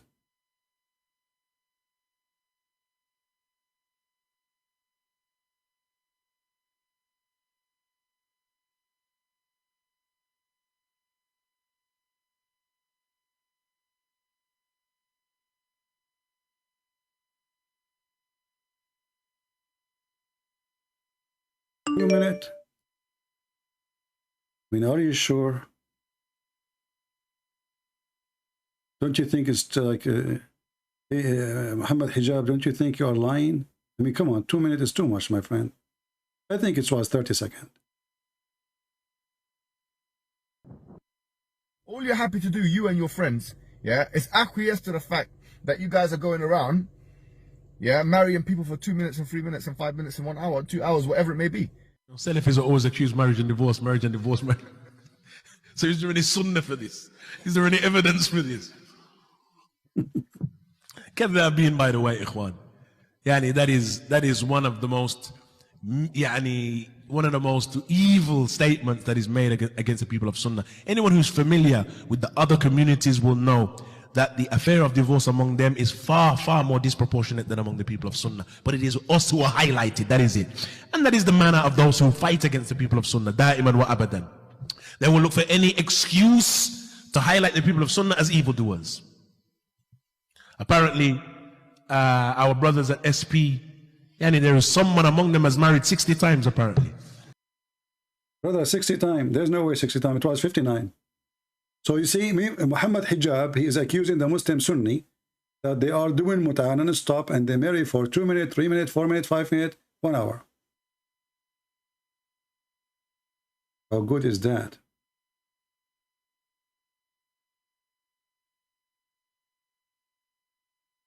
Call me coward. This must be ultimate fault.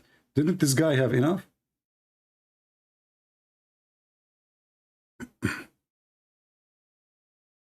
Hello?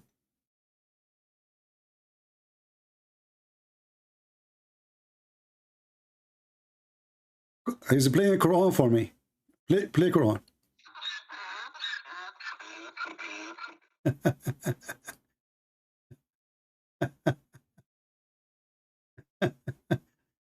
Well, you know what?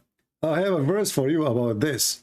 Look at the stupid God, the God of Islam. He claimed that the most harsh voice for Allah is the voice of a donkey. Have you ever heard a stupid statement more than this?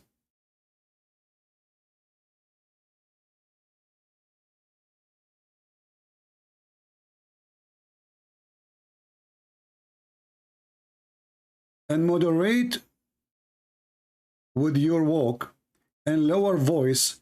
Verily, the harshest voice of all voices is the bearing of an ass.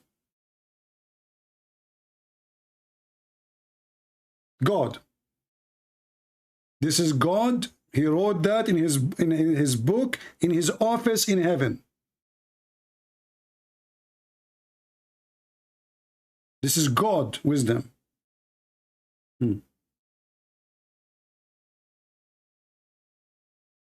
Must be true, brother. And the funny is that Muhammad's wife, his last name is Donkey, and Muhammad's last name is Dogs.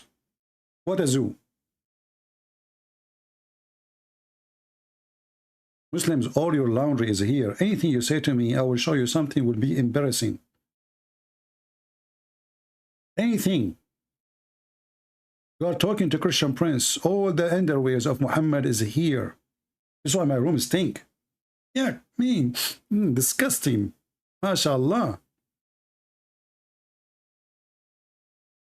I mean, even the Prophet, when he used to have sex with his wife, have you ever heard of somebody dry his hands in the wall?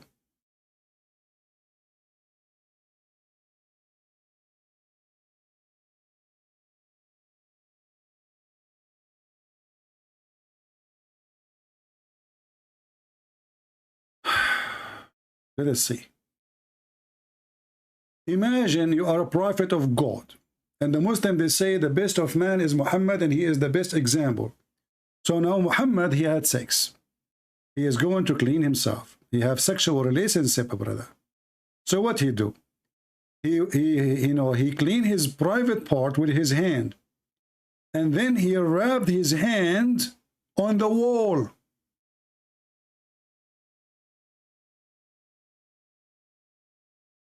Do you see it? The Prophet of Allah, he held his penis with his hand. Now he clean his penis. Look how clean he is. And then whatever he have in his hand, you know what I'm talking about, he dry his hand on the wall.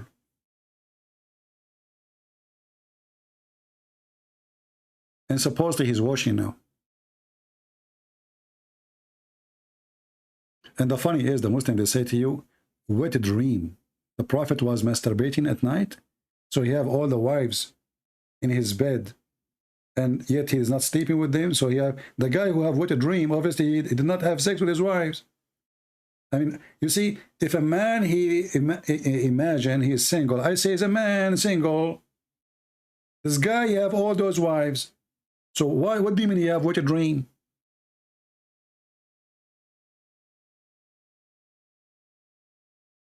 What does that mean exactly?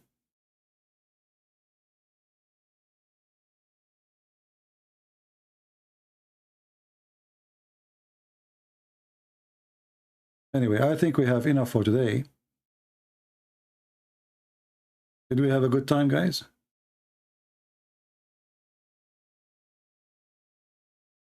Brandon Phillip, he says, I am saying there's one God, and the word Allah is Arabic word for God. Brandon, you are really, let us go, Brandon. The word Allah is not a word meaning God. Otherwise, Muslim, they should say in the Shahada, there's no God but God. But they don't say that. They say no God but Allah. Go, dummy, don't come here again. No God but Allah. Why they don't say there's no Allah but Allah? If Allah means God, it's not a name, then they should say there's no Allah but Allah. Stupid people. Don't get married. She will exchange you for new shoes. I'm telling you. She will go to Walmart. She will see the guy in the cashier. She said to him, if you buy me a new shoe, please just take me and just let me. I don't want to see Philip again. Brandon, say hello to Joe Biden. Anyway, I'm not using the bad word, by the way. I mean, we just remember Joe Biden, the idiot of the village. What a stupid people. What a stupid religion. You know, everything around you showing you how stupid this earth is. I mean, stupidity is amazing. So the guy is calling me to ask me, what is the proof that the Bible is from God? I show him from the Quran. He says to me, imagine I'm atheist. What the heck?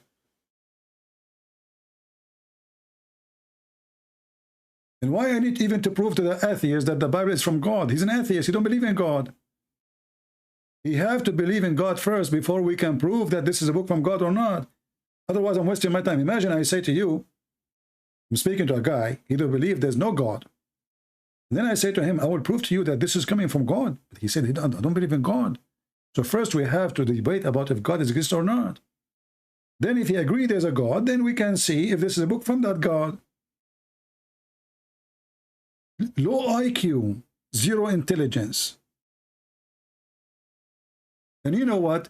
If you are a person who have intelligence, you will suffer. I'm warning you. You will suffer in this earth. When you look around you and you see stupidity everywhere, you will suffer.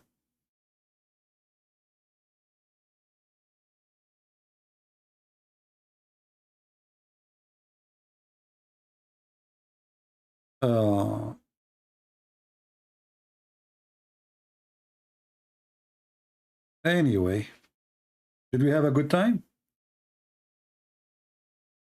Did we have a good time?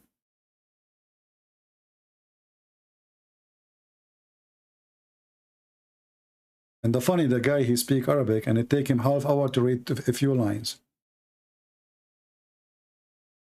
And then they will go and they will say, Christian Prince don't speak good Arabic.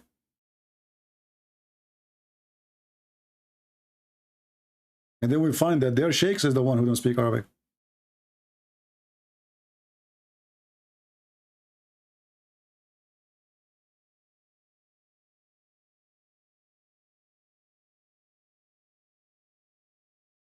Omar Muhammad, he says, I just watching our conversation. The irony is amazing. In the beginning, he was saying, I cannot run away from Arabic. And then he hang up on me. I did not hang up on you because of Arabic. I hang up on you because each time I show you proof, you say, that's not my problem.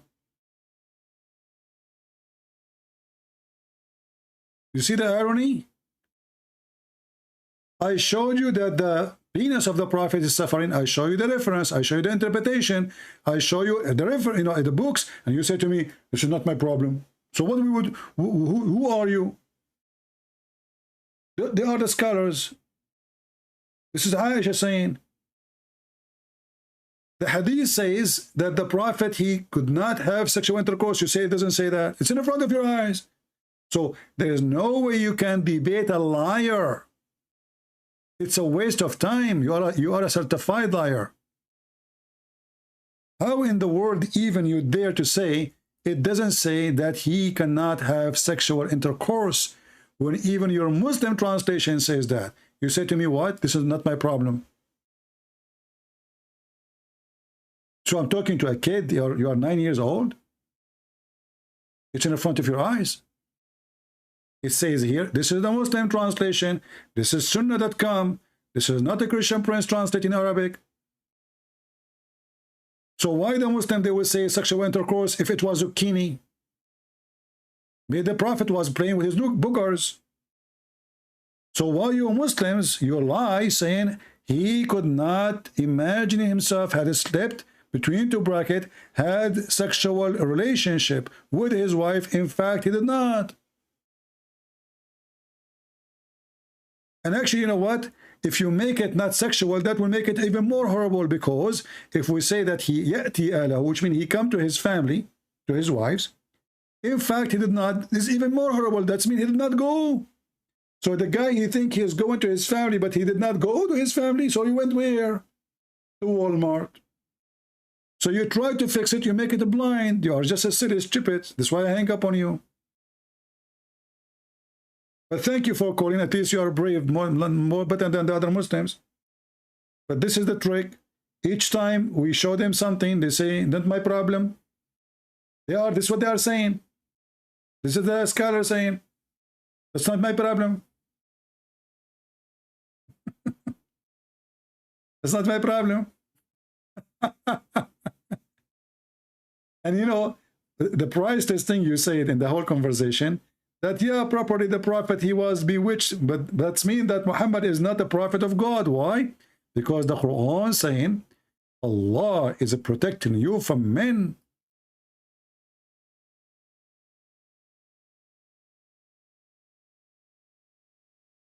Isn't it the Quran says that Allah is going to protect Muhammad from man, from mankind?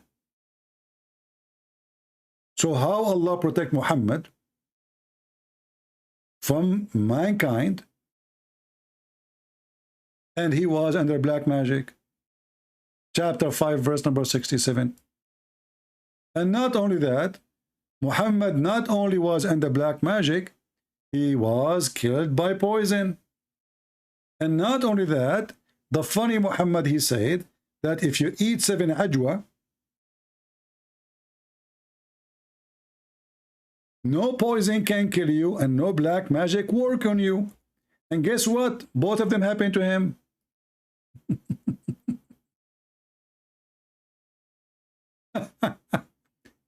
Allah Apostle said, he who eats 7 ajwa dates every morning will not be affected by poison or magic. Who wanna try it? Don't. Disclaimer, don't try it. You will die. And then we find that Muhammad, he died by poison. The 7 ajwa is not working. And not only that, when the Jewish woman, she killed him with the poison, the woman, she said to him, well, if you are a prophet, Allah will save you. If you are not, we will get rid of you. If you are an impostor. Muhammad, he said to her, لن يقدرك الله. Allah will not let you do it. So Muhammad again, he lied. Allah could not stop the women. Watch my previous video, which I posted yesterday. Is it yesterday or today? I forgot. Today. How many of you watched the previous video? Not many, because there's no nice picture, right? You guys like nice pictures. Shall we put like a nice picture there?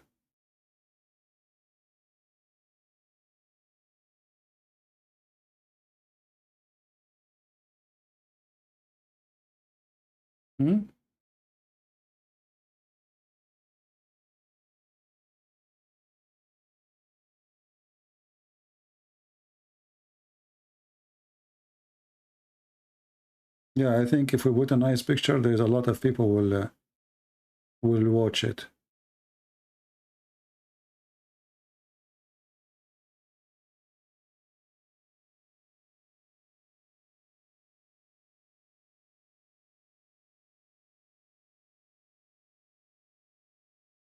Okay, let's see this one.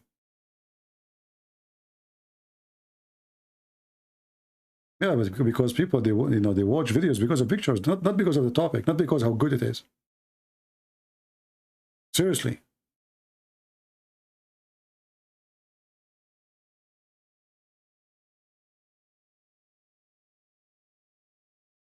This is why you see those, perverted people. They put all those naked pictures. You will see even some, they are filthy to the point. Like he is going with his wife somewhere supposedly, and then his wife, she is going in the boat or something, and you see her panty, and he put that as a thumbnail for his video. Do you believe how filthy some human being they can be? His wife.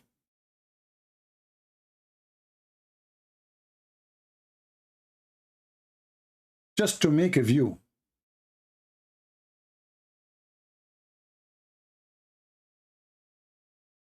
Cheap people.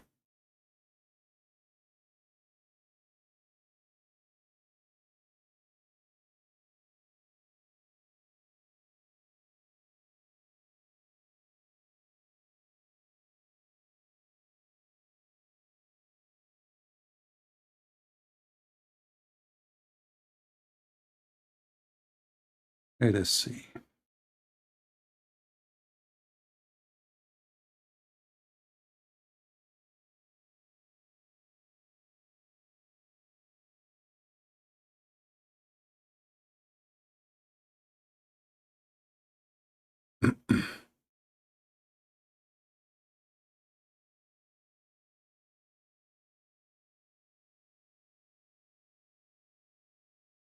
All right, I think we have enough for today. Did we have a good time? And Omar, you can call me some other time. I just have enough of you for today. And we made you famous, my friend. Don't forget to download the video, Omar. I'm sure your family and your Muslims will be so proud about you. Tell them that Christian Prince, he hung up on me. He ran away from me, brother. And don't forget to name the video, the title of the video you made with me. I agree, the Prophet, he was under black magic. And which means the Prophet, he cannot be a prophet. Because he was receiving satanic verses. Black magic mean under the control of the devil. And my friend, I have a news for you. I am a prophet too. Next month, a lot of women, they will have their period. Takbir, how he knew that? I'm telling you, this is for real. I have more news for you. Tomorrow, not next year, not next century, tomorrow is going to rain in many places in the earth. No way, prophet, how you know that? I'm telling you. And not only that, tomorrow there's a man, his name is Muhammad. He's trying to have sex with his wife, but his penis will not work.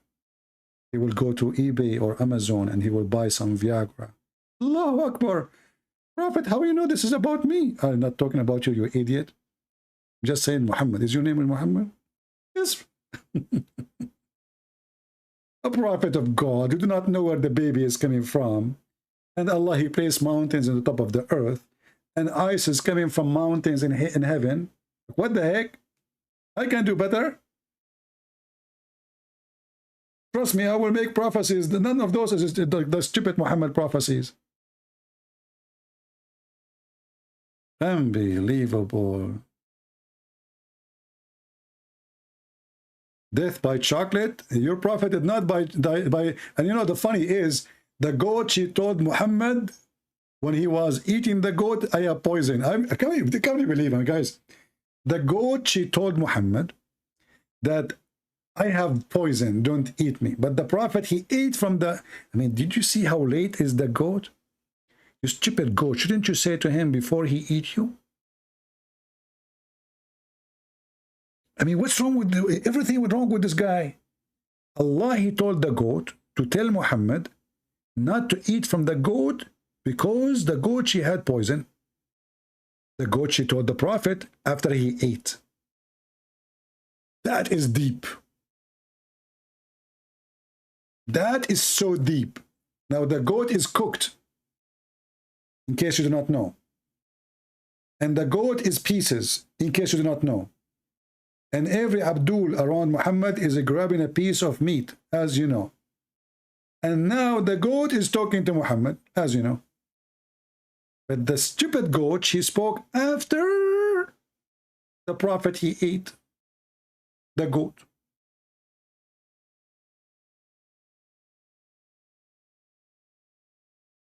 How beautiful this story. I have to believe it.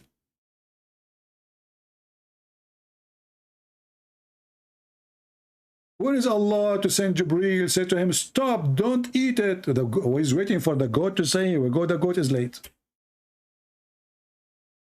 And why Allah could not save Muhammad? This is Allah, can't he save him? So what if it's a poison? You know? Do you know how many women they try to kill me? You will not believe it. A lot of women, they put poison. You know, once they put poison for me, this is true story by Sahih Bukhari. Once in the ice cream, I got them busted. I don't eat ice cream. You know, they put the ice cream in front of me and they were waiting for me. Eat, eat. And I said, okay, no. Eat. This is, you know, I don't eat ice cream.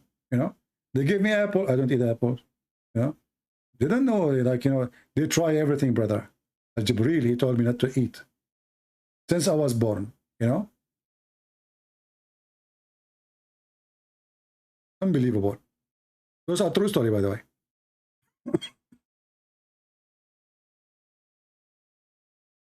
You prophesied that the moon is split in November 8, 2022. And my friend, I hope that's nothing else will split. I hope it's the moon only.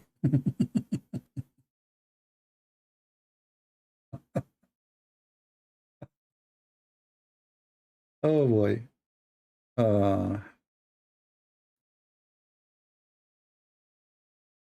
Anyway.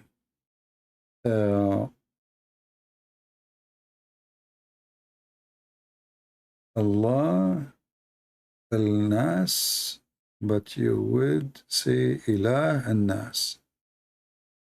Yeah, Ilah is a word. You see, Muhammad is, again, he is a thief. That's why if we go to the Quran, in chapter 1, you will see it says, Alhamdulillah. Not Alhamdulillah. Why? Because the name is not Allah, the name is La. La, the moon god. Alhamdulillah. Li. Li in Arabic mean to. To who? La. That is the name of your God, in front of your eyes.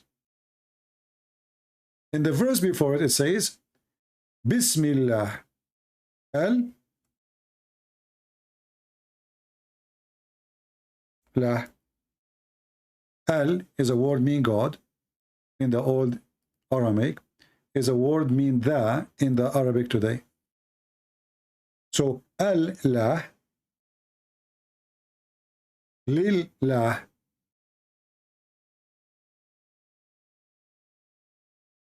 Who is La? Is the moon god, the god of the Muhammadan.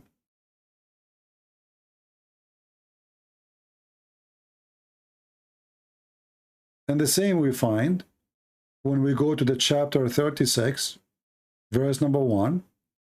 It says, Yasin.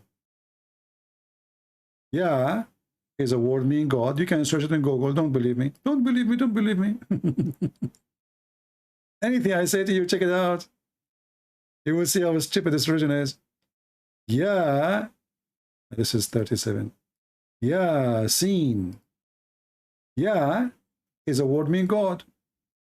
Sin is the other name of La, the moon god. Sin. This is why even in English you say sin. Sin simply is a word coming from the pagan time when the European, they used to worship Sin, the moon god. So the Christian, they said to them, this is sin, which means this is pagan. This is from the pagan time. So, Sin. Look, the Muslim interpretation says, Allah knows best what he meant.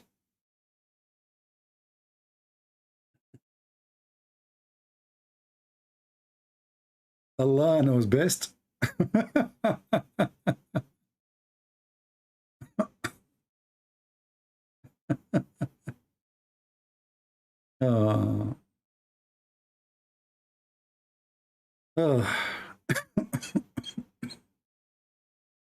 Allah knows best.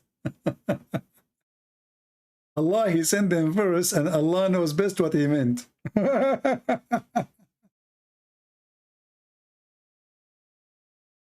That's deep. Anyway, I encourage all of you to download the video as soon as we finish. And I encourage Mr. Omar, the one who called me, please don't forget to download the whole video, my friend, and post it in your channel if you have one. If you don't, create a channel just for this. So, you know, people, they can enjoy your intelligence. I'm sure you are so smart and so proud of what you did. So because of that, I trust, I have a feeling that you will download the video and you will not make me disappointed. Please, I want Muslims to download my videos, post them in your channel. Let everybody see how powerful Allah is and how smart Islam is and how Muslims, they can answer so easy. Like as an example, Allah knows best. Other way example, this is what they say. What's my problem? Other example, maybe. Very, very serious answers. And those answers, nobody can play with them because they will hang you in the air. But all those things doesn't work with me. Maybe doesn't work with me. What's my problem? Doesn't work with me. I don't agree with the Muslim translation. You say that to me, it doesn't work with me because you are the Muslim. I'm the Christian. I can say this is a false translation. I am the Christian. You are a Muslim. It doesn't say this. It doesn't say that, CP. So anyway, I hope you have a good time. I want to thank you. Thank you. Did I say thank you? I spoke as a Middle Eastern. You believe it? I want to thank you. No, don't say thank you. We'll thank them like a ship. I want to thank you for being here. And don't forget to make a comment. I know most of you are cheap. Cheap in everything. Unbelievable. They're cheap in making, not only they don't make a donation, they're cheap even making comment. Like at the least, man, make a comment. And look, they say to them, because you are cheap, you don't make a comment. And then what they say to me, thank you, Christian Prince. This is a comment? I mean, look how generous they are. Thank you, Christian Prince. Wow. It took you a lot of time, my friend, to write the comment. Thank you, Christian Prince. That's deep. That is seriously deep. Or the other one says, I'm first. Look at this guy. He think he is coming for a match, and who wanna jump in the field first? I am first. Then the second one come and says, I'm second. That's deep. Philosophers. I'm first. I'm second. I'm third. Wow. And then other guy, he says, how come nobody is making comment? Supposedly he's making comment. This is a comment. How come nobody making comment? That's deep. That's so deep. And you wonder why Muhammad exists? Many, they are qualified to be Muhammad. So my friend, if you want to make a comment, make a real comment. We have many topics, serious topics. Show us your intelligence, show us your knowledge, show us your thinking. Show us that you are a smart person, not just a listener, but a thinker. If you don't think, what's the difference between us and other creatures? Even other creatures, they think. But maybe they just think about how to make living, how to survive. You know, we are a human. So think as a human, act like one, so you can be considered as one. And this is why Jesus, he came to this earth, so he can bring us back to our humanity. Human being, he lost humanity. He's not a human no more. He just think about himself. He worship himself. He enjoy killing. He feel happiness when people die. He feel happiness when a nation he don't like, they are destroyed. He enjoy and he rejoice for evil.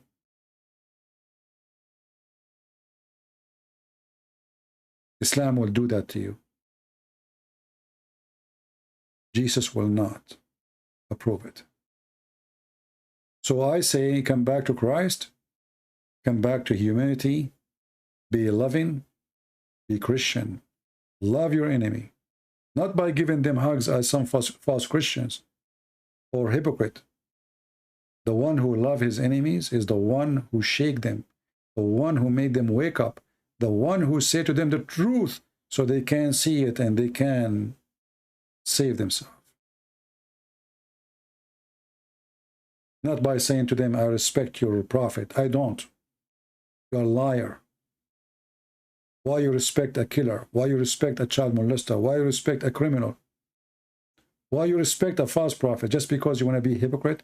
Just because you decide to become a politically correct person? Those who they are politically correct, they are the last people to enter heaven. There's no heaven for them. For they take lies as a business, as a lifestyle. They have no future. And they have no present. They are even lying to themselves. They say things they themselves they don't believe in it. Just because they want to be politically correct. We Christians will reject that. And we reject those people.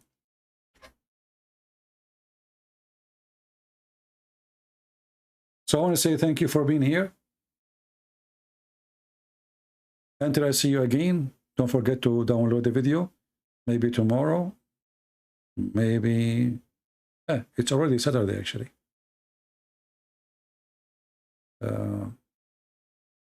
Man, how many hours I'm here?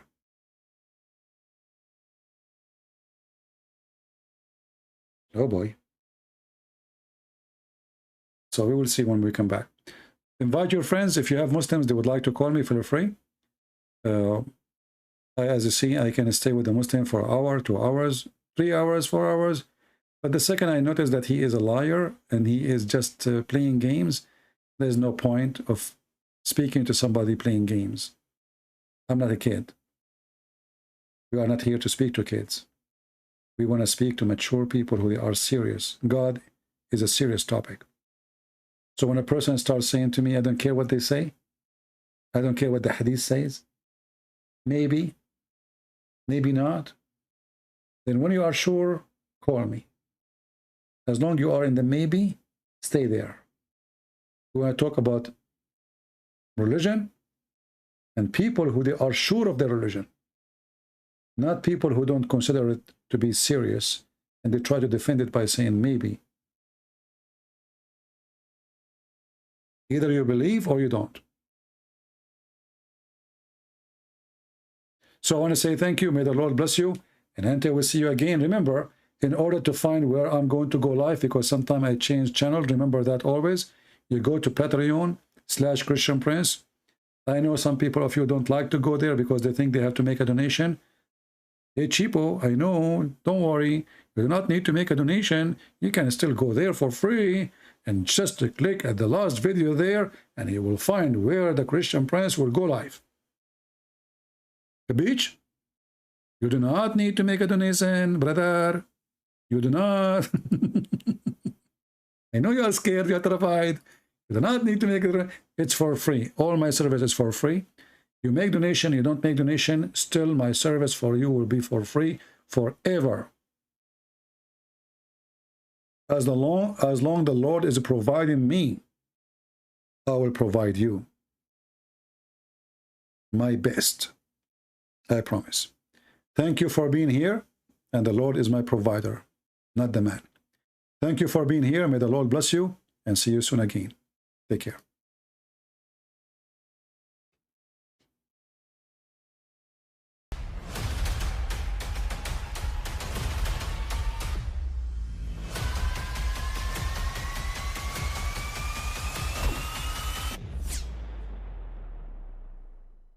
But I mean, again, he doesn't know who Gabriel is, right? Because he didn't come from an Abrahamic faith.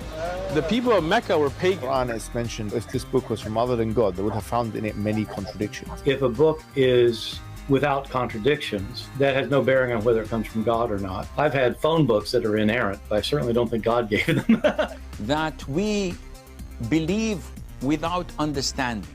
The brother asked a very important question, that most of the scholars say that listening to music, watching movies, and most of the television programs, they're haram. So how can we have fun? Let me tell you, brother, at the outset, that having fun is permitted in Islam as long as the fun is halal fun. That the standard narrative has holes in it. The Prophet tells us because Satan or the devil sleeps over our nostrils. Those who oversleep and not pray Fajr on time, Satan urinates in their ears. I really do think Jesus was crucified and that he really was dead and buried. He thought that he was a son of God in the sense that he was specially chosen by God. I think Jesus really did think he was going to be the Messiah, the future king of Israel. I mean, that is, after all, why they crucified him,